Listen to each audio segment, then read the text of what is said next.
तेने ब्रह्महृदाय आदिकवये मुह्यन्ति यं सूरयः तेजो वारिमृदां यथा विनिमयो यत्र त्रिसर्गो मृषा धाम्ना स्वेन सदा निरस्तकुहकं सत्यं परं धीमहि स्वान्तस्थानन्तशय्याय पूर्णज्ञानरसार्णसे उत्तुङ्गवाक्तरङ्गाय मध्वदुग्धाब्धये नमः। विष्णुतीर्थकल्पवृक्षो विष्णुतीर्थश्च कामधुक् चिन्तामणिर्विष्णुतीर्थो यतीन्द्रः सर्वकामदः तपस्वाध्याय शुश्रूषा कृष्णपूजारतं मुनिं विश्वेशमिष्टदं वन्दे परिव्राट्चक्रवर्तिनं श्रीगुरुभ्यो नमः। हरिः ओಂ।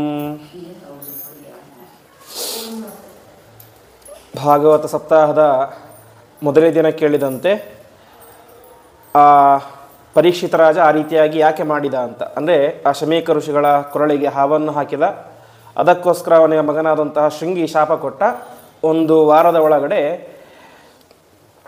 ತಕ್ಷಕ ಎಂಬಂತಹ ಸರ್ಪದಿನನ್ನು ಕಚ್ಚಿಸಿ ಸಾಯಿಲಿ ಅಂತ ಶಾಪ ಕೊಡ್ತಾನೆ. ಕೊನೆಗೆ ಈ ವಿಚಾರ ಅವನಿಗೆ ಗೊತ್ತಾಗುತ್ತೆ, ಯಾರಿಗೆ? ಪರೀಕ್ಷಿತ್ ಮಹಾರಾಜನಿಗೆ. ವಾಸ್ತವಿಕವಾಗಿ ಪರೀಕ್ಷಿತ ಮಹಾರಾಜ ಒಬ್ಬ ಸಾಮಾನ್ಯ ವ್ಯಕ್ತಿಯಲ್ಲ, ಪಾಂಡವರ ಸಂತಾನದಲ್ಲಿ ಬಂದಂಥ ದೊಡ್ಡ ವ್ಯಕ್ತಿ, ಒಳ್ಳೆ ದೇವತಾಂಶ ಸಂಭೂತ. ಒಂದು ವೇಳೆ ಅವನು ಬಯಸಿದ್ದರೆ ತಕ್ಷಕ ಬರದೇ ಇರೋ ರೀತಿ ಅವನು ಸೆಕ್ಯೂರಿಟಿ ಮಾಡ್ಕೋಬೋದಾಗಿತ್ತು. ಆದರೆ ಅದು ಯಾವುದನ್ನು ಮಾಡಲಿಲ್ಲ. ಶಾಪವನ್ನು ಸ್ವೀಕಾರ ಮಾಡೋದು ನನ್ನ ಕರ್ತವ್ಯ, ಯಾಕೆಂದ್ರೆ ನಾನು ತಪ್ಪು ಮಾಡಿದ್ದೀನಿ, ಹಾಗಾಗಿ ಶಾಪವನ್ನು ಸ್ವೀಕಾರ ಮಾಡ್ತೇನೆ ಅಂತ ತೀರ್ಮಾನವನ್ನು ಮಾಡಿ ಆ ಒಂದು ವಾರಗಳ ಸಮಯವನ್ನು ಸಾರ್ಥಕ ಮಾಡಿಕೊಳ್ಳಬೇಕು ಅಂತ ತೀರ್ಮಾನ ಮಾಡಿ ಭಾಗವತನ ಶ್ರವಣ ಮಾಡಲಿಕ್ಕೆ ಶುರು ಮಾಡ್ತಾನೆ. ಅದರಲ್ಲಿ ಅನೇಕ ಚರಿತ್ರೆಯನ್ನು ನಿನ್ನನ್ನು ಕೇಳಿದ್ದೇವೆ. ಸ್ವಯಂಭೂಮನು ಮತ್ತು ಶತರೂಪಾದೇವಿ ಅಂತ, ಅವರು ಮನ್ವಂತರಕ್ಕೆ ಅಧಿಪತಿಗಳು ಅಂತ. ಆ ಸ್ವಯಂಭೂಮನುಗಳಿಗೆ ಒಟ್ಟು 3 ಜನ ಹೆಣ್ಣು ಮಕ್ಕಳು, ದೇವಹೂತಿ, ಪ್ರಸೂತಿ ಮತ್ತು ಆಕೂತಿ ಅಂತ. ಅದರಲ್ಲಿ ದೇವಹೂತಿ ದೇವಿ ಮತ್ತು ಕರ್ದಮ ಪ್ರಜಾಪತಿಗಳ ಮಗನಾಗಿ ಯಾವ ಸಾಕ್ಷಾತ್ ಕಪಿಲರೂಪಿಯಾದಂತಹ ಪರಮಾತ್ಮ ಅವತಾರ ಮಾಡಿ ಅವಳ ಉದ್ಧಾರವನ್ನು, ತಾಯಿಯ ಉದ್ಧಾರವನ್ನು ಮಾಡ್ತಾನೆ ಅಂತ ಆ ಚರಿತ್ರೆಯನ್ನು ಕೇಳಿದ್ದೀವಿ. ಮುಂದೆ ಆ 4ನೇ ಸ್ಕಂದದಲ್ಲಿ ಅವರ ಹೆಣ್ಣು ಮಕ್ಕಳ ಚರಿತ್ರೆಯನ್ನು ಹೇಳ್ತಾ ಹೋಗ್ತಾರೆ.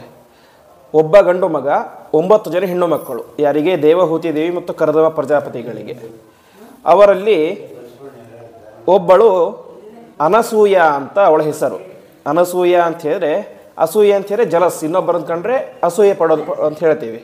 ಅನಸೂಯ ಅಂತ ಹೇಳಿದ್ರೆ ಯಾರನ್ನು ಕಂಡರೂ ಕೂಡ ಅವಳಿಗೆ ಅಸೂಯೆ ಆಗ್ತಾ ಇರಲಿಲ್ಲಂತೆ. ಅಂದರೆ ಅವಳಿಗಿಂತ ಚೆನ್ನಾಗಿರುವಂಥ ರೂಪ ಜಾಸ್ತಿ ಇರ್ಬೋದು, ಅಥವಾ ದುಡ್ಡು ಜಾಸ್ತಿ ಇರ್ಬೋದು, ಅಥವಾ ಗುಣ ಜಾಸ್ತಿ ಇರ್ಬೋದು, ಯಾವುದೇ ವ್ಯಕ್ತಿಗಳನ್ನು ಕಂಡರೂ ಕೂಡ ಅವಳಿಗೆ ಅಸೂಯೆ ಅನ್ನೋದು ಇರ್ತಾ ಇರಲಿಲ್ಲಂತೆ. ಹಾಗಾಗಿ ಅವಳಿಗೆ ಅನಸೂಯ ಅಂತ ನಾಮಕರಣವನ್ನು ಮಾಡಿದ್ದರು. ಆ ಅನಸೂಯೆಯನ್ನು ಸಾಕ್ಷಾತ್ ಅತ್ರಿ ಋಷಿಗಳು ಅಂತ ಅವರೊಬ್ಬರು ಅವರನ್ನು ಮದುವೆ ಆಗ್ತಾರೆ. ಅವರಿಗೆ ಅತ್ರಿ ಋಷಿಗಳು ಅಂತ.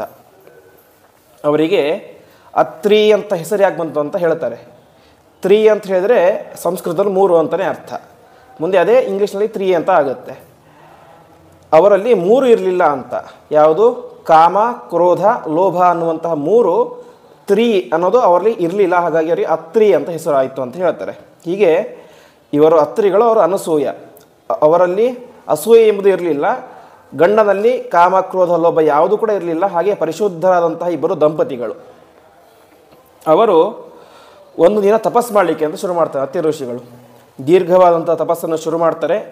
ಆವಾಗ ಅವರು ತಪಸ್ಸು ಮಾಡಿದ್ದು ಹೇಗೆ ಅಂತ ಹೇಳಿದರೆ, ಬ್ರಹ್ಮದೇವರು, ಪರಮಾತ್ಮ ಮತ್ತು ರುದ್ರ, ಬ್ರಹ್ಮ ವಿಷ್ಣು ಮಹೇಶ್ವರ ಇವರಲ್ಲಿರುವಂತಹ ಪರಮಾತ್ಮನನ್ನು, ಅಂದರೆ ಬ್ರಹ್ಮನಲ್ಲಿರುವಂತಹ ಅಂತರ್ಯಾಮಿಯಾದಂತಹ ಪರಮಾತ್ಮನನ್ನು ಮತ್ತು ರುದ್ರದೇವರಲ್ಲಿರುವಂತಹ ಪರಮಾತ್ಮನನ್ನು ಮತ್ತಿನ್ನೊಂದು ಸಾಕ್ಷಾತ್ ಪರಮಾತ್ಮನ, ತ್ರಿಮೂರ್ತಿಗಳು ಅಂತ, ಅವರನ್ನು ಕುರಿತು ತಪಸ್ ಮಾಡಲಿಕ್ಕೆ ಶುರು ಮಾಡ್ತಾರೆ ಅಂತೆ. ತಪಸ್ ಮಾಡಿದಾಗ ಪ್ರತ್ಯಕ್ಷರಾಗ್ತಾರೆ. ಪ್ರತ್ಯಕ್ಷರಾದಾಗ ಒಂದು ವರವನ್ನು ಕೇಳ್ತಾನೆ ಅಂತೆ. ವಾಸ್ತವಿಕವಾಗಿ ಅತ್ರಿ ಋಷಿಗಳ ಉದ್ದೇಶ ಏನಾಗಿತ್ತು ಅಂತ ಹೇಳಿದ್ರೆ, ಪರಮಾತ್ಮನನ್ನೇ ಮಗನನ್ನಾಗಿ ಪಡೆಯಬೇಕು ಅನ್ನುವಂಥ ಉದ್ದೇಶ ಆಗಿತ್ತು. ಅಂದರೆ 3 ತ್ರಿಮೂರ್ತಿಗಳು, ಬ್ರಹ್ಮ, ರುದ್ರ, ವಿಷ್ಣು 3 ಜನರು ಕೂಡ ನನಗೆ ಮಕ್ಕಳಾಗಿ ಹುಟ್ಟಬೇಕು ಅಂತ ಆಸೆ ಇತ್ತು. ಯಾರಿಗೆ? ಅತ್ರಿ ಋಷಿಗಳಿಗೆ. ಅದಕ್ಕೆ ಅವರು ಕೇಳ್ತಾರೆ, ರುದ್ರದೇವರು ನೀನೇ ನನ್ನ ಮಗನಾಗಿ ಹುಟ್ಟಬೇಕು ಅಂತ, ಬ್ರಹ್ಮದೇವರಿಗೆ ನೀನೇ ಮಗನಾಗಿ ಹುಟ್ಟಬೇಕು ಅಂತ ಪ್ರಾರ್ಥನೆ ಮಾಡ್ತಾರೆ. ಆದರೆ ಪರಮಾತ್ಮನಿಗೆ ಅವರಿಗೆ ಆ ರೀತಿ ಕೇಳಲಿಕ್ಕೆ ಸ್ವಲ್ಪ ಮುಜುಗರ ಆಗುತ್ತೆ ಅಂತೆ. ಯಾಕೆಂದರೆ ಇವರಿಬ್ಬರು ಪರಮಾತ್ಮನ ಮಕ್ಕಳು, ಪರಮಾತ್ಮನಿಗಿಂತ ಕೆಳಗಿನ ಇರುವಂಥವರು. ಪರಮಾತ್ಮ ಇಡೀ ಸರ್ವೋತ್ತಮ ದೇವತೆ ಅಂತಹ ಸರ್ವೋತ್ತಮನಾದಂತಹ ಪರಮಾತ್ಮನನ್ನು ನೀನೇ ಡೈರೆಕ್ಟಾಗಿ ನನ್ನ ಮಗನಾಗಿ ಹುಟ್ಟಬೇಕು ಅಂತ ಕೇಳಲಿಕ್ಕೆ ಸ್ವಲ್ಪ ಅವ್ರು ಮುಜುಗರ ಆಗುತ್ತೆ ಅಂತೆ. ಹಾಗಾಗಿ ಅವ್ರು ಕೇಳ್ತಾರೆ, ಪರಮಾತ್ಮ ನಿನ್ನಂತಹ ಒಬ್ಬ ಮಗನನ್ನು ಕೊಡು ಅಂತ. ಬ್ರಹ್ಮದೇವರಿಗೆ ರುದ್ರದೇವರಿಗೆ ನೀನೇ ಮಗನಾಗಿ ಬರಬೇಕು ಅಂತ ಕೇಳ್ತಾರೆ. ಪರಮಾತ್ಮನಿಗೆ ನಿನ್ನಂತಹ ಮಗ ಹುಟ್ಟಬೇಕು ಅಂತ ಕೇಳ್ತಾರೆ. ಕೊನೆಗೆ ಪರಮಾತ್ಮ ತಾನೇ ಅವತಾರ ಮಾಡಿ ಬರ್ತಾನೆ ಅಂತೆ. ಅವರು ಕೇಳಿದ್ದೇನು ನಿನ್ನಂತಹ ಮಗ ಬೇಕು ಅಂತ. ಪರಮಾತ್ಮ ತಾನೇ ಬಂದ. ಯಾಕೆ ಬಂದ ಅಂತ ಹೇಳಿದರೆ, ಪರಮಾತ್ಮನಿಗೆ ಸಮಾನವಾದಂತಹ ವ್ಯಕ್ತಿ ಇನ್ನೊಬ್ಬ ಇರಲಿಕ್ಕೆ ಸಾಧ್ಯನೇ ಇಲ್ಲ. ಹಾಗಾಗಿ ಅವನು ಕೇಳಿದ್ದೇನು ಪರಮಾತ್ಮನಂತಹ ಮಗ ಬೇಕಂತ. ಪರಮಾತ್ಮನಂತಹ ಮಗ ಅಂತ ಹೇಳಿದ್ರೆ ಪರಮಾತ್ಮನೇನೆ, ಬೇರೆಯವರಾಗಲಿಕ್ಕೆ ಸಾಧ್ಯ ಇಲ್ಲ.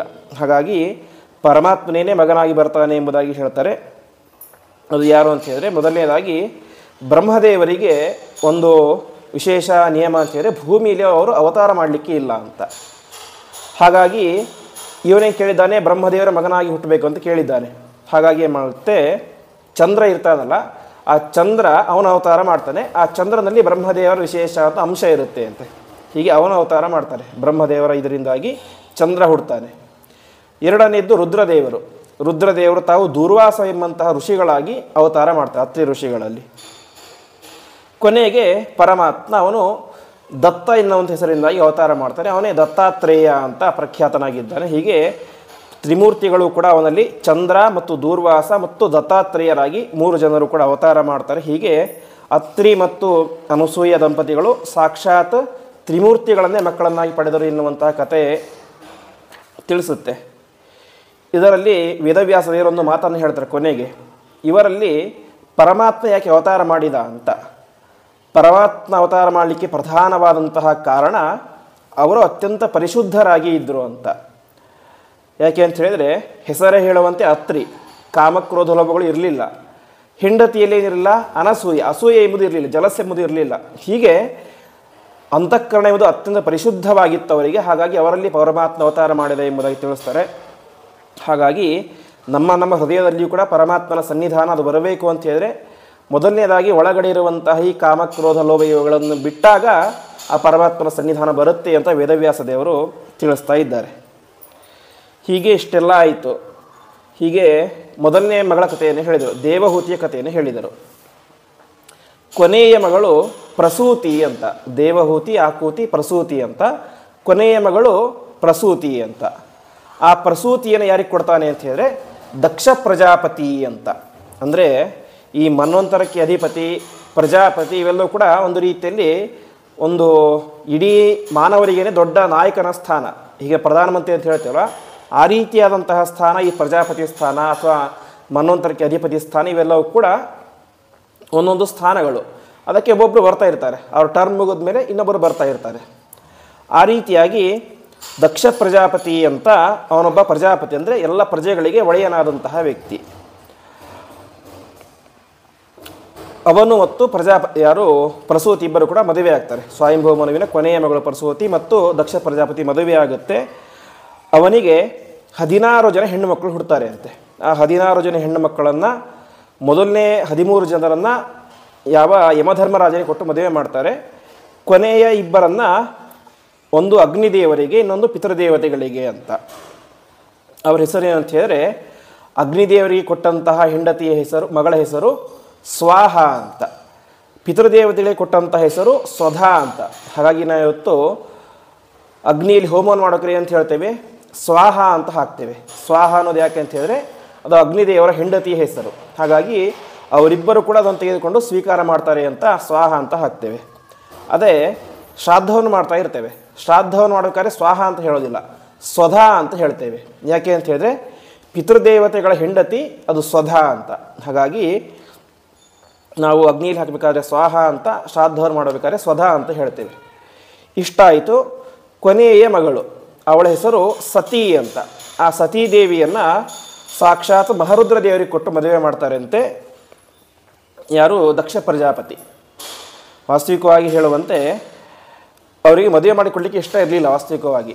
ಯಾಕೆ ಅಂತ ಹೇಳಿದರೆ, ಉಳಿದ ಯಮಧರ್ಮರಾಜನಿಗಾಗಲಿ ಅಗ್ನಿದೇವರಿಗಾಗಲಿ ಒಳ್ಳೆ ಬೇಕಾದಷ್ಟು ಐಶ್ವರ್ಯ ಇತ್ತು, ಆಸ್ತಿ ಸಂಪತ್ತು ರೂಪ ಎಲ್ಲವೂ ಕೂಡ ಇತ್ತು.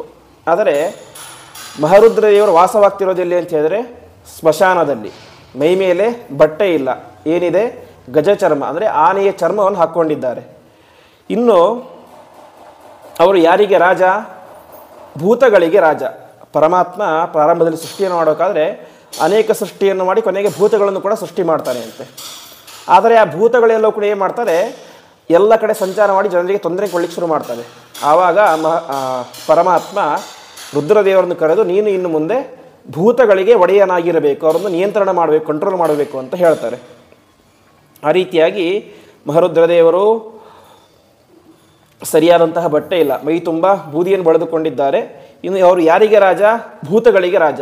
ಹಾಗಾಗಿ ಇಂತಹ ಒಬ್ಬ ಅಮಂಗಲನಾದಂತಹ ವ್ಯಕ್ತಿಗೆ ನನ್ನ ಮಗಳನ್ನು ಕೊಡಲಿಕ್ಕೆ ಸಾಧ್ಯನೇ ಇಲ್ಲ ಅಂತ ಹೇಳ್ತಾರೆ. ಆದರೆ ಕೊನೆಗೆ ಯಾವ ಸತೀದೇವಿ, ಅವಳ ಮಗಳ ಹೆಸರು ಸತೀದೇವಿ ಅಂತ, ಆ ಸತೀದೇವಿ ಅವಳನ್ನೇ ಇಷ್ಟಪಟ್ಟು ಬಿಟ್ಟಿರ್ತಾರೆ ಮಹಾರುದ್ರದೇವರನ್ನು. ಕೊನೆಗೆ ಅನೇಕ ಜನ ದೇವಾನ ದೇವತೆಗಳು ಕೂಡ ಬಂದು ಉಪದೇಶ ಮಾಡ್ತಾರೆ ದಕ್ಷ ಪ್ರಜಾಪತಿಗೆ, ನಿನ್ನ ಮಗಳನ್ನು ಕೊಡು, ಅವಳು ಉದ್ಧಾರ ಆಗುತ್ತೆ, ನಿನ್ನ ಉದ್ಧಾರ ಕೂಡ ಆಗುತ್ತೆ ಅಂತ. ಕೊನೆಗೆ ಮನಸ್ಸಿಗೆ ಇಷ್ಟ ಇಲ್ಲದೆ ಹೋದರೂ ಕೂಡ ಎಲ್ಲರೂ ಕೂಡ ಹೇಳ್ತಾ ಇದ್ದಾರೆ ಅಂತ ಮಗಳನ್ನು ಕೊಟ್ಟು ಮದುವೆ ಮಾಡ್ತಾನೆ ದಕ್ಷ ಪ್ರಜಾಪತಿ. ಯಾರಿಗೆ? ಮಹಾರುದ್ರದೇವರಿಗೆ. ಕೊನೆಗೆ ಮದುವೆಯಾಗಿ ಅನೇಕ ವರ್ಷಗಳಾಗುತ್ತೆ. ಒಂದು ದಿವಸ ದಕ್ಷ ಪ್ರಜಾಪತಿ ಒಂದು ದೊಡ್ಡ ಯಾಗವನ್ನು ಮಾಡ್ತಾ ಇರ್ತಾನೆ, ಸತ್ರಯಾಗ ಅಂತ. ನಿನ್ನೆ ಕೇಳಿದ್ವಿ, ಶೌನಕಾದಿ ಋಷಿಗಳು ಸತ್ರಯಾಗವನ್ನು ಮಾಡ್ತಾ ಇದ್ರು ಅಂತ. ಅಂದರೆ ಸಾವಿರಾರು ವರ್ಷಗಳ ಕಾಲ ಮಾಡುವಂಥ ದೊಡ್ಡ ಯಾಗ. ಆ ಯಾಗವನ್ನು ಮಾಡ್ತಾ ಇರ್ತಾರೆ. ಯಾಗವನ್ನು ಮಾಡುವ ಸಂದರ್ಭದಲ್ಲಿ ಏನಾಗುತ್ತೆ, ಅಲ್ಲಿಗೆ ಅನೇಕ ಎಲ್ಲ ದೇವಾನ ದೇವತೆಗಳು ಕೂಡ ಬಂದಿರ್ತಾರೆ ಅಂತೆ. ಹಾಗಾಗಿ ಅಲ್ಲಿಗೆ ಸ್ವಯಂ ಯಾವ ಮಹಾರುದ್ರ ದೇವರು ಕೂಡ ಬರ್ತಾರೆ, ಅಳಿಯನು ಕೂಡ ಬರ್ತಾನೆ. ಬಂದಾಗ ಏನಾಗುತ್ತೆ ಅಂತ ಹೇಳಿದರೆ, ಬಂದು ಕೂತ್ಕೊಂಡಿರ್ತಾನೆ. ಮೊದಲೇ ಬ್ರಹ್ಮದೇವರು ಕೂತ್ಕೊಂಡಿರ್ತಾರೆ, ಅವರ ಪಕ್ಕದಲ್ಲಿ ರುದ್ರದೇವರು, ಅನಂತರ ಎಲ್ಲ ದೇವಾನ ದೇವತೆಗಳು ಋಷಿಗಳು ಎಲ್ಲ ಕೂತ್ಕೊಂಡಿರ್ತಾರೆ. ಆವಾಗ ಏನಾಗುತ್ತೆ, ಆ ಸಭೆಗೆ ದಕ್ಷ ಪ್ರಜಾಪತಿಗಳು ಬರ್ತಾರೆ ಅಂತೆ. ದಕ್ಷ ಪ್ರಜಾಪತಿಗಳು ಬಂದಾಗ ಅಲ್ಲಿ ಇದ್ದಂತಹ ಎಲ್ಲ ಋಷಿಮುನಿಗಳು ದೇವಾನ ದೇವತೆಗಳು ಎಲ್ಲರೂ ಕೂಡ ಎದ್ದು ನಿಂತುಕೊಂಡು ಅವರಿಗೆ ಸಾಷ್ಟಾಂಗ ನಮಸ್ಕಾರವನ್ನು ಮಾಡ್ತಾರೆ. ಯಾಕೆಂದರೆ ದೊಡ್ಡ ಸ್ಥಾನವು ದಕ್ಷ ಪ್ರಜಾಪತಿಗಳದ್ದು. ಆದರೆ ಇಬ್ಬರು ಮಾತ್ರ ನಮಸ್ಕಾರ ಮಾಡೋದಿಲ್ಲ ಅಂತೆ. ಒಂದು ಬ್ರಹ್ಮದೇವರು ಮಾಡೋದಿಲ್ಲ, ಇನ್ನೊಂದು ರುದ್ರದೇವರು ಮಾಡೋದಿಲ್ಲ ಅಂತ. ಬ್ರಹ್ಮದೇವರು ಯಾಕೆ ಮಾಡಲಿಲ್ಲ ಅಂತ ಹೇಳಿದ್ರೆ, ಅವರು ಜೀವೋತ್ತಮರು, ಅಂದರೆ ಎಲ್ಲರಿಗಿಂತ ಉತ್ತಮರಾದಂತಹ ದೇವತೆಗಳು, ದಕ್ಷ ಪ್ರಜಾಪತಿಯೇ ತಂದೆ. ಹಾಗಾಗಿ ಅವರು ನಮಸ್ಕಾರ ಮಾಡುವಂಥ ಅನಿವಾರ್ಯತೆ ಇಲ್ಲ, ಅವರು ನಮಸ್ಕಾರ ಮಾಡಲಿಲ್ಲ. ಇನ್ನೊಬ್ಬ ನಮಸ್ಕಾರ ಮಾಡಲಿಲ್ಲ, ಯಾರು? ಅದು ಮಹಾರುದ್ರದೇವರು. ಮಹಾರುದ್ರದೇವರು ಯಾವಾಗ ಅವರಿಗೆ ನಮಸ್ಕಾರ ಮಾಡಲಿಲ್ಲ, ತಕ್ಷಣದಲ್ಲಿ ಯಾರಿಗೆ? ದಕ್ಷ ಪ್ರಜಾಪತಿ ತುಂಬ ಸಿಟ್ಟು ಬರುತ್ತೆ ಅಂತೆ. ಸಿಟ್ಟು ಬಂದು ಬಾಯಿಗೆ ಬಂದ ರೀತಿಯಲ್ಲಿ ಬೈಲಿಕ್ಕೆ ಶುರು ಮಾಡ್ತಾರೆ ಅಂತೆ. ವಾಸ್ತವಿಕವಾಗಿ ನನಗೆ ಮಗಳನ್ನು ಕೊಡಲಿಕ್ಕೆ ಇಷ್ಟನೇ ಇರಲಿಲ್ಲ, ಆದರೆ ಅನೇಕ ಜನ ತುಂಬ ಏನು ಒತ್ತಾಯ ಮಾಡಿ ನನ್ನ ಮಗಳನ್ನು ಏನು ಕೊಟ್ಟು ಮದುವೆ ಮಾಡಿಸಿದ್ರು. ಇವನು ಹೆಸರು ಮಾತ್ರ ಶಿವ ಅಂತ. ಶಿವ ಅಂತ ಹೇಳಿದ್ರೆ ಪ್ಯೂರ್, ಮಂಗಳ ಅಂತ ಅರ್ಥ. ಆದರೆ ಇವನ ಹೆಸರು ಮಾತ್ರ ಶಿವ, ಆದರೆ ಇವನು ಪರಮ ಅಮಂಗಳ ಸ್ವರೂಪಿ. ಯಾವಾಗಲೂ ಕೂಡ ಭೂತಗಳೊಟ್ಟಿಗೆ ವಾಸ ಮಾಡ್ತಾ ಇರ್ತಾನೆ, ಸ್ಮಶಾನದಲ್ಲಿ ಮಲಗ್ತಾನೆ, ಸ್ಮಶಾನದಲ್ಲೇ ಊಟ ತಿಂಡಿ ಎಲ್ಲ ಈ ರೀತಿಯಾದಂತಹ ವ್ಯಕ್ತಿ. ಆದರೆ ನಾನು ಈ ಮಗಳನ್ನು ಕೊಡಲಿಕ್ಕೆ ಇಷ್ಟ ಇರಲಿಲ್ಲ. ಕೊನೆಗೆ ಬ್ರಹ್ಮದೇವರು ನನಗೆ ತುಂಬ ಒತ್ತಾಯ ಮಾಡಿದರು ಮಗಳನ್ನು ಕೊಡು ಅಂತ. ಅದಕ್ಕೋಸ್ಕರ ಕೊಟ್ಟು ಮದುವೆ ಮಾಡಿದೆ. ನನ್ನ ಮಗಳ ಜೀವನವೇ ಹಾಳಾಗಿ ಹೋಯಿತು, ಹಾಗೆ ಹೀಗೆ ಅಂತ ನಮಗೆ ಬೈದು ಕೊನೆಗೆ ಅವನಿಗೊಂದು ಶಾಪವನ್ನು ಕೊಡ್ತಾನೆ. ಇನ್ನು ಮುಂದೆ ಯಾರೂ ಕೂಡ ತಾವು ಮಾಡುವಂತಹ ಹೋಮದಲ್ಲಿ ರುದ್ರದೇವರಿಗೆ ಆಹುತಿಯನ್ನು ಕೊಡದೇ ಹೋಗಲಿ ಅಂತ ಶಾಪವನ್ನು ಕೊಟ್ಟು ಬಿಡ್ತಾನೆ ಅಂತೆ. ಅಂದರೆ ವಾಸ್ತವಿಕವಾಗಿ ಯಾವುದೇ ಒಂದು ಹೋಮವನ್ನು ಮಾಡಲಿ, ಕೊನೆಗೆ ಹೋಮ ಎಲ್ಲ ಮುಗಿದ ಮೇಲೆ ಒಂದು ಆಹುತಿ ರುದ್ರದೇವರಿಗೆ ಅಂತ ಇದೆ. ಅದು ಇನ್ನು ಮುಂದೆ ಯಾರು ಕೂಡ ಕೊಡದೇ ಹೋಗಲಿ ಅಂತ ಶಾಪವನ್ನು ಕೊಟ್ಟು ಬಿಡ್ತಾನೆ. ಯಾರು? ದಕ್ಷ ಪ್ರಜಾಪತಿ. ಇಷ್ಟೆಲ್ಲ ಕೊಟ್ಟಿದ್ದರ ಪ್ರಧಾನ ಉದ್ದೇಶ ಏನು ಅಂತ ಹೇಳಿದ್ರೆ, ಅವನಿಗಿದ್ದಂತಹ ಅಹಂಕಾರ ಅಂತೆ. ಇವರೆಲ್ಲ ಇದು ನನಗೆ ನಮಸ್ಕಾರ ಮಾಡ್ತಾ ಇದ್ದಾರೆ, ಆದರೆ ರುದ್ರದೇವರು ಮಾತ್ರ ನನಗೆ ನಮಸ್ಕಾರ ಮಾಡ್ತಾ ಇಲ್ಲ ಅಂತ. ಹಾಗಾಗಿ ಆ ರೀತಿಯಾದಂತಹ ಅಹಂಕಾರದಿಂದಾಗಿ ಶಾಪವನ್ನು ಕೊಟ್ಟು ಬಿಡ್ತಾರೆ. ರುದ್ರದೇವರು ಏನೂ ಮಾತನಾಡೋದಿಲ್ಲ, ಸುಮ್ಮನೆ ತಮ್ಮ ಪಾಡಿಗೆ ತಾವೇ ಮಾಡ್ತಾ ತಮ್ಮ ಮನೆಗೆ ಕೈಲಾಸ ಪರ್ವತಕ್ಕೆ ವಾಪಸ್ ಬಂದುಬಿಡ್ತಾರೆ. ಇಷ್ಟೆಲ್ಲ ಆಗುತ್ತೆ. ಕೊನೆಗೆ ಈ ವಿಚಾರ ಅವನ ಹೆಂಡತಿಗೆ ಗೊತ್ತಾಗುತ್ತೆ. ಯಾರಿಗೆ? ಸತೀದೇವಿಗೆ, ದಕ್ಷ ಪ್ರಜಾಪತಿಯ ಮಗಳಿಗೆ. ಅವಳು ಜಗಳ ಆಡಲಿಕ್ಕೆ ಶುರು ಮಾಡ್ತಾಳೆ. ನೀವ್ಯಾಕೆ ನಮಸ್ಕಾರ ಮಾಡಲಿಲ್ಲ ನಮ್ಮ ತಂದೆಗೆ? ಯಾಕೆ ಅಂತ ಹೇಳಿದ್ರೆ, ನೀವು ಶ್ರೇಷ್ಠ ದೇವತೆ ಹೌದು, ಎಂತಹ ಶ್ರೇಷ್ಠ ವ್ಯಕ್ತಿಯಾದರೂ ಕೂಡ ಮಾವು ಬಂದಾಗ, ಹೆಣ್ಣು ಕೊಟ್ಟಂತಹ ಮಾವು ಬಂದಾಗ ಎದ್ದು ನಿಂತು ಗೌರವ ಕೊಡಬೇಕಾದದ್ದು ಧರ್ಮ ಸಂಸ್ಕಾರ ಅದು. ಹಾಗಾಗಿ ನೀವು ನಮಸ್ಕಾರ ಮಾಡಬೇಕಾಗಿತ್ತು, ಆದರೆ ನೀವು ನಮಸ್ಕಾರ ಮಾಡಲಿಲ್ಲ, ಹಾಗಾಗಿ ನೀವು ಮಾಡಿದ್ದು ಸರಿಯಲ್ಲ ಅಂತ ಗಂಡನೊಟ್ಟಿಗೆ ಜಗಳ ಆಡಲಿಕ್ಕೆ ಶುರು ಮಾಡ್ತಾಳೆ ಅಂತೆ. ಆವಾಗ ಮಹಾರುದ್ರ ದೇವರು ಹೇಳ್ತಾರೆ, ಇಲ್ಲ, ನಮಸ್ಕಾರವನ್ನು ಯಾರಿಗೆ ಮಾಡಬೇಕು ಅಂತ ಹೇಳಿದರೆ ಪ್ರಧಾನವಾಗಿ ನಾವು ಸಂಧ್ಯಾ ವಂದನೆ ಕೊನೆಯಲ್ಲಿ ಹೇಳ್ತೇವೆ, ಆಕಾಶ ಪರಿತಂ ತೋಯಂ ಯಥಾ ಗಚ್ಚತಿ ಸಾಗರಂ ಸರ್ವದೇವ ನಮಸ್ಕಾರ ಕೇಶವಂ ಪತಿ ಗಚ್ಚತಿ ಅಂತ. ಅಂದರೆ ನಾವು ನಮಸ್ಕಾರವನ್ನು ಯಾರಿಗೆ ಮಾಡೋದು ಅಂತ ಹೇಳಿದ್ರೆ, ಒಬ್ಬ ವ್ಯಕ್ತಿ ಬಂದಂತೆ ನಮಸ್ಕಾರ ಮಾಡ್ತೇವೆ ನಮಗಿಂತ ದೊಡ್ಡವರಾಗಿದ್ದರೆ. ಆದರೆ ಶಾಸ್ತ್ರ ಹೇಳುವಂತೆ ನಮಸ್ಕಾರ ಮಾಡೋದು ಆ ವ್ಯಕ್ತಿಗಲ್ಲ ಅಂತೆ, ಅವನ ಒಳಗಡೆ ಇರುವಂತಹ ಪರಮಾತ್ಮನಿಗೆ, ಅವನ ಅಂತರ್ಯಾಮಿಯಾದಂತಹ ಪರಮಾತ್ಮನಿಗೆ ಅಂತ. ಹಾಗಾಗಿ ನಾನು ಪರಮಾತ್ಮನಿಗೆ ನಮಸ್ಕಾರ ಮಾಡಬೇಕು ಮಾಡಲಿಲ್ಲ ಅಂತ ಮಹರುದ್ರ ದೇವರು ಹೇಳ್ತಾರೆ, ತನ್ನ ಹೆಂಡತಿಗೆ ಹೇಳ್ತಾರೆ. ನೀವು ಹೇಳಿದ್ ಸರಿ, ಹಾಗಾದ್ರೆ ಅಂತ. ನೀವು ಹೇಳಿದ್ದೇನು ವ್ಯಕ್ತಿ ನಮಸ್ಕಾರ ಮಾಡೋದಲ್ಲ, ಅವರ ಅಂತರ್ಯಾಮಿಯಾದಂತಹ ಪರಮಾತ್ಮನಿಗೆ ನಮಸ್ಕಾರ ಮಾಡಬೇಕು ಅಂತ. ಹಾಗಾದ್ರೆ ದಕ್ಷ ಪ್ರಜಾಪತಿಯಲ್ಲಿ ಅಂತರ್ಯಾಮಿಯಾಗಿ ಪರಮಾತ್ಮ ಇದ್ದೇ ಇದ್ದಾನೆ, ಹಾಗಾಗಿ ಅವನಿಗೆ ನಮಸ್ಕಾರ ಮಾಡಬೇಕಾಗಿತ್ತು, ನಮಸ್ಕಾರ ಮಾಡಲಿಲ್ಲ ಅಂತ ಜಗಳ ಶುರುವಂತೆ. ಆವಾಗ ಇಷ್ಟಾದ ಮೇಲೆ ಮಹರುದ್ರ ದೇವರು ಹೇಳ್ತಾರೆ, ನಮಸ್ಕಾರವನ್ನು ಯಾರಿಗೆ ಮಾಡಬೇಕು ಅಂತ ಒಟ್ಟು 2 ಅಂಶಗಳು ಇರಬೇಕು ಅಂತೆ. ಒಂದು ಪರಮಾತ್ಮನ ಸನ್ನಿಧಾನ ಎಂಬುದು ಇರಬೇಕು, ಇನ್ನೊಂದು ಅವರಿಗಿಂತ ದೊಡ್ಡ ವ್ಯಕ್ತಿಗಳು ಅಲ್ಲಿ ಇರಬಾರ್ದು ಅಂತೆ. ಇಲ್ಲಿ ನಮಸ್ಕಾರ ಮಾಡಲೇ ಇರೋದಕ್ಕೆ 2 ಕಾರಣ ಏನು ಅಂತ ಹೇಳ್ತಾರೆ. ಒಂದು ದೊಡ್ಡ ಸಭೆ ಆಗ್ತಾ ಇರುತ್ತೆ, ಅಲ್ಲಿ ಒಬ್ಬ ಅಲ್ಲಿ ತುಂಬ ಜನ ಕೂತಿರ್ತಾರೆ.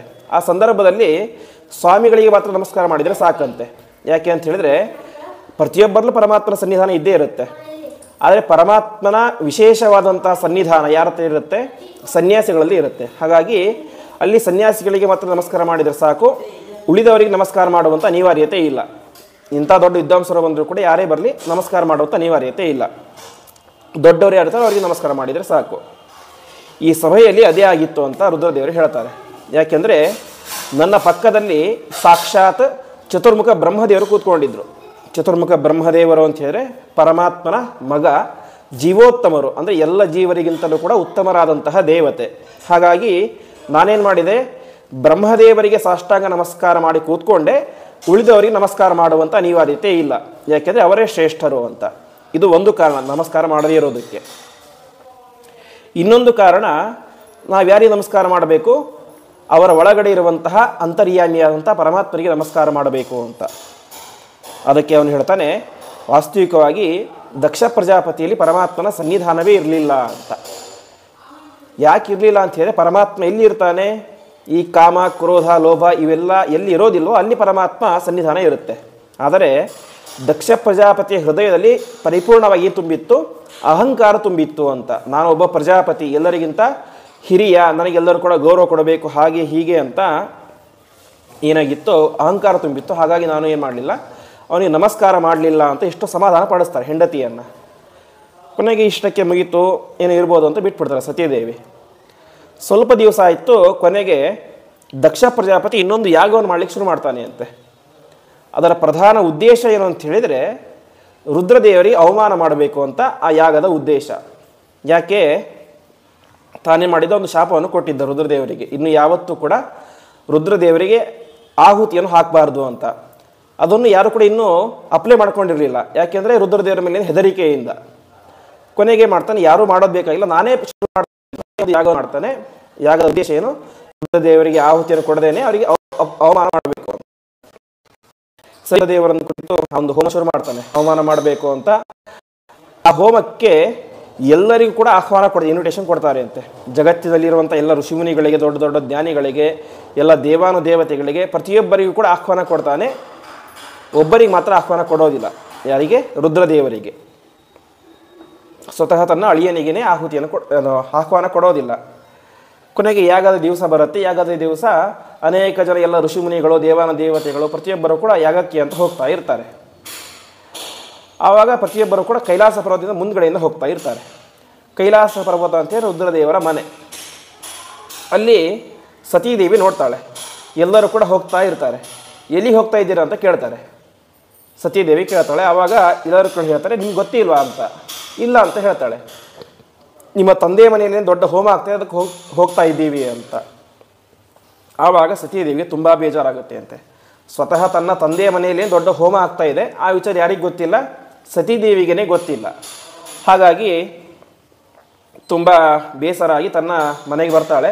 ಮನೆಗೆ ಬಂದು ಗಂಡನಿಗೆ ಹೇಳ್ತಾಳೆ, ನಾವು ನಮ್ಮ ತಂದೆ ಮನೆಯಲ್ಲಿ ಹೋಮ ಆಗ್ತಾ ಇದೆ, ಹೋಗೋಣ ಅಂತ. ಆವಾಗ ರುದ್ರದೇವರು ಹೇಳ್ತಾರೆ, ಹೋಗೋದು ಬೇಡ ಅಂತ. ಯಾಕೆಂದರೆ ನಿಮ್ಮ ತಂದೆ ಹೋಮ ಮಾಡ್ತಾ ಇರುವಂತಹ ಪ್ರಧಾನ ಉದ್ದೇಶ ಏನು? ನನ್ನನ್ನು ಅವಮಾನ ಮಾಡಬೇಕು ಅಂತ. ಹಾಗಾಗಿ ನಾವೊಂದು ವೇಳೆ ಅಲ್ಲಿ ಹೋದರೆ ನಮಗೆ ಅಲ್ಲಿ ಅವಮಾನ ಆಗುತ್ತೆ ಹೊರತು ಸತ್ಕಾರ ಆಗೋದಿಲ್ಲ. ಹಾಗಾಗಿ ನಾವು ಹೋಗೋದು ಬೇಡ ಅಂತ. ಇದು ಒಂದು ಉದ್ದೇಶ. ಇನ್ನೊಂದು ಉದ್ದೇಶ, ಯಾವತ್ತೂ ಕೂಡ ನಾವು ಒಬ್ಬರು ನಮ್ಮನ್ನು ಕರೆದರೆ ಹೋಗಬೇಕು ಅಂತೆ, ಕರೆಯದೆ ಇನ್ನೊಬ್ಬರ ಮನೆಗೆ ಹೋಗಬಾರ್ದು ಅಂತ ಹೇಳ್ತಾರೆ. ಹಾಗಾಗಿ ರುದ್ರದೇವರು ಹೇಳ್ತಾರೆ, ಒಂದು ನಿನ್ನ ಅಪ್ಪನಿಗೆ ನನ್ನ ಮೇಲೆ ಆಗಲಿ ನಿನ್ನ ಮೇಲೆ ಆಗಲಿ ಪ್ರೀತಿ ಅನ್ನೋದಿಲ್ಲ. ಇನ್ನೊಂದು ಹೋಮ ಮಾಡ್ತಾ ಇರೋದೇನೆ ನನಗೆ ಅವಮಾನ ಮಾಡಬೇಕು ಅಂತ. ಹಾಗಾಗಿ ನಾವು ಹೋದರೆ ಅಲ್ಲಿ ನಮಗೆ ಅವಮಾನನೇ ಆಗುತ್ತೆ. ಹಾಗಾಗಿ ನಾವು ಹೋಗೋದು ಬೇಡ ಅಂತ ತಿರಸ್ಕಾರ ಮಾಡ್ತಾರೆ. ಆವಾಗ ಯಾವ ಸತೀದೇವಿ ಒಂದು ಮಾತನ್ನೇ ಹೇಳ್ತಾಳೆ, ಅನಾಹೂತಾ ಪಿಬಿಯಾಂತಿ ತೇ ಗೃಹಂ ಭರ್ತು ಗುರೋಹೋ ದೇಹಕೃತಶ್ಚ ಕೌತುಕಂ ಅಂತ. ನೀವು ಹೇಳಿದ್ದು ಸರಿ, ಯಾರೇ ಒಬ್ಬರು ಮನೆಗೆ ಕರೆದರೆ ನಮ್ಮ ಮಾತ್ರ ಹೋಗ್ಬೇಕು, ಇಲ್ಲಾಂದರೆ ಹೋಗಬಾರ್ದು. ಆದರೆ 3 ಜನರ ಮನೆಗೆ ಮಾತ್ರ ನಾವು ಕರೆಯದೇ ಹೋಗ್ಬೋದು ಅಂತ ತಿಳಿಸ್ತಾರೆ. ಯಾವುದು ಅಂತ ಹೇಳಿದ್ರೆ, ಮೊದಲನೇದಾಗಿ ಭರ್ತು ಅಂತೇಳಿ ಗಂಡನ ಮನೆ. ಎಲ್ಲೋ ಬೇರೆ ಕಡೆ ಹೋಗಿರ್ತೇವೆ,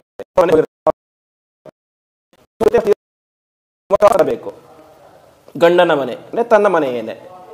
ಎರಡನೆಯದ್ದು ಗುರುಗಳ ಮನೆ ಅಂತ. ಅಂದರೆ 13 ವರ್ಷಗಳ ಕಾಲ ಗುರುಗಳ ಒಂದು, ಹಿಂದೆಲ್ಲ ಈ ರೀತಿ ವಿದ್ಯಾಪೀಠ ಅಂತ ಇರಲಿಲ್ಲ. ಗುರುಗಳ ಮನೆಯೇ ಅದೇನಾಗಿರುತ್ತೆ, ಗುರುಕುಲ ಆಗಿರ್ತಿತ್ತು. ಅವರ ಮನೆಯಲ್ಲಿ 1000 ಜನ ವಿದ್ಯಾರ್ಥಿಗಳು ಇರ್ತಾ ಇದ್ರು, ಅಲ್ಲಿ ಅಧ್ಯಯನ ಎಲ್ಲ ಮಾಡ್ತಾ ಇದ್ರು. ಹಾಗಾಗಿ ಮನೆಗೆ ಹೋಗ್ತಾ ಇದ್ರು, ಕಷ್ಟ ಇರಲಿಲ್ಲ. ಮೂರನೆಯದ್ದು ದೇಹಕೃತಶ್ಚ ಅಂತ.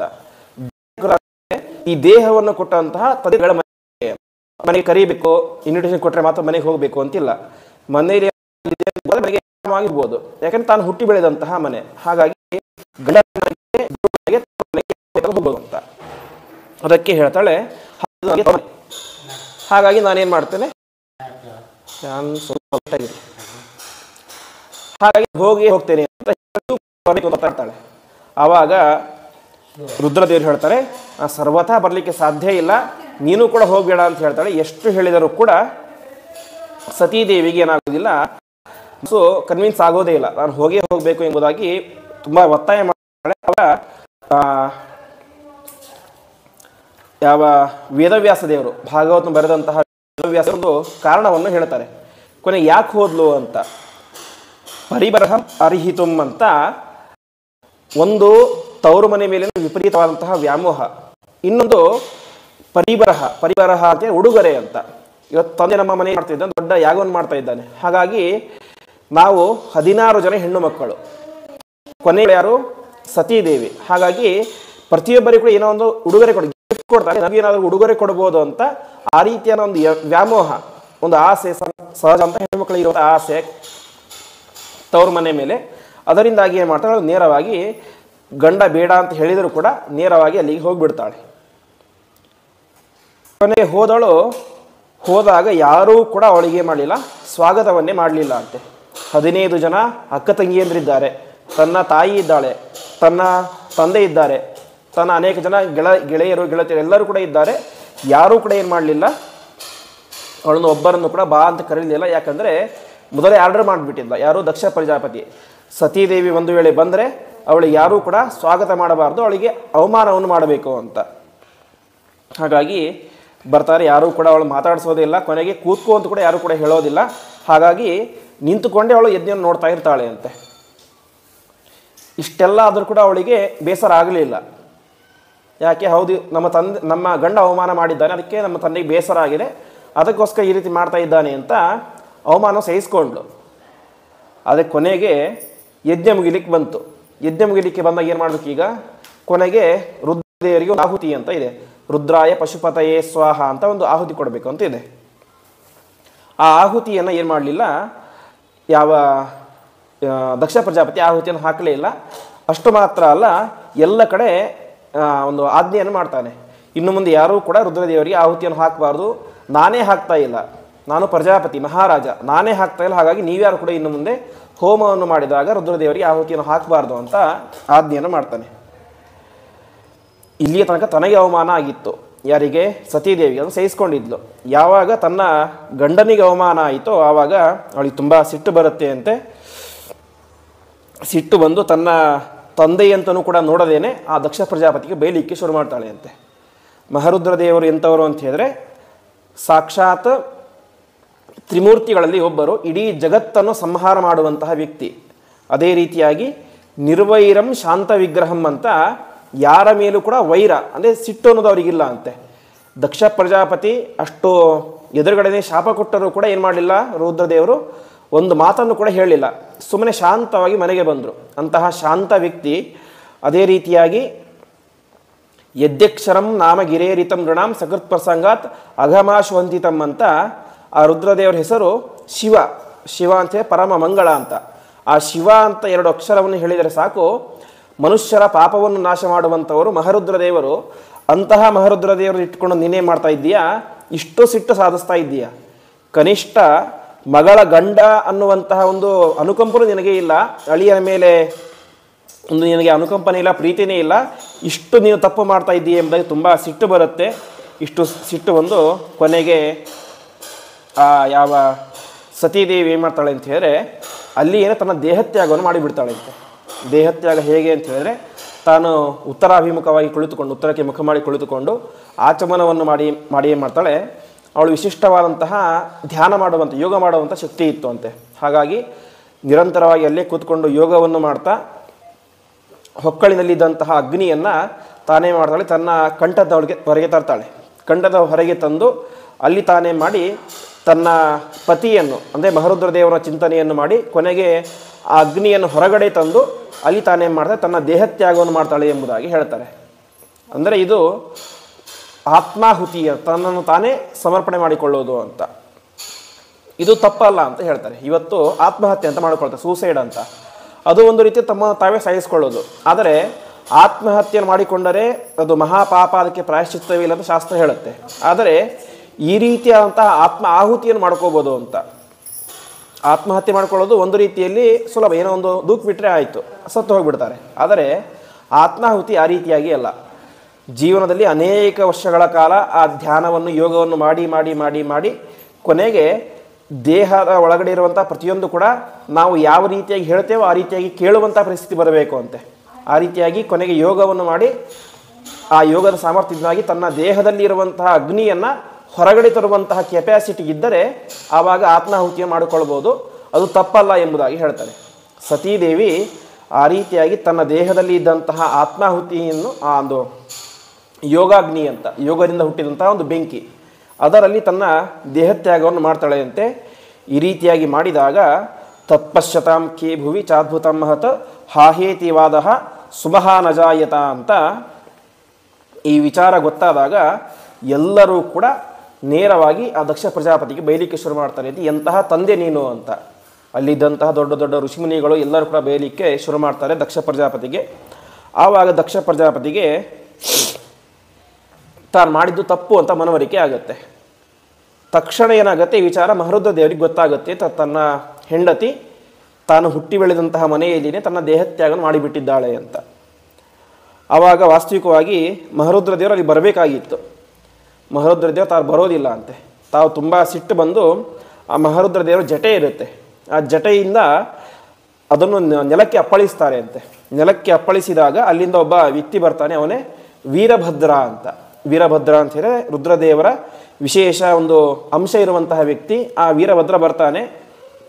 ಆ ವೀರಭದ್ರ ತಾನೇ ಮಾಡ್ತಾರೆ, ಅಲ್ಲಿಂದ ನೇರವಾಗಿ ಆ ದಕ್ಷ ಪ್ರಜಾಪತಿ ಮನೆಗೆ ಹೋಗ್ತಾನೆ. ಹೋಗಬೇಕಾದ್ರೆ ಒಬ್ಬನೇ ಹೋಗೋದಿಲ್ಲ, ತನ್ನ ಅನೇಕ ರೀತಿಯಾದಂತಹ ಭೂತಗಣಗಳು, ಮಹಾರುದ್ರದೇವರು ಗಣಗಳಿಗೆ ಒಡೆಯರು. ಸೊ ಆ ಭೂತಗಣಗಳು ಎಲ್ಲರನ್ನು ಕೂಡ ಸೇರಿಕೊಂಡು ತಾವೇ ಮಾಡ್ತಾರೆ, ಆ ಮಹಾರುದ್ರದೇವರ ಹೆಂಡತಿ ಸತ್ತಂತಹ ಸ್ಥಳಕ್ಕೆ ಯಜ್ಞಶಾಲೆಗೆ ಬರ್ತಾರೆ. ಯಜ್ಞಶಾಲೆಗೆ ಬಂದಾಗ ಅದು ಯಾವ ರೀತಿಯಾಗಿತ್ತು ಅಂತ ಹೇಳಿದರೆ, ಪ್ರಳಯ ಕಾಲ ಆಗಬೇಕಾದ್ರೆ ಯಾವ ರೀತಿಯಾದಂತಹ ಒಂದು ಘನಘೋರವಾದಂಥ ಧ್ವನಿ ಬರುತ್ತೋ ಆ ರೀತಿಯಾದಂತಹ ಧ್ವನಿ ಇಡೀ ಜಗತ್ತಿನಲ್ಲಿ ಎಲ್ಲ ಕಡೆ ಧೂಳು ಅಂತೆ. ಒಬ್ಬರಿಗೊಬ್ಬರು ಕಾಣಿಸ್ತಾ ಇಲ್ಲ. ಯಾಕೆ ಅಂತ ಹೇಳಿದರೆ ಆ ವೀರಭದ್ರ ದೇವರು ಆ ವಿಶೇಷವಾದಂಥ ವೇಗದಿಂದಾಗಿ ಅಲ್ಲಿಗೆ ಬರ್ತಾರೆ ಅಂತೆ. ಬಂದವರೇನೆ ಆ ಯಜ್ಞ ವೇದಿಕೆ ಎಲ್ಲವನ್ನು ಕೂಡ ಮುರಿದು ಹಾಕಿಬಿಡ್ತಾರೆ ಅಂತೆ. ಆ ಯಜ್ಞ ವೇದಿಕೆ ಮುರಿದು ಹಾಕ್ತಾರೆ. ಅಲ್ಲಿದ್ದಂತಹ ಹವಿಸ್ಸು ಹಾಕುವಂಥ ಪಾತ್ರೆಗಳು, ತುಪ್ಪ ಹಾಕುವಂಥ ಪಾತ್ರೆಗಳು, ಹೀಗೆ ಇಡೀ ಯಜ್ಞದ ಶಾಲೆಯನ್ನೇ ಮುರಿದು ಹಾಕಿಬಿಡ್ತಾರೆ ಯಾರು, ವೀರಭದ್ರ. ಕೊನೆಗೆ ಆ ಸತೀದೇವಿಗೆ ಸಾಯಲಿಕ್ಕೆ ಕಾರಣ ಯಾರು, ದಕ್ಷ ಪ್ರಜಾಪತಿ. ಅವನನ್ನು ಸಂಹಾರ ಮಾಡಬೇಕು ಅಂತ ಏನು ಮಾಡ್ತಾರೆ, ಅವರು ಅವನ ಕುತ್ತಿಗೆ ಮೇಲೆ ಕುಳಿತುಕೊಂಡು ಅವನನ್ನು ಸಂಹಾರ ಮಾಡಬೇಕು ಅಂತ ಪ್ರಯತ್ನ ಮಾಡ್ತಾರೆ. ಆದರೆ ಸಂಹಾರ ಮಾಡಲಿಕ್ಕೆ ಸಾಧ್ಯ ಆಗೋದಿಲ್ಲ ಅಂತೆ. ಯಾಕೆ ಅಂತ ಹೇಳಿದರೆ ಆ ವೀರಭದ್ರನಿಗಿಂತ ಯೋಗ್ಯತೆಯಲ್ಲಿ ತಾರತಮ್ಯದಲ್ಲಿ ಶ್ರೇಷ್ಠರಾದಂಥವ್ರು ಯಾರು? ದಕ್ಷ ಪ್ರಜಾಪತಿ. ಹಾಗಾಗಿ ಕೊಲ್ಲಲಿಕ್ಕೆ ಸಾಧ್ಯ ಆಗಲಿಲ್ಲ. ಕೊನೆಗೇನಾಗುತ್ತೆ, ಸಾಕ್ಷಾತ್ ರುದ್ರದೇವರೇ ಬರ್ತಾರೆ. ರುದ್ರದೇವರಂತೂ ಇವರಿಗಿಂತ ಶ್ರೇಷ್ಠರಾದಂಥವ್ರು, ಯಾರಿಗಿಂತ? ದಕ್ಷ ಪ್ರಜಾಪತಿಗಿಂತ. ಹಾಗಾಗಿ ನಾನು ಸಂಹಾರ ಮಾಡ್ತೇನೆ ಅಂತ ಬರ್ತಾರೆ. ಬಂದು ಅವರು ಪ್ರಯತ್ನ ಮಾಡ್ತಾರೆ. ಅವರು ಪ್ರಯತ್ನ ಮಾಡಿದರೂ ಕೂಡ ಸಂಹಾರ ಮಾಡಲಿಕ್ಕೆ ಸಾಧ್ಯ ಆಗೋದಿಲ್ಲ ಅಂತೆ. ಯಾಕೆ ಸಾಧ್ಯ ಆಗಲಿಲ್ಲ ಅಂತ ಹೇಳಿದ್ರೆ, ರುದ್ರದೇವರು ಅವನನ್ನು ಸಂಹಾರ ಮಾಡಬೇಕಂತ ಅಂದ್ಕೊಂಡಿದ್ದು ಯಾಕೆ? ಸಿಟ್ಟಿನಿಂದ, ಕ್ರೋಧದಿಂದ. ಹಾಗಾಗಿ ಸಿಟ್ಟು ಯಾವತ್ತೂ ಕೂಡ ಒಂದು ಕೆಲಸವನ್ನು ಮಾಡಲಿಕ್ಕೆ ಸಾಧ್ಯ ಆಗೋದಿಲ್ಲ ಅಂತೆ. ಹಾಗಾಗಿ ಅದು ಸಾಧ್ಯ ಆಗಲಿ, ಕೊಲ್ಲಲಿಕ್ಕೆ ಸಾಧ್ಯ ಆಗಲಿಲ್ಲ. ಕೊನೆಗೆ ರುದ್ರದೇವರು ಶಾಂತರಾಗಿ ಒಂದು ಅನುಸಂಧಾನ ಮಾಡ್ಕೊಳ್ತಾರೆ. ಇವತ್ತು ಇಲ್ಲಿ ದೊಡ್ಡ ಯಾಗ ಆಗ್ತಾ ಇದೆ. ಹಿಂದಿನ ಕಾಲದಲ್ಲಿ ಯಾಗಕ್ಕೆಲ್ಲ ಪಶು ಬಲಿ ಅಂತ ಕೊಡ್ತಾಯಿದ್ರು. ಒಂದು ಮೇಕೆಯನ್ನು ಇನ್ನೊಂದು ಯಾವುದನ್ನು ಬಲಿ ಅಂತ ಕೊಡ್ತಾಯಿದ್ರು. ಅದಕ್ಕೆ ರುದ್ರದೇವರು ಒಂದು ಸಂಕಲ್ಪವನ್ನು ಮಾಡ್ತಾರೆ, ಇವತ್ತು ಯಾವ ಪಶು ಬಲಿಯೂ ಬೇಡ, ಈ ದಕ್ಷ ಪ್ರಜಾಪತಿಯನ್ನೇ ನಾನು ಬಲಿಯನ್ನಾಗಿ ಕೊಡ್ತೇನೆ ಅಂತ ಅವನ ಶಿರಸ್ಸನ್ನು ಛೇದ ಮಾಡಿ ಹಾಕಿಬಿಡ್ತಾರೆ. ಅಂದರೆ ತಲೆಯನ್ನು ಕತ್ತರಿಸಿ ಹಾಕಿಬಿಡ್ತಾರೆ. ಆವಾಗ ಅವನ ತಲೆ ಕಟ್ಟಾಗಿ ಹೋಗಿಬಿಡುತ್ತೆ ಅಂತೆ. ಈ ರೀತಿಯಾಗಿ ಆದಾಗ ಎಲ್ಲ ದೇವತೆಗಳಿಗೂ ತುಂಬ ದೊಡ್ಡ ದೊಡ್ಡ ಹಾಹಾಕಾರ ಉಂಟಾಗುತ್ತೆ. ಆವಾಗ ದೇವತೆಗಳು ಕೂಡ ಹೋಗಿ ಬ್ರಹ್ಮದೇವರ ಬಳಿ ಪ್ರಾರ್ಥನೆ ಮಾಡ್ತಾರೆ ಅಂತೆ. ದಕ್ಷ ಪ್ರಜಾಪತಿ ಅಂತ ಎಲ್ಲ ಪ್ರಜೆಗಳಿಗೆ ಒಡೆಯ ರಾಜ, ಅವನೇ ಸತ್ತು ಹೋಗಿಬಿಟ್ರೆ ಜಗತ್ತಿನಲ್ಲಿ ಎಲ್ಲವೂ ಕೂಡ ಅಸ್ತವ್ಯಸ್ತವಾಗಿ ಹೋಗಿಬಿಡುತ್ತೆ. ಯಾಕೆ ಅಂದರೆ ಒಬ್ಬ ರಾಜ ಅನ್ನುವಂತಹ ವ್ಯಕ್ತಿ ಸರಿಯಾಗಿದ್ದರೆ ಪ್ರಜೆಗಳು ಚೆನ್ನಾಗಿ ಇರ್ತಾರೆ. ಆದರೆ ರಾಜನ ನಿಯಂತ್ರಣವೇ ಇಲ್ಲದೆ ಹೋದರೆ ಏನಾಗುತ್ತೆ? ಎಲ್ಲ ಕೂಡ ಅಸ್ತವ್ಯಸ್ತವಾಗಿ ಹೋಗಿಬಿಡುತ್ತೆ. ಹಾಗಾಗಿ ದಕ್ಷ ಪ್ರಜಾಪತಿಯನ್ನು ಹೇಗಾದರೂ ಮಾಡಿ ನೀವು ಬದುಕಿಸಬೇಕು ಅಂತ ಪ್ರಾರ್ಥನೆ ಮಾಡ್ತಾರೆ. ಆವಾಗ ಎಲ್ಲ ದೇವಾನ ದೇವತೆಗಳು ಕೂಡ ಬ್ರಹ್ಮದೇವರ ಬಳಿ ಹೋಗಿ ಕೇಳ್ತಾರೆ. ಆವಾಗ ಬ್ರಹ್ಮದೇವರು ಹೇಳ್ತಾರೆ, ನಾನು ಬದುಕಿಸೋದಿಲ್ಲ, ಸಂಹಾರ ಮಾಡಿದ್ಯಾರು? ರುದ್ರದೇವರು, ನೀವು ಅವರ ಹತ್ರನೇ ಹೋಗಿ ಪ್ರಾರ್ಥನೆ ಮಾಡಿ ಅಂತ ಹೇಳ್ತಾರೆ. ಆವಾಗ ಎಲ್ಲರೂ ಕೂಡ ಬಂದು ಅವ್ರ ಹತ್ತಿರ ಪ್ರಾರ್ಥನೆ ಮಾಡ್ತಾರೆ. ಕೊನೆಗೆ ರುದ್ರದೇವ ಸಾವು ಸಂತುಷ್ಟರಾಗಿ ಬದುಕಲಿ ಅಂತ ಬದುಕಿಸ್ತಾರೆ. ಆದರೆ ತಲೆ ಏನಾಗಿಬಿಟ್ಟಿರುತ್ತೆ? ಕತ್ತರಿಸಿ ಹೋಗಿಬಿಟ್ಟಿರುತ್ತೆ. ಆವಾಗ ಆ ರುದ್ರದೇವ ಒಂದು ಉಪಾಯವನ್ನು ಮಾಡ್ತಾರೆ. ಇವತ್ತು ದಕ್ಷ ಪ್ರಜಾಪತಿ ಬದುಕಿದ್ದಾನೆ, ಆದರೆ ಅವನಿಗೇನಿಲ್ಲ, ತಲೆ ಅನ್ನೋದಿಲ್ಲ. ಹಾಗಾಗಿ ಅಲ್ಲಿ ಒಂದು ಮೇಕೆ ಇರುತ್ತೆ, ಅದನ್ನು ಕಟ್ಟಿರ್ತಾರೆ. ಯಾಕೆ? ಅದನ್ನು ಬಲಿ ಕೊಡಬೇಕಂತ ಕಟ್ಟಿರ್ತಾರೆ. ರುದ್ರದೇವರು ಏನು ಮಾಡಿಬಿಟ್ಟಿದ್ರು, ಆ ಪಶುವಿಗೆ ಬದಲಾಗಿ ಈ ಮನುಷ್ಯನೇ ಬಲಿಯಾಗಿ ಕೊಟ್ಬಿಟ್ಟಿದ್ರು ದಕ್ಷ ಪ್ರಜಾಪತಿಯನ್ನು. ಕೊನೆಗೆ ಆ ಮೇಕೆಯ ತಲೆಯನ್ನು ಕತ್ತರಿಸಿ ಆ ಮೇಕೆಯ ತಲೆಯನ್ನು ಏನು ಮಾಡ್ತಾರೆ? ದಕ್ಷ ಪ್ರಜಾಪತಿಯ ದೇಹಕ್ಕೆ ಜೋಡಿಸ್ತಾರೆ ಅಂತೆ. ಹಾಗಾಗಿ ದಕ್ಷ ಪ್ರಜಾಪತಿಯ ತಲೆ, ಮೇಕೆಯ ತಲೆ, ಕೆಳಗಡೆ ಮನುಷ್ಯನ ದೇಹ. ಕೊನೆಗೆ ದಕ್ಷ ಪ್ರಜಾಪತಿ ಬದುಕ್ತಾನೆ ಅಂತೆ. ಆದರೆ ಅವನಿಗೆ ತುಂಬ ದುಃಖ ಆಗಿಬಿಟ್ಟಿರುತ್ತೆ. ಯಾಕೆಂತೇಳಿ ತಾನೇ ಜನ್ಮ ಕೊಟ್ಟಂತಹ ಒಬ್ಬ ಹೆಣ್ಣು ಮಗಳು ತನ್ನ ಮನೆಯಲ್ಲಿ ತನ್ನ ಕಣ್ಣ ಮುಂದೆಯೇ ಸತ್ತು ಹೋಗ್ಬಿಟ್ಟಲ್ಲ ಅಂತ ತುಂಬ ದುಃಖ ಆಗುತ್ತೆ. ಕೊನೆಗೆ ಆ ಬಂದಂತಹ ಪಾಪ ಪರಿಹಾರ ಆಗಬೇಕು. ಹೆಣ್ಣು ಮಗಳು ಸತ್ತು ಹೋಗಿದ್ದಾಳೆ. ಹಾಗಾಗಿ ಅದಕ್ಕೋಸ್ಕರ ಇನ್ನೊಂದು ರೀತಿಯಾದಂಥ ವಿಶೇಷ ಯಾಗವನ್ನು ಮಾಡಲಿಕ್ಕೆ ಶುರು ಮಾಡ್ತಾನೆ ಅಂತೆ. ಆ ಯಾಗದಲ್ಲಿ ತನ್ನ ಬಂದಂಥ ಎಲ್ಲ ಪಾಪ ಪರಿಹಾರ ಆಗಲಿ, ಅಷ್ಟು ಮಾತ್ರ ಅಲ್ಲ, ಇನ್ನು ಮುಂದೆ ಪ್ರತಿಯೊಬ್ಬರೂ ಕೂಡ ರುದ್ರದೇವರಿಗೆ ಆಹುತಿಯನ್ನು ಕೊಡಲೇಬೇಕು ಅಂತ ತಾನೇ ನಿಯಮವನ್ನು ಮಾಡ್ತಾನೆ. ಹಿಂದೆ ಶಾಪ ಕೊಟ್ಟಿದ್ದ್ಯಾರು? ಇದೇ ದಕ್ಷ ಪ್ರಜಾಪತಿ. ಕೊನೆಗೆ ಅವನಿಗೆ ತಾನು ಮಾಡಿದಂತಹ ತಪ್ಪಿನ ಅರಿವಾಗಿ ಕೊನೆಗೆ ಅದರಲ್ಲಿ ಆಹುತಿಯನ್ನು ಹಿಂದೆ ಪ್ರತಿಯೊಬ್ಬರು ಆ ಮಹಾರುದ್ರದೇವರ ಆಹುತಿಯನ್ನು ಕೊಡಬೇಕು ಎಂಬುದಾಗಿ ತೀರ್ಮಾನವನ್ನು ಮಾಡಿ ಎಲ್ಲ ಕಡೆ ಆ ರೀತಿಯಾದಂಥ ನಿಯಮವನ್ನು ಮಾಡ್ತಾನೆ ಎಂಬುದಾಗಿ ಹೇಳ್ತಾರೆ. ಹಾಗಾಗಿ ಇಲ್ಲಿ ಗಮನಿಸಬೇಕಾದಂಥ ಅಂಶ ಏನು ಅಂತ ಹೇಳಿದ್ರೆ, ಯಾವತ್ತೂ ಕೂಡ ಮಹಾತ್ಮರ ನಿಂದನೆಯನ್ನು ಮಾಡಬಾರ್ದು ಅಂತ. ಶ್ರೇಷ್ಠ ಜ್ಞಾನಿಗಳ, ದೇವತೆಗಳ ಯಾರೇ ಆಗಲಿ ಅವರಿಗೆ ನಿಂದನೆಯನ್ನು, ಅವರ ಅವಮಾನ ಆಗಲಿ ಯಾವುದನ್ನು ಕೂಡ ಮಾಡಬಾರ್ದು ಅಂತ. ಯಾಕೆಂದರೆ ಮಾಡಿದಾಗ ಏನಾಗುತ್ತೆ, ಒಂದು ಅವರಿಗೂ ಅವಮಾನ, ಅವರಲ್ಲಿ ಇರುವಂತಹ ಪರಮಾತ್ಮನಿಗೆ ಅವಮಾನ. ಇಲ್ಲಿ ದಕ್ಷ ಪ್ರಜಾಪತಿ ಮಾಡಿದಂತಹ ಕೆಲಸ, ಒಂದು ರುದ್ರದೇವರು ಅವನಿಗಿಂತ ತುಂಬ ದೊಡ್ಡ ವ್ಯಕ್ತಿಗಳು, ತಾರತಮ್ಯದಲ್ಲಿ ತುಂಬ ದೊಡ್ಡ ವ್ಯಕ್ತಿಗಳು, ಅವರಿಗೆ ಅವಮಾನವನ್ನು ಮಾಡಿದ. ಅಷ್ಟು ಮಾತ್ರ ಅಲ್ಲ, ಅವರಲ್ಲಿ ಅಂತರ್ಯಾಮಿಯಾಗಿರುವಂಥ ಪರಮಾತ್ಮನಿಗೂ ಅವಮಾನವನ್ನು ಮಾಡಿದ. ಹಾಗಾಗಿ ತನ್ನ ತಲೆಯನ್ನೇ ಕಳೆದುಕೊಳ್ಳುವಂಥ ಪರಿಸ್ಥಿತಿ ಬಂತು ಎಂಬುದಾಗಿ ಹೇಳ್ತಾರೆ. ಹಾಗಾಗಿ ಆ ಮಹಾತ್ಮನ ನಿಂದನೆಯನ್ನು ಯಾವತ್ತೂ ಕೂಡ, ಅವರು ಎಷ್ಟೇ ತಪ್ಪುಗಳನ್ನು ಮಾಡಿದರೂ ಕೂಡ ನಮಗೆ ಅವರು ದೊಡ್ಡವರು. ಹಾಗಾಗಿ ಪಕ್ಷಿ ಅಂತ ಇರುತ್ತೆ, ರಾಜಹಂಸ ಪಕ್ಷಿ ಅಂತ. ಅದರ ಸ್ವಭಾವ ಏನು ಅಂತ ಹೇಳಿದರೆ, ಒಂದು ಹಾಲನ್ನು ಮತ್ತು ನೀರನ್ನು ಮಿಕ್ಸ್ ಮಾಡಿ ಇಟ್ಟರೆ ಅದು ಹಾಲನ್ನು ಮಾತ್ರ ಕುಡಿಯುತ್ತೆ ಅಂತೆ, ನೀರನ್ನು ಹಾಗೆ ಬಿಟ್ಟುಬಿಡುತ್ತೆ. ದೋಷ ಇದೆ, ಆ ದೋಷವನ್ನು ಬಿಟ್ಟು ಅವರ ಗುಣಗಳೇನಿದೆ, ಅವರ ಕ್ವಾಲಿಟಿಗಳೇನಿದೆ ಅದನ್ನು ಮಾತ್ರ ಸ್ವೀಕಾರ ಮಾಡಬೇಕು ಅಂತ ತಿಳಿಸ್ತಾ ಇದ್ದಾರೆ. ದಕ್ಷ ಪ್ರಜಾಪತಿಯ ಚರಿತ್ರೆಯನ್ನು ಹೇಳಿ ಮುಂದೆ ಉತ್ತಾನಪಾದನ ಚರಿತ್ರೆ. ಉತ್ತಾನಪಾದ ಅಂತ ಹೇಳಿ ಇವನು ಕೂಡ ಸ್ವಯಂಭುವ ಮನುವಿನ ಮಗ. ಉತ್ತಾನಪಾದ ಮತ್ತು ಪ್ರಿಯವ್ರತ ಅಂತ ಇಬ್ಬರು ಗಂಡು ಮಕ್ಕಳು, 3 ಜನ ಹೆಣ್ಣು ಮಕ್ಕಳು, 2 ಗಂಡು ಮಕ್ಕಳು. ಇಬ್ಬರ ಹೆಣ್ಣು ಮಕ್ಕಳ ಚರಿತ್ರೆಯನ್ನು ಹೇಳಿ ಮುಂದೆ ಗಂಡು ಮಕ್ಕಳ ಚರಿತ್ರೆ ಹೇಳಲಿಕ್ಕೆ ಶುರು ಮಾಡ್ತಾರೆ. ಅವನ ಹೆಸರು ಉತ್ತಾನಪಾದ ಅಂತ. ಉತ್ತಾನಪಾದ ಅಂತ ಹೇಳಿದರೆ ಇದರ ಅರ್ಥ ಏನು ಅಂತ ಹೇಳಿದರೆ ತಲೆ ಕೆಳಗೆ ಕಾಲು ಮೇಲೆ ಅಂತ ಅರ್ಥ. ಈ ರೀತಿ ವಿಚಿತ್ರ ಹೆಸರು ಉತ್ತಾನಪಾದ ಅಂತ, ಕಾಲು ಮೇಲ್ಗಡೆ ಇರುವಂಥವನು ಅಂತ. ಈ ರೀತಿ ನಾಮಕರಣ ಅವನಿಗೆ ಯಾಕೆ ಮಾಡಿದರು ಅಂತ ಹೇಳಿದರೆ ಅವನಿಗೆ 2 ಹೆಂಡತಿಯರು ಹುಟ್ಟು, ಸುನೀತಿ ಮತ್ತು ಸುರುಚಿ ಅಂತ. ಸುನೀತಿ ಒಳ್ಳೆ ಸಾತ್ವಿಕ ಹೆಣ್ಣು, ಸುರುಚಿ ಸ್ವಲ್ಪ ಅಹಂಕಾರ ಇದೆಲ್ಲ ಜಾಸ್ತಿ. ಇವು ಕೊನೆಗೇನಾಗ್ಬಿಟ್ಟ, ಉತ್ತಾನಪಾದ ಸುರುಚಿಯ ವಶನಾಗಿ ಬಿಟ್ಟ. ಅವನು ಹೇಗೆ ಹೇಳ್ತೋ ಹಾಗೆ ಕೇಳ್ತಾ ಇದ್ದ. ಕೊನೆಗೆ ಏನು ಹೇಳ್ತಿತ್ತು ಅಂತ ಹೇಳಿದ್ರೆ ತಲೆ ಕೆಳಗೆ ಮಾಡಿ ನಿಲ್ಲು ಅಂತ ಹೇಳಿದ್ರು ಕೂಡ ನಿಲ್ಲಿಕ್ಕೆ ಶುರು ಮಾಡಿದ್ದ ಅಂತ ಯಾರು, ಉತ್ತಾನಪಾದ. ಹಾಗಾಗಿ ಅವನಿಗೆ ಉತ್ತಾನಪಾದ ಅನ್ನೋಂಥ ಹೆಸರು ಸಾರ್ಥಕ ಆಯಿತು ಅಂತ ತಿಳಿಸ್ತಾರೆ. ಅಂದರೆ ಸಂಪೂರ್ಣವಾಗಿ ಹೆಂಡತಿ ಕೈವಶವಾಗಿ ಬಿಟ್ಟಿದ್ದ ಅಂತ. ಈ ಸುನೀತಿ ಹೆಸರೇ ಹೇಳುವಂತೆ ಒಳ್ಳೆ ನೀತಿವಂತ ಹೆಣ್ಣು. ಸುರುಚಿ ರುಚಿ ಜಾಸ್ತಿ, ಅಂದರೆ ಬಾಯಿ ಚಪಲ ಜಾಸ್ತಿ, ಈ ರೀತಿಯಾಗಿ ಅನೇಕ ಲೌಕಿಕ ಆಕರ್ಷಣೆಗಳು ಜಾಸ್ತಿ ಸುರುಚಿಗೆ. ಈ ಸುನೀತಿಗೆ ಮತ್ತು ಸುರುಚಿಗೆ ಒಬ್ಬೊಬ್ಬರು ಗಂಡು ಮಕ್ಕಳು ಇದ್ದರು. ಸುನೀತಿಯ ಮಗ ಧ್ರುವ ಅಂತ, ಸುರುಚಿಯ ಮಗ ಉತ್ತಮ ಅಂತ. ಸುನೀತಿ ಮೇಲೆ, ಸುನೀತಿ ಮಗನ ಮೇಲೆ ಇವನಿಗೆ ಅಷ್ಟೊಂದು ಆಸಕ್ತಿ ಇರಲಿಲ್ಲ. ಯಾರಿಗೆ? ಉತ್ತಾನಪಾದನಿಗೆ. ಯಾಕೆಂದರೆ ಸುರುಚಿಯ ಮೇಲೇ ಆಸಕ್ತಿ ಜಾಸ್ತಿ, ಸಣ್ಣವಳು ಅಂತ. ಕೊನೆಗೆ ಅವನ ಮಗನ ಮೇಲೂ ಕೂಡ ಪ್ರೀತಿ ಜಾಸ್ತಿ ಇತ್ತು. ಹಾಗಾಗಿ ಜಾಸ್ತಿ ಅವರ ಮೇಲೆ ಪ್ರೀತಿ ಮಾಡ್ತಾ ಇದ್ದ. ಸುನೀತಿನೊಂದು ಮೂಲೆ ಗುಂಪು ಮಾಡಿಬಿಟ್ಟಿದ್ದ. ಒಂದು ದಿವಸ ಏನಾಗುತ್ತೆ, ಉತ್ತಾನಪಾದ ಸಿಂಹಾಸನದ ಮೇಲೆ ಕೂತ್ಕೊಂಡಿರ್ತಾನೆ. ಕೂತ್ಕೊಂಡಾಗ ಅವನ ತೊಡೆ ಮೇಲೆ ಯಾರು ಬಂದು ಕೂತ್ಕೊಳ್ತಾರೆ, ಈ ಉತ್ತಮ ಬಂದು ಕೂತ್ಕೊಳ್ತಾನೆ, ಸುರುಚಿಯ ಮಗ. ಆವಾಗ ಧ್ರುವ ಅಲ್ಲೇ ಓಡಾಡ್ತಾ ಇರ್ತಾನೆ. ಅದನ್ನು ನೋಡಿ ಅವನಿಗೂ ಆಸೆ ಆಗುತ್ತೆ, ನಾನು ಕೂಡ ನನ್ನ ತಂದೆ ತೊಡೆ ಮೇಲೆ ಕೂತ್ಕೊಳ್ಬೇಕು ಅಂತ. ಆವಾಗ ನೇರವಾಗಿ ಬರ್ತಾನೆ, ತನ್ನ ತಂದೆ ತೊಡೆ ಮೇಲೆ ಕೂತ್ಕೊಳ್ಳೋಕ್ಕೆ ಅಂತ ಹೋಗ್ತಾನೆ. ತಕ್ಷಣ ಸುರುಚಿ ಬರ್ತಾಳೆ, ಅವನ ಚಿಕ್ಕಮ್ಮ ಬಂದು ಕೈ ಹಿಡಿದು ಹೇಳ್ತಾಳೆ, ನಿನಗೆ ಇದ್ರ ಮೇಲೆ ಕೂತ್ಕೊಳ್ಳೋ ಯೋಗ್ಯತೆ ಇಲ್ಲ ಅಂತ.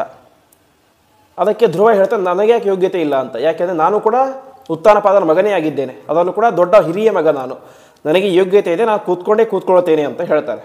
ಆವಾಗ ಸುರುಚಿ ಹೇಳ್ತಾಳೆ, ಉತ್ತಾನಪಾದನ ತೊಡೆಯ ಮೇಲೆ ಕೂತ್ಕೊಳ್ಬೇಕು ಅಂತ ಹೇಳಿದ್ರೆ ಉತ್ತಾನಪಾದನ ಮಗ ಆದರೆ ಮಾತ್ರ ಸಾಕಾಗೋದಿಲ್ಲ, ಉತ್ತಾನಪಾದ ಮತ್ತು ಸುರುಚಿಯ ಮಗ ಇರಬೇಕು ಅಂತ. ನೀನು ಯಾರ ಮಗ? ಸುನೀತಿಯ ಮಗ. ನಿನಗೆ ಕುಳಿತುಕೊಳ್ಳುವಂಥ ಯೋಗ್ಯತೆಯೇ ಇಲ್ಲ, ನಿನ್ನ ತಾಯಿಯೂ ಉಪಯೋಗ ಇಲ್ಲ, ಯಾವುದಕ್ಕೂ ಉಪಯೋಗ ಇಲ್ಲ, ನೀನು ಯಾವುದಕ್ಕೂ ಉಪಯೋಗ ಇಲ್ಲ. ಹಾಗಾಗಿ ತೊಡೆ ಮೇಲೆ ಕೂತ್ಕೊಳ್ಳೋಕ್ಕೆ ನಿನಗೆ ಯೋಗ್ಯತೆಯೇ ಇಲ್ಲ ಅಂತ ತಿರಸ್ಕಾರ ಮಾಡಿಬಿಡ್ತಾಳೆ. ಅವನಿನ್ನೂ 5 ವರ್ಷದ ಪುಟ್ಟ ಬಾಲಕ ಮಾತ್ರ. ಕೊನೆಗೆ ಹೇಳ್ತಾಳೆ, ನಿನಗೇನಾದರೂ ಅಷ್ಟು ತೊಡೆ ಮೇಲೆ ಕೂತ್ಕೊಳ್ಬೇಕು ಅಂತ ಆಸೆ ಇದ್ದರೆ ನೀವು ದೇವರನ್ನು ಕುರಿತು ತಪಸ್ಸು ಮಾಡಿ ವರ ಕೇಳು. ಏನು ಅಂತ, ನಾನು ಮುಂದಿನ ಜನ್ಮದಲ್ಲಿ ಸುರುಚಿಯ ಹೊಟ್ಟೆಯಲ್ಲಿ ಹುಟ್ಟಬೇಕಂತ ವರವನ್ನು ಕೇಳು, ಆವಾಗ ನಿನಗೆ ಕೂತ್ಕೊಳ್ಳಿಕ್ಕೆ ಯೋಗ್ಯತೆ ಸಿಗುತ್ತೆ ಅಂತ ಆ 5 ವರ್ಷದ ಪುಟ್ಟ ಮಗುವಿಗೆ ಬಾಯಿಗೆ ಬಂದ ರೀತಿಯಾಗಿ ಬೈದು ಅಪಮಾನ ಮಾಡಿಬಿಡ್ತಾಳೆ. ಅಪಮಾನ ಮಾಡಿದಾಗ ಅವನಿಗೆ ತುಂಬ ಬೇಸರವಾಗಿ ಅಳ್ತಾ ತಾನೇನು ಮಾಡ್ತಾನೆ, ತನ್ನ ತಾಯಿ ಹತ್ರ ಬರ್ತಾನೆ ಧ್ರುವ. ಅವಾಗ ಅಳ್ತಾ ಇರ್ತಾನೆ, ಏನಾಯಿತು ಅಂತ ಕೇಳ್ತಾಳೆ. ಈ ರೀತಿ ಎಲ್ಲ ನನ್ನ ಚಿಕ್ಕಮ್ಮ ತುಂಬ ಅವಮಾನ ಮಾಡಿದಳು ಅಂತ ಧ್ರುವ ಹೇಳ್ತಾನೆ. ಈ ರೀತಿಯಾಗಿ ಹೇಳಿದಾಗ ಸುನೀತಿ ಹೇಳುವಂತಹ ಮೊದಲ ಮಾತು, ಮಾಮಂಗಲಂ ತಾತ ಮರೇಶ್ ವಂಸ್ತಾಹ ಭುಂಕ್ತೇ ಜನೋಯೇತ್ ಪರದುಃಖದಸ್ತತ್ ಅಂತ ಒಂದು ಉಪದೇಶವನ್ನು ಮಾಡ್ತಾಳೆ. ನಿನಗೆ ಇವತ್ತು ಸುರುಚಿ ಮಾಡಿದ್ದಾಳೆ, ಅಪಮಾನ ಮಾಡಿದ್ದಾಳೆ, ಆದರೆ ನೀನು ಯಾವತ್ತೂ ಕೂಡ ಏನು ಮಾಡಬೇಡ, ಆ ಸುರುಚಿಗೆ ಬೈಲಿಕ್ಕೆ ಹೋಗಬೇಡ, ಅವಳಿಗೆ ಅಪಮಾನವನ್ನು ಮಾಡಲಿಕ್ಕೆ ಹೋಗಬೇಡ ಅಂತ.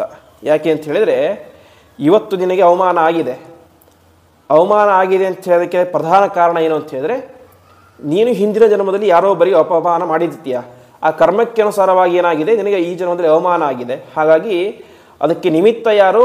ಸುರುಚಿ. ಹಾಗಾಗಿ ಅವಳ ತಪ್ಪು ಏನೂ ಇಲ್ಲ, ಹಾಗಾಗಿ ಅವಳಿಗೆ ಬೈಲಿಕ್ಕೆ ಹೋಗಬೇಡ ಎಂಬುದಾಗಿ ಅವಳಿಗೆ ಉಪದೇಶವನ್ನು ಕೊಡ್ತಾಳೆ. ಇನ್ನೊಬ್ಬರಿಗೆ ಯಾವತ್ತೂ ಕೂಡ ಕೆಟ್ಟದನ್ನು ಬಯಸಬೇಡ ಅಂತ ಉಪದೇಶ ಕೊಟ್ಟು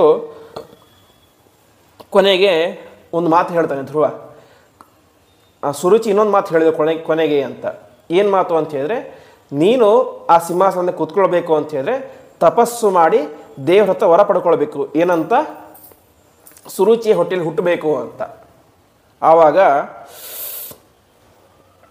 ತಾಯಿ ಹೇಳ್ತಾಳೆ, ನೀನೇನೂ ಚಿಂತೆ ಮಾಡಬೇಡ, ಸುರುಚಿ ನಿನಗೇನು ಹೇಳಿದ್ದಾಳೆ, ತಪಸ್ಸು ಮಾಡಿ ಅವಳ ಹೊಟ್ಟೆಯಲ್ಲಿ ಹುಟ್ಟಬೇಕು ಅಂತ ಕೇಳು ಅಂತ ಹೇಳಿದ್ದಾಳೆ. ಆದರೆ ಅದರಲ್ಲಿ 2 ಪಾಯಿಂಟ್ ಇದೆ. ಒಂದು ತಪಸ್ಸು ಮಾಡೋದು, ಇನ್ನೊಂದು ಅವಳ ಹೊಟ್ಟೆಯಲ್ಲಿ ಹುಟ್ಟಬೇಕು ಅಂತ ವರವನ್ನು ಪಡೆಯೋದು. ನೀನು ಅದರಲ್ಲಿ ಒಂದು ಅಂಶ ಬಿಟ್ಟುಬಿಡು. ಏನು, ಅವಳ ಹೊಟ್ಟೆಯಲ್ಲಿ ಹುಟ್ಟಬೇಕು ಅನ್ನೋವಂಥ ಅಂಶವನ್ನು ಬಿಟ್ಟುಬಿಡು. ತಪಸ್ಸು ಮಾಡಿ ಪರಮಾತ್ಮನನ್ನು ಒಲಿಸ್ಕೋ, ಇದೇ ನಿನಗೆ ದೊಡ್ಡ ಅವಕಾಶ ಅಂತ ಹೇಳಿಬಿಡ್ತಾಳೆ. ಯಾರು? ಸುನೀತಿ. ಈ ಧ್ರುವ ಇನ್ನೂ 5 ವರ್ಷದ ಪುಟ್ಟ ಬಾಲಕ. 5 ವರ್ಷದ ಪುಟ್ಟ ಮಗನಿಗೆ ನೀನು ಕಾಡಿಗೆ ಹೋಗಿ ತಪಸ್ಸು ಮಾಡಿ ಏನೂ ಚಿಂತೆ ಮಾಡಬೇಡ, ನನ್ನ ಅನುಗ್ರಹ ಇರುತ್ತೆ ಅಂತ ಕಳಿಸಿಬಿಡ್ತಾಳೆ. ಈ ಧ್ರುವನಿಗೆ ಕಾಡು ಅಂದರೆ ಏನು ಗೊತ್ತಿಲ್ಲ, ತಪಸ್ಸು ಅಂದರೆ ಏನು ಗೊತ್ತಿಲ್ಲ, ಏನೇನು ಗೊತ್ತಿಲ್ಲ. ಆಯಿತು ನಾನು ಹೋಗಿ ಬರ್ತೀನಿ ಅಂತ ಹೊರಟೇ ಬಿಡ್ತಾನೆ. ಇವಳು ಕೂಡ ಕಳಿಸೇ ಬಿಡ್ತಾಳೆ. ಉತ್ತಾನಪಾದನ ಮುಂದೆ ಏನೇ ಧ್ರುವ ಹೋಗ್ತಾ ಇರ್ತಾನೆ ಅಂತೆ. ಗೊತ್ತಾಗುತ್ತೆ ಉತ್ತಾನಪಾದನಿಗೆ ನಿನಗೆ ತುಂಬ ಬೇಸರ ಆಗಿದೆ, ತಪಸ್ಸು ಮಾಡಲಿಕ್ಕೆ ಅಂತ ಕಾಡಿಗೆ ಹೋಗ್ತಾ ಇದ್ದಾನೆ ಅಂತ. ಸ್ವತಃ ತನ್ನ ಮಗ ಕಾಡಿಗೆ ಹೋಗ್ತಾ ಇದ್ದರೂ ಕೂಡ ತಡೀಲಿಲ್ಲ ಅಂತ ಅವನು. ಯಾಕೆ ಅಂತ ಹೇಳಿದ್ರೆ ಸುರುಚಿಯ ಹೆದರಿಕೆ, ತಡೆದು ಇವಳೇನಾದರೂ ಮಾಡಿಬಿಡ್ತಾಳ ಅಂತ ಹಾಗೆ ಬಿಟ್ಟು ಬಿಡ್ತಾನೆ. ಕೊನೆಗೆ ಧ್ರುವ ನೇರವಾಗಿ ಕಾಡಿಗೆ ಹೋಗ್ತಾನೆ. ಕಾಡಿಗೆ ಹೋದಾಗ ಏನು ಮಾಡಬೇಕು ಗೊತ್ತೇ ಆಗೋದಿಲ್ಲ ಅವನಿಗೆ. ಯಾಕೆಂದರೆ 5 ವರ್ಷದ ಏನು ಬಾಲಕ, ತಪಸ್ಸು ಅಂದ್ರೆ ಏನು ಗೊತ್ತಿಲ್ಲ, ಮಂತ್ರ ಅಂದರೆ ಏನು ಗೊತ್ತಿಲ್ಲ, ತಂತ್ರ ಅಂದರೆ ಏನು ಗೊತ್ತೇ ಇಲ್ಲ. ಆವಾಗ ಅಲ್ಲಿಗೇನಾಗುತ್ತೆ, ನಾರದರು ಬರ್ತಾರೆ ಅಂತೆ. ನಾರದರು ಬಂದು ಕೇಳ್ತಾರೆ, ಯಾರಪ್ಪ ನೀನು ಅಂತ. ಅವನು ಹೇಳ್ತಾನೆ, ನಾನು ಧ್ರುವ ಅಂತ. ಸರಿ, ಈ ಕಾಡಿನಲ್ಲಿ ಏನು ಮಾಡ್ತಾ ಇದೆಯಾ, ಸಂಜೆ ಆಯಿತು, ಮನೆಗೆ ಹೊರಟೋಗ್ಬಿಡು ವಾಪಸ್ಸು ಅಂತ. ಆವಾಗ ಧ್ರುವ ಹೇಳ್ತಾನೆ, ಇಲ್ಲ ನಾನು ತಪಸ್ಸು ಮಾಡ್ಲಿಕ್ಕೆ ಬಂದಿದ್ದೀನಿ ಅಂತ. ಆವಾಗ ನಾರದರು ಜೋರಾಗಿ ನಕ್ಬಿಡ್ತಾರೆ ಅಂತೆ. ನಕ್ಕು ಹೇಳ್ತಾರೆ, ಏನು ಮಾತಾಡ್ತಾ ಇದ್ದೀಯಾ ನೀನು ಅಂತ. ಯಾಕೆ ಅಂತ ಹೇಳಿದರೆ, ನೀನು ಇನ್ನೂ 5 ವರ್ಷದ ಸಣ್ಣ ಬಾಲಕ. 5 ವರ್ಷದ ಬಾಲಕನಿಗೆ ತಪಸ್ಸು ಅಂದ್ರೆ ಏನು ಗೊತ್ತಿರೋದಿಲ್ಲ, ಮಂತ್ರ ಅಂದ್ರೆ ಏನಂತೂ ಗೊತ್ತಿರೋದಿಲ್ಲ. ದೊಡ್ಡ ದೊಡ್ಡ ಋಷಿಗಳು 1000 ವರ್ಷ ತಪಸ್ಸು ಮಾಡಿದರೂ ಕೂಡ ಏನಾಗೋದಿಲ್ಲ, ಅವರಿಗೆ ಪರಮಾತ್ಮ ಅನುಗ್ರಹ ಮಾಡೋದು ಕಂಡಿಲ್ಲ. ಅಂಥದ್ರಲ್ಲಿ ನೀನಿನ್ನು ಬಾಲಕ, ನೀನು ತಪಸ್ಸು ಮಾಡಲಿಕ್ಕೆ ನಿನಗೆ ಅರ್ಹತೆಯೇ ಇಲ್ಲ ಅಂತ. ಇನ್ನೊಂದು ಅದೇ ಸುನೀತಿ ಹೇಳಿದಂತಹ ಮಾತು. ಇವತ್ತು ನಮಗೆ ದುಃಖ ಆಗಿದೆ ಅಂತ ಹೇಳಿದರೆ, ಅಪಮಾನ ಆಗಿದೆ ಅಂತ ಹೇಳೋಕ್ಕೆ ಕಾರಣ ನಾವು ಮಾಡಿದಂತಹ ಪಾಪಕರ್ಮಗಳು. ನಮಗೇನಾದರೂ ಒಬ್ಬರು ಸನ್ಮಾನ ಮಾಡಿದರು ಅಂತ ಹೇಳೋಕ್ಕೆ ಮಾಡಿದಂಥ ಪುಣ್ಯಕರ್ಮಗಳು ಕಾರಣ. ಹಾಗಾಗಿ ನಿನಗೆ ಅಪಮಾನ ಆಗಿದೆ ಅಂತ ಹೇಳಿದರೆ ಅದಕ್ಕೆ ಏನು ಕಾರಣ? ನೀನು ಮಾಡಿದಂಥ ಪಾಪವೇ ಕಾರಣ.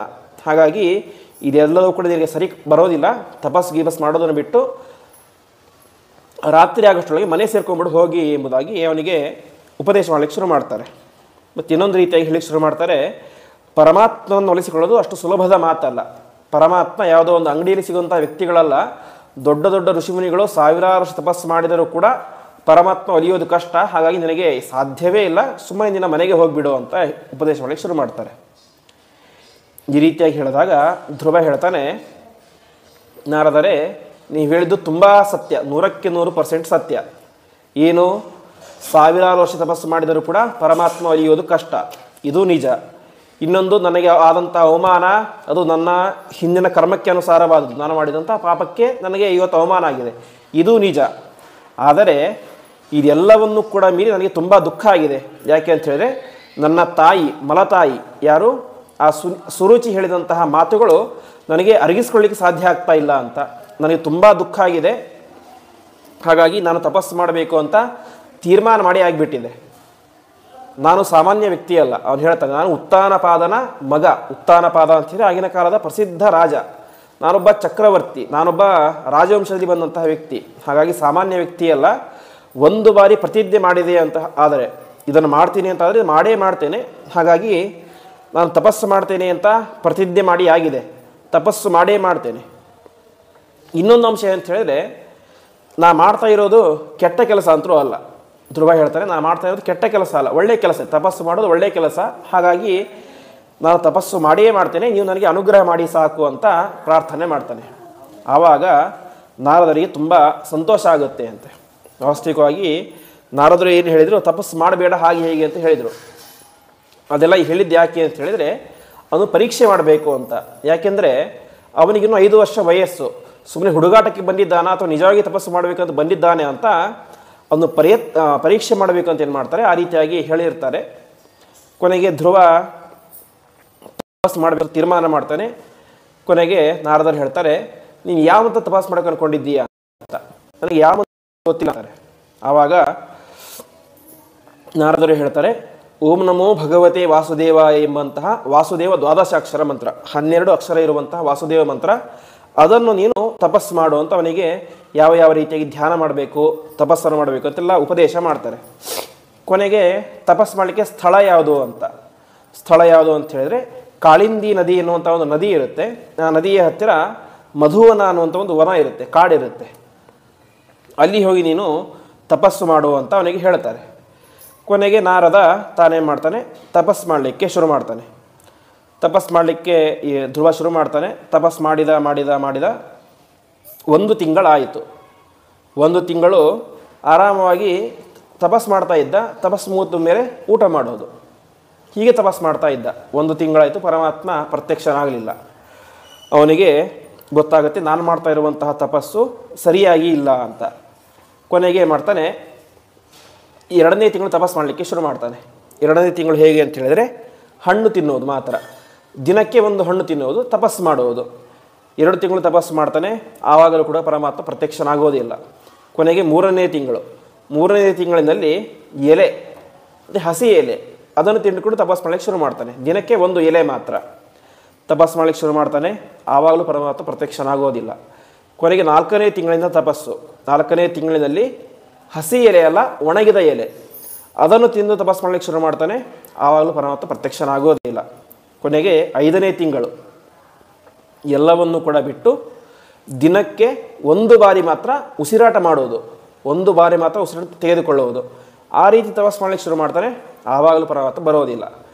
ಕೊನೆಗೆ 6ನೇ ತಿಂಗಳಿನಲ್ಲಿ ಒಂದು ತೀರ್ಮಾನ ಮಾಡ್ತಾನೆ, ಇನ್ನು ಮುಂದೆ 1 ಬಾರಿ ಉಸಿರಾಟ ಮಾಡ್ತಾನೆ ಅಂತ ಯೋಗ ಶಕ್ತಿ ಇತ್ತು ಅವನಿಗೆ. ಅದರಿಂದಾಗಿ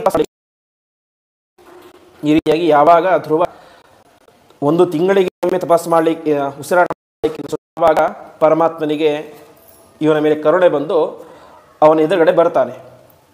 ಎದುರುಗಡೆ ಬಂದು ಪ್ರತ್ಯಕ್ಷನಾಗ್ತಾನೆ. 6 ತಿಂಗಳ ತಪಸ್ಸಿಗೆ ಪರಮಾತ್ಮ ಪ್ರತ್ಯಕ್ಷನಾಗಿ ಬಿಡ್ತಾನೆ. ಪ್ರತ್ಯಕ್ಷನಾಗಿ ನಿನಗೇನು ವರ ಬೇಕು ಅಂತ ಕೇಳ್ತಾನೆ. ಧ್ರುವ ಕಣ್ಬಿಟ್ಟು ನೋಡೋದೇ ಇಲ್ಲ ಅಂತೆ. ಎದುರುಗಡೆ ಸಾಕ್ಷಾತ್ ಪರಮಾತ್ಮ ಬಂದು ನಿಂತಿದ್ದಾನೆ, ಇವನಿಗೆ ಎಚ್ಚರವೇ ಆಗೋದಿಲ್ಲ. ಯಾಕೆ ಅಂತ ಹೇಳಿದರೆ ಒಳಗಡೆ ತನ್ನ ಹೃದಯದಲ್ಲಿ ಪರಮಾತ್ಮನನ್ನು ಪ್ರತಿಷ್ಠಾಪನೆ ಮಾಡಿಕೊಂಡು ನಿರಂತರ ಉಪಾಸನೆ ಮಾಡ್ತಾ ಇದ್ದಾನೆ. ಹಾಗಾಗಿ ಹೊರಗಡೆ ಏನಾಗ್ತಿದೆ ಅಂತಲೇ ಗೊತ್ತಾಗ್ತಿರಲ್ಲ ಧ್ರುವನಿಗೆ. ಸಾಕ್ಷಾತ್ ಪರಮಾತ್ಮ ಬಂದು ನಿಂತಿದ್ದಾನೆ, ಪರಮಾತ್ಮ ಬಂದು ವೇಟ್ ಮಾಡ್ತಾನೆ, ಸ್ವಲ್ಪ ಕಾಯ್ತಾನೆ, ಇವಾಗ ಎಚ್ಚರ ಆಗ್ಬೋದು, ಅವಾಗ ಎಚ್ಚರ ಆಗ್ಬೋದು ಅಂತ. ಎಷ್ಟು ಹೊತ್ತಾದರೂ ಕೂಡ ಏನಾಗೋದಿಲ್ಲ, ಧ್ರುವನಿಗೆ ಎಚ್ಚರವೇ ಆಗೋದಿಲ್ಲ ಅಂತ ನಿರಂತರವಾಗಿ ತಪಸ್ಸನ್ನು ಮಾಡ್ತಾ ಇದ್ದಾನೆ ಕಠಿಣವಾಗಿ. ಕೊನೆಗೆ ಪರಮಾತ್ಮನ ಉಪಾಯವನ್ನು ಮಾಡ್ತಾನೆ. ನಾನು ಹೀಗೆ ನಿಂತರೆ ಇವನಿಗೆ ಕಣ್ಣು ತೆಗೆಯೋದೇ ಇಲ್ಲ. ಹಾಗಾಗಿ ಏನು ಅಂತ ಹೇಳಿದ್ರೆ ತನ್ನ ಹೃದಯದ ಒಳಗಡೆ ಏನು ಮಾಡ್ತಾ ಇದ್ದ, ಒಂದು ಪರಮಾತ್ಮನ ರೂಪವನ್ನು ಚಿಂತನೆ ಮಾಡ್ತಾ ಇದ್ದ, ವಾಸುದೇವ ರೂಪವನ್ನು. ಆ ವಾಸುದೇವ ರೂಪವನ್ನು ಒಂದು ಕ್ಷಣ ಪರಮಾತ್ಮ ಮಾಯ ಮಾಡಿಬಿಡ್ತಾನೆ ಅಂತೆ. ತಕ್ಷಣ ಕಣ್ಣು ಬಿಡ್ತಾನೆ ಯಾರು, ಧ್ರುವ ಮಹಾರಾಜ. ಆ ಮೂರ್ತಿ ಎಲ್ಲಿಗೋಯ್ತು ಅಂತ ಆಶ್ಚರ್ಯ ಆಗುತ್ತೆ ಅವನಿಗೆ. ಆವಾಗ ಕಣ್ಣು ಮುಂದ್ಗಡೆ ಸಾಕ್ಷಾತ್ ಪರಮಾತ್ಮನ ಸ್ವರೂಪ ನಿಂತಿರುತ್ತೆ.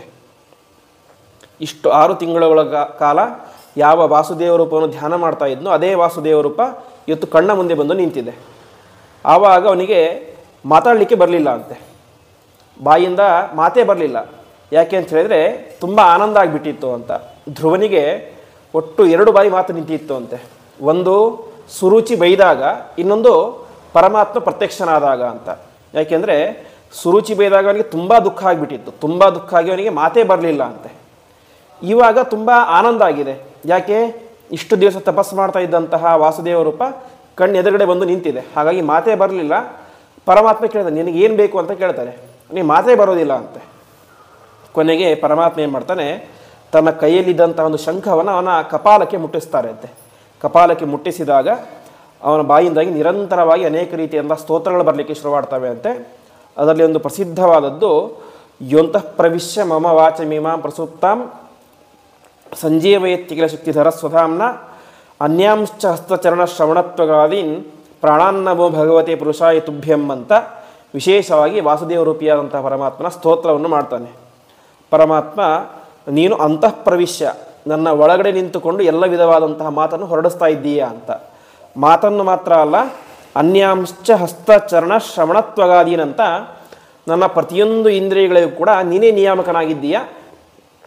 ನಿನ್ನ ಅನುಗ್ರಹದಿಂದಲೇ ನಾನು ಎಲ್ಲ ವಿಧವಾದಂತಹ ಕಾರ್ಯವನ್ನು ಮಾಡ್ತಾ ಇದ್ದೇನೆ ಎಂಬುದಾಗಿ ಅನೇಕ ರೀತಿಯಾಗಿ ಅವನ ಸ್ತೋತ್ರವನ್ನು ಮಾಡ್ತಾನೆ. ಇಷ್ಟೆಲ್ಲ ಸ್ತೋತ್ರ ಮಾಡಿದ ಮೇಲೆ ಸರಿ ನಿನಗೇನು ಬೇಕು ಅಂತ ಕೇಳ್ತಾನೆ. ಆವಾಗ ವಾಸ್ತವಿಕವಾಗಿ ಅವನಿಗೆ ಮನಸ್ಸಿನಲ್ಲಿ ಇರುತ್ತೆ ಅಂತೆ, ನನಗೆ ನಕ್ಷತ್ರ ಪದವಿ ಬೇಕು ಅಂತ. ಆದರೆ ಕೇಳೋದಿಲ್ಲ ಅವನು. ಆ ಪರಮಾತ್ಮ ಪ್ರತ್ಯಕ್ಷನಾದಂತಹ ಒಂದು ಖುಷಿ ಒಂದು ಸಂತೋಷದಲ್ಲಿ ಮರ್ತೇ ಬಿಡ್ತಾ ಇದನ್ನು. ಪರಮಾತ್ಮ ನಿನ್ನ ಅನುಗ್ರಹ ಬೇಕು ಅಂತ ಅಷ್ಟೇ ಪ್ರಾರ್ಥನೆ ಮಾಡಿಬಿಡ್ತಾನೆ. ಅವನು 6 ತಿಂಗಳು ತಪಸ್ಸು ಮಾಡಿದ್ದರ ಉದ್ದೇಶ ಏನು? ತನ್ನ ತಂದೆಯ ತೊಡೆ ಮೇಲೆ ಕೂತ್ಕೊಳ್ಬೇಕು, ಸಿಂಹಾಸನ ಬೇಕು, ಧ್ರುವ ನಕ್ಷತ್ರ ಪದವಿ ಬೇಕು ಅಂತ. ಅದನ್ನೇ ಕೇಳಲಿಲ್ಲ, ಮರ್ತೇ ಬಿಟ್ಟ. ಕೊನೆಗೆ ಪರಮಾತ್ಮ ಅವನು ಅದನ್ನು ಕೇಳದೇ ಹೋದರೂ ಕೂಡ ತಾನೇ ಮಾಡಿದ. ಅವನಿಗೆ ಒಳ್ಳೆ ರಾಜ್ಯಭಾರ ಮಾಡುವಂಥ ಯೋಗ್ಯತೆಯನ್ನು ಕೊಡ್ತಾನೆ. ಕೊನೆಗೆ ನಕ್ಷತ್ರ ಸ್ಥಾನವನ್ನು ಕೂಡ ಕೊಡ್ತಾನೆ ಅಂತ. ಇಲ್ಲಿ ಒಂದು ಸಂದೇಹ ಬರುತ್ತೆ. ನಾರದರು ಹೇಳಿದ್ದೇನು? 1000 ವರ್ಷ ತಪಸ್ಸು ಮಾಡಿದರೂ ಕೂಡ ಪರಮಾತ್ಮ ಒಲಿಯೋದು ಕಷ್ಟ ಅಂತ. ಅಂಥದ್ರಲ್ಲಿ ಧ್ರುವ ತಪಸ್ಸು ಮಾಡಿದ್ದೆಷ್ಟು? ಕೇವಲ 6 ತಿಂಗಳು. 6 ತಿಂಗಳು ತಪಸ್ಸು ಮಾಡಿದಂತಹ ವ್ಯಕ್ತಿಗೆ ಪರಮಾತ್ಮ ಪ್ರತ್ಯಕ್ಷನಾಗಿದ್ದು ಯಾವ ಗ್ರಂಥದಲ್ಲಿಯೂ ಯಾವ ಪುರಾಣದಲ್ಲಿಯೂ ಇಲ್ಲ. ಅದರಲ್ಲೂ ಕೂಡ ಇವನೆಷ್ಟು 5 ವರ್ಷದ ಪುಟ್ಟ ಬಾಲಕ. ಇವನಿಗೆ 6 ತಿಂಗಳಿಗೆ ಪರಮಾತ್ಮ ಹೇಗೆ ಒಲಿದ ಅಂತ ಪ್ರಶ್ನೆ ಬರುತ್ತೆ. ಅದಕ್ಕೆ ಕಾರಣವನ್ನು ಹೇಳ್ತಾರೆ. ವಾಸ್ತವಿಕವಾಗಿ ಧ್ರುವ ಹಿಂದಿನ ಜನ್ಮದಲ್ಲಿ ಒಬ್ಬ ದೊಡ್ಡ ತಪಸ್ವಿ ಆಗಿದ್ದ ಅಂತೆ. ದೊಡ್ಡ ತಪಸ್ವಿ ಅಂತ ಹೇಳಿದರೆ 1000 ವರ್ಷಗಳ ಕಾಲ ದೀರ್ಘವಾದಂಥ ತಪಸ್ಸನ್ನು ಮಾಡಿಬಿಟ್ಟಿದ್ದ. ಕೊನೆಗೆ ಇನ್ನು 6 ತಿಂಗಳ ತಪಸ್ಸು ಬಾಕಿ ಇತ್ತು ಅಂತೆ. ಆ ಸಂದರ್ಭದಲ್ಲಿ ಏನಾಗುತ್ತೆ, ಆ ತಪಸ್ಸು ಮಾಡ್ತಾ ಇರುವಂತಹ ಸ್ಥಳಕ್ಕೆ ಒಬ್ಬ ರಾಜ ಬರ್ತಾನೆ ಅಂತೆ. ರಾಜ ಬಂದು ಅವನ್ನೆಲ್ಲ ತಾನು ರಾಜ ಒಬ್ಬ ಒಳ್ಳೆ ನೀರು ಕುಡಿಯೆಲ್ಲ ಹೋಗ್ತಾನೆ ನದಿ ತೀರದಲ್ಲಿ. ಆವಾಗ ಅದನ್ನು ನೋಡಿ ಧ್ರುವನಿಗೆ ಆಸೆ ಆಗುತ್ತೆ ಅಂತೆ. ಹಿಂದಿನ ಜನ್ಮದಲ್ಲಿ ನಾನು ಕೂಡ ರಾಜ ಆಗಿದ್ದೆ ಚೆನ್ನಾಗಿರ್ತಿತ್ತು ಅಂತ. ಆವಾಗ ತಾನೇ ಮಾಡ್ತಾನೆ, 6 ತಿಂಗಳ ತಪಸ್ಸನ್ನು ಬಿಟ್ಟು ಮಾಡ್ಲಿಕ್ಕೆ ಮನಸ್ಸೇ ಬರೋದಿಲ್ಲ. ಯಾಕೆ? ಅವನಿಗೆ ಅವನು ರಾಜನಾಗಬೇಕು ಅಂತ ಆಸೆ ಶುರುವಾಗುತ್ತೆ ಅಂತೆ. ಕೊನೆಗೆ ಅದರಿಂದ ಏನಾಗುತ್ತೆ, ಅವನು ಮುಂದಿನ ಜನ್ಮದಲ್ಲಿ ಅಂದರೆ ಈ ಜನ್ಮದಲ್ಲಿ ಏನಾಗ್ತಾನೆ, ಧ್ರುವ ಮಹಾರಾಜನಾಗಿ ತನ್ನ ರಾಜನಾಗಿ ಮೆರೀತಾನೆ. ಹಾಗಾಗಿ ಏನಾಗಿತ್ತು, ತಪಸ್ಸು ಮಾಡಿದ್ದ 6 ತಿಂಗಳ ತಪಸ್ಸು ಮಾತ್ರ ಏನಿತ್ತು ಬಾಕಿ ಇತ್ತು. ಸೊ ಈ ಜನ್ಮದಲ್ಲಿ ಏನು ಮಾಡಿದ, ಅವನು 6 ತಿಂಗಳ ತಪಸ್ಸನ್ನು ಮಾಡಿ ಅವನಿಗೆ ಪರಮಾತ್ಮ ಪ್ರತ್ಯಕ್ಷನಾದ ಅಂತ. ಹಾಗಾಗಿ ಪರಮಾತ್ಮ ಪ್ರತ್ಯಕ್ಷನಾಗಿದ್ದು ಕೇವಲ 6 ತಿಂಗಳ ತಪಸ್ಸಿಗಲ್ಲ, ಹಿಂದಿನ ಜನ್ಮದಲ್ಲಿ ಅವನು 1000 ವರ್ಷ ತಪಸ್ಸನ್ನು ಮಾಡಿದ್ದ. ಈ ಜನ್ಮದಲ್ಲಿ ಏನಾಯಿತು, ಉಳಿದ 6 ತಿಂಗಳ ತಪಸ್ಸನ್ನು ಮಾಡಿ ಪರಮಾತ್ಮ ಪ್ರತ್ಯಕ್ಷನಾದ ಅಂತ ಹೇಳ್ತಾರೆ. ಹಾಗಾಗಿ ಈ ಜನ್ಮದಲ್ಲಿ ನಾವು ಅನೇಕ ರೀತಿಯಾದ ಸಾಧನೆಗಳನ್ನು ಮಾಡಿದರೆ ಅದು ಇದೇ ಜನ್ಮಕ್ಕೆ ನಿಲ್ಲೋದಿಲ್ಲ ಅಂತೆ. ಮುಂದಿನ ಜನ್ಮದಲ್ಲಿ ನಮ್ಮನ್ನು ಇನ್ನಷ್ಟು ಒಂದು ಸ್ಟೆಪ್ ಮೇಲಕ್ಕೆ ಕರೆದುಕೊಂಡು ಹೋಗುತ್ತೆ. ಹೀಗೆ ಅನೇಕ ಜನ್ಮಗಳಲ್ಲಿ ಸಾಧನೆ ಮಾಡಿದಾಗ ಅದು ನಮ್ಮನ್ನು ಉದ್ಧಾರ ಮಾಡುತ್ತೆ ಅಂತ ತಿಳಿಸ್ತಾರೆ. ಈ ರೀತಿಯಾಗಿ ಅವನಿಗೆ ಪರಮಾತ್ಮನ ಅನುಗ್ರಹ ಆಯಿತು, ಎಲ್ಲ ಆಯಿತು. ಕೊನೆಗೆ ತನ್ನ ರಾಜ್ಯಕ್ಕೆ ವಾಪಸ್ ಬರ್ತಾನೆ ಅಂತೆ. ರಾಜ್ಯಕ್ಕೆ ವಾಪಸ್ ಬಂದಾಗ ಉತ್ತಾನಪಾದ ಮತ್ತು ಎಲ್ಲ ರಾಜರು ಕೂಡ ನಿಂತುಕೊಂಡು ಅವನನ್ನು ಸ್ವಾಗತ ಮಾಡಲಿಕ್ಕೆ ರೆಡಿಯಾಗಿರ್ತಾರೆ ಅಂತೆ. ಧ್ರುವನಿಗೆ ಆಶ್ಚರ್ಯ ಆಗುತ್ತೆ, ಇದೇಕೆ ಈ ರೀತಿಯಾಗಿ ನಿಂತಿದ್ದಾರೆ ಅಂತ. ಅಲ್ಲಿ ಏನಾಗಿತ್ತು ಅಂತ ಹೇಳಿದರೆ, ನಾರದರು ಇವನಿಗೆ ಉಪದೇಶ ಮಾಡಿದರು. ಯಾರಿಗೆ? ಧ್ರುವನಿಗೆ ಉಪದೇಶ ಮಾಡಿ ನೇರವಾಗಿ ಉತ್ತಾನಪಾದನ ಅರಮನೆಗೆ ಹೋಗ್ತಾರೆ ಅಂತೆ. ಅರಮನೆಗೆ ಹೋಗಿ ಹೇಳ್ತಾರೆ, ನೀನೇನೂ ಚಿಂತೆ ಮಾಡಬೇಡ, ನಿನ್ನ ಮಗ ಧ್ರುವ 6 ತಿಂಗಳಲ್ಲಿ ವಾಪಸ್ ಬರ್ತಾನೆ. 6 ತಿಂಗಳಲ್ಲಿ ಯಾರೂ ಸಾಧನೆ ಮಾಡದೇ ಇರುವಂತಹ ದೊಡ್ಡ ಸಾಧನೆಯನ್ನು ಮಾಡಿ ಪರಮಾತ್ಮನನ್ನು ಪ್ರತ್ಯಕ್ಷ ಮಾಡಿಕೊಂಡು ಬರ್ತಾನೆ ನಿನ್ನ ಮಗ ಅಂತ. ಹಾಗಾಗಿ ಸರಿಯಾಗಿ 6 ತಿಂಗಳಿಗೆ ಎಲ್ಲ ರಾಜಾಧಿರಾಜರು ಕೂಡ ಸೇರಿಕೊಂಡು ಕಾಯ್ತಾ ಇರ್ತಾರೆ. ಧ್ರುವ ಮಹಾರಾಜ ಅವನು ವಾಪಸ್ ಬರ್ತಾನೆ. ವಾಪಸ್ ಬಂದಾಗ ಅವನಿಗೆ ಧ್ರುವನಿಗೆ ವಿಶೇಷವಾದಂತಹ ಮೆರವಣಿಗೆಯನ್ನು ಮಾಡ್ತಾರೆ ಅಂತೆ. ಮೆರವಣಿಗೆಯನ್ನು ಮಾಡಿ ಅವನನ್ನು ತಮ್ಮ ರಾಜ್ಯಕ್ಕೆ ಕರೆದುಕೊಂಡು ಕೂಡಿಸ್ತಾರೆ. ಕೊನೆಗೆ ಮುಂದೆ ಅವನಿಗೆ ಪಟ್ಟಾಭಿಷೇಕವನ್ನೆಲ್ಲ ಮಾಡ್ತಾನೆ ಉತ್ತಾನಪಾದ ರಾಜ. ಇಷ್ಟೆಲ್ಲ ಆಯಿತು. ಕೊನೆಗೆ ಧ್ರುವ ಮಹಾರಾಜ ಅನೇಕ ವರ್ಷಗಳ ಕಾಲ ರಾಜ್ಯಭಾರ ಮಾಡ್ತಾ ಇರ್ತಾನೆ. ಆ ಸಂದರ್ಭದಲ್ಲಿ ಒಂದು ತಪ್ಪು ನಡೆಯುತ್ತೆ ಅಂತೆ. ಈ ಧ್ರುವನ ತಮ್ಮ ಇರ್ತಾನೆ ಉತ್ತಮ ಅಂತ, ಸುರುಚಿಯ ಮಗ. ಅವನು ಒಂದು ದಿವಸ ಬೇಟೆಯಾಡಲಿಕ್ಕೆ ಅಂತ ಕಾಡಿಗೆ ಹೋಗಿರ್ತಾನೆ. ಕಾಡಿಗೆ ಹೋದಾಗ ಏನಾಗುತ್ತೆ, ಅಲ್ಲಿ ಇದ್ದಂಥ ಯಕ್ಷರೊಟ್ಟಿಗೆ ಯುದ್ಧ ಮಾಡಿ ಸತ್ತು ಹೋಗಿಬಿಡ್ತಾನೆ ಧ್ರುವ ಮಹಾರಾಜ. ಸತ್ವಕ್ಕೆ ಧ್ರುವನಿಗೆ ಸಿಟ್ಟಿರುತ್ತೆ. ತುಂಬ ಸಿಟ್ಟು ಬಂದು ತಾವೇ ಮಾಡ್ತಾರೆ, ಇಡೀ ಯಕ್ಷರ ಕುಲವನ್ನೇ, ಯಕ್ಷರ ವಂಶವನ್ನೇ ನಾಶ ಮಾಡಬೇಕು ಅಂತ ತೀರ್ಮಾನ ಮಾಡಿ ಯುದ್ಧ ಮಾಡಲಿಕ್ಕೆ ಅಂತ ಹೋಗ್ತಾರೆ ಅಂತೆ. ಆ ರೀತಿ ಯುದ್ಧ ಮಾಡಲಿಕ್ಕೆ ಅಂತ ಹೋದಾಗ ಅಲ್ಲಿ ಇದ್ದಂತಹ ಎಲ್ಲರಿಗೂ ಕೂಡ ತುಂಬ ಹೆದರಿಕೆಯಾಗಿ ಕೊನೆಗೆ ಇವರೇ ಯಾರು ನಾರದ ಋಷಿಗಳು ಬಂದು ಅವನನ್ನು ತಡಿತಾರೆ ಅಂತೆ. ತಪ್ಪು ಮಾಡಿದ್ದು ಯಾರು? ಒಬ್ಬ ಯಕ್ಷ ಮಾತ್ರ. ಹಾಗಾಗಿ ಅವನ ತಪ್ಪಿಗೆ ಎಲ್ಲರನ್ನೂ ಕೂಡ ನಾಶ ಮಾಡೋದು ತುಂಬ ದೊಡ್ಡ ತಪ್ಪು ಅದು. ಹಾಗಾಗಿ ನಾಶ ಮಾಡಬೇಡ ಅಂತ ಹೇಳಿದಾಗ ಅವನು ಮುಂದೆ ಆ ಯಕ್ಷರ ಕುಲವನ್ನು ನಾಶ ಮಾಡದೆ ಹಾಗೆ ಬಿಡ್ತಾನೆ ಅಂತೆ. ಹೀಗೆ ಮುಂದೆ ಅನೇಕ ವರ್ಷಗಳ ಕಾಲ ತಾನು ರಾಜ್ಯಭಾರವನ್ನು ಮಾಡಿ ಕೊನೆಗೆ ಆ ಧ್ರುವ ಮಹಾರಾಜರು ನಕ್ಷತ್ರ ಪದವಿಯನ್ನು ಹೊಂದುತ್ತಾರೆ ಅಂತೆ. ಇವತ್ತು ನಾವು ಧ್ರುವ ನಕ್ಷತ್ರ ಅಂತ ಕೇಳ್ತೀವಿ. ಧ್ರುವ ನಕ್ಷತ್ರ ಅಂತ ಹೇಳಿದರೆ ಅದು ಧ್ರುವ ಅಂದರೆ ಶಾಶ್ವತ ಅಂತ, ಯಾವಾಗಲೂ ಇರುವುದು ಅಂತ. ಆ ರೀತಿಯಾಗಿ ನಕ್ಷತ್ರ ಪದವಿಯನ್ನು ಹೊಂದುತ್ತಾರೆ. ಆ ನಕ್ಷತ್ರ ಪದವಿಯ ಮಹತ್ವ ಏನು ಅಂತ ಹೇಳಿದರೆ, ಯಾರು ಅತ್ಯಂತ ಪುಣ್ಯವನ್ನು ಮಾಡಿರ್ತಾರೋ, ಶ್ರೇಷ್ಠ ಪುಣ್ಯಶಾಲಿಗಳನ್ನು ತಯಾರಿರ್ತಾರೋ ಅವರು ಆ ನಕ್ಷತ್ರದ ಮಂಡಲದ ಹತ್ತಿರ ಹೋಗಲಿಕ್ಕೆ ಸಾಧ್ಯ ಅಂತೆ. ಅಂದರೆ ಸಾಮಾನ್ಯ ಎಂತಹ ದೊಡ್ಡ ದೊಡ್ಡ ಪುಣ್ಯವಂತರಿಗೂ ಕೂಡ ಅಲ್ಲಿಗೆ ಹೋಗಲಿಕ್ಕೇ ಸಾಧ್ಯ ಇಲ್ಲ. ಅಂತಹ ಶ್ರೇಷ್ಠ ಲೋಕ ಅದು ಧ್ರುವ ಲೋಕ ಎಂಬುದಾಗಿ, ಅವನಿಗೋಸ್ಕರ ಒಂದು ಲೋಕವನ್ನೇ ಪರಮಾತ್ಮ ನಿರ್ಮಾಣ ಮಾಡಿ ಅವನಿಗೆಲ್ಲಿ ರಾಜ್ಯಭಾರ ಮಾಡಲಿಕ್ಕೆ ಬಿಡ್ತಾನೆ ಎಂಬುದಾಗಿ ಹೇಳ್ತಾರೆ. ಈ ರೀತಿಯಾಗಿ ಮಾಡಿದಂತಹ ತಪಸ್ಸಿನಿಂದಾಗಿ ಮುಂದೆ ಅವನು ನಕ್ಷತ್ರ ಪದವಿಯನ್ನು ಸೇರಿದ ಅಂತ. ಇಷ್ಟೆಲ್ಲ ಆಯಿತು. ಧ್ರುವ ಮಹಾರಾಜ ಮುಂದೆ ಶರೀರ ತ್ಯಾಗವನ್ನು ಮಾಡಿದ, ನಕ್ಷತ್ರ ಪದವಿಯನ್ನು ಕೂಡ ಹೊಂದಿದ. ಮುಂದೆ ಆ ಧ್ರುವನ ವಂಶದಲ್ಲಿ ಒಬ್ಬ ರಾಜ ಬರ್ತಾನೆ. ಅವನ ಹೆಸರು ಅಂಗ ಅಂತ. ಅಂಗ ಎನ್ನುವಂತಹ ರಾಜ ಬರ್ತಾನೆ. ಆವಾಗ ಒಂದು ದಿವಸ ಅವನು ಅಶ್ವಮೇಧ ಯಾಗವನ್ನು ಮಾಡ್ತಾ ಇರ್ತಾನೆ. ಅಶ್ವಮೇಧ ಯಾಗವನ್ನು ಮಾಡಿದಾಗ ಹಿಂದೆಲ್ಲ ಏನಾಗ್ತಿತ್ತು ಅಂತ ಹೇಳಿದ್ರೆ, ಯಾರೇ ಯಾಗವನ್ನು ಮಾಡಿದರೂ ಕೂಡ ದೇವತೆಗಳು ಸಾಕ್ಷಾತ್ತಾಗಿ ಬಂದು ಅದನ್ನು ಸ್ವೀಕಾರ ಮಾಡ್ತಾ ಇದ್ದು ಆಹುತಿಯನ್ನು. ಈ ಅಂಗರಾಜ ಹೋಮ ಮಾಡ್ತಾ ಇರ್ತಾನೆ, ದೇವತೆಗಳು ಯಾರು ಕೂಡ ಬರೋದೇ ಇಲ್ಲ. ಆವಾಗ ಯಾಕೆ ಬರ್ತಾ ಇಲ್ಲ ಅಂತ ಋಷಿಗಳನ್ನು ಕೇಳ್ತಾನೆ. ಆವಾಗ ಹೇಳ್ತಾರೆ, ಇಲ್ಲ, ನಿನಗೆ ಮಕ್ಕಳಾಗದೇ ಇರುವಂತಹ ಕಾರಣದಿಂದ ಆಹುತಿಯನ್ನು ದೇವತೆಗಳು ಸ್ವೀಕಾರ ಮಾಡ್ತಾ ಇಲ್ಲ ಅಂತ ಹೇಳ್ತಾರೆ. ಆವಾಗ ಸರಿ, ಹಾಗಾದ್ರೆ ನೀನು ಪುತ್ರಕಾಮೇಷ್ಟಿ ಯಾಗವನ್ನು ಮಾಡುವಂತ. ಪುತ್ರಕಾಮೇಷ್ಟಿ ಯಾಗ ಅಂತ ಹೇಳಿದ್ರೆ ಮಕ್ಕಳನ್ನು ಬಯಸಿ ಒಂದು ಯಾಗವನ್ನು ಮಾಡೋದು ಅಂತ. ದಶರಥ ಮಹಾರಾಜ ಅದೇ ಯಾಗವನ್ನು ಮಾಡಿ ಏನು ಮಾಡಿದ, ರಾಮಚಂದ್ರ ದೇವರನ್ನು ಮಕ್ಕಳನ್ನಾಗಿ ಪಡೆದ. ಸೀತಾದೇವಿ ಹುಟ್ಟಿದ್ದು ಕೂಡ ಅದೇ ರೀತಿಯಾಗಿ. ಜನಕ ಮಹಾರಾಜನ ಮಕ್ಕಳಾಗಿರಲಿಲ್ಲ. ಕೊನೆಗೆ ಯಾಗ ಮಾಡಬೇಕು ಅಂತ ಭೂಮಿಯನ್ನು ಅಗಿತಾ ಇರ್ತಾನೆ. ಭೂಮಿಯನ್ನು ಅಗಿಬೇಕಾದ್ರೇ ಮಗಳು ಸಿಕ್ಬಿಡ್ತಾಳೆ ಅಂತೆ. ವಾಸ್ತವಿಕ ನಿಯಮ ಏನಂತ ಹೇಳಿದ್ರೆ, ಹೋಮವನ್ನು ಮಾಡ್ತೀವಿ ಅಂತ ಹೇಳಿದರೆ ಹೋಮದ ಕುಂಡ ಒಂದು ಫೀಟ್ ಇರುತ್ತೆ ಅಂತ ಹೇಳಿದರೆ ಭೂಮಿಯನ್ನು ಕೂಡ ನಾವು ಅಷ್ಟು ಅಗಿದು ಹೋಮ ಮಾಡಬೇಕಂತೆ. ಅಂದರೆ ಕೆಳಗಡೆ 1 ಫೀಟು, ಮೇಲ್ಗಡೆ 1 ಫೀಟ್ ಅಷ್ಟಿರಬೇಕು ಅಂತ. ಹಾಗಾಗಿ ಭೂಮಿಯನ್ನು ಅಗಿತಾ ಇರ್ತಾರೆ ಹೋಮ ಮಾಡಬೇಕು ಅಂತ.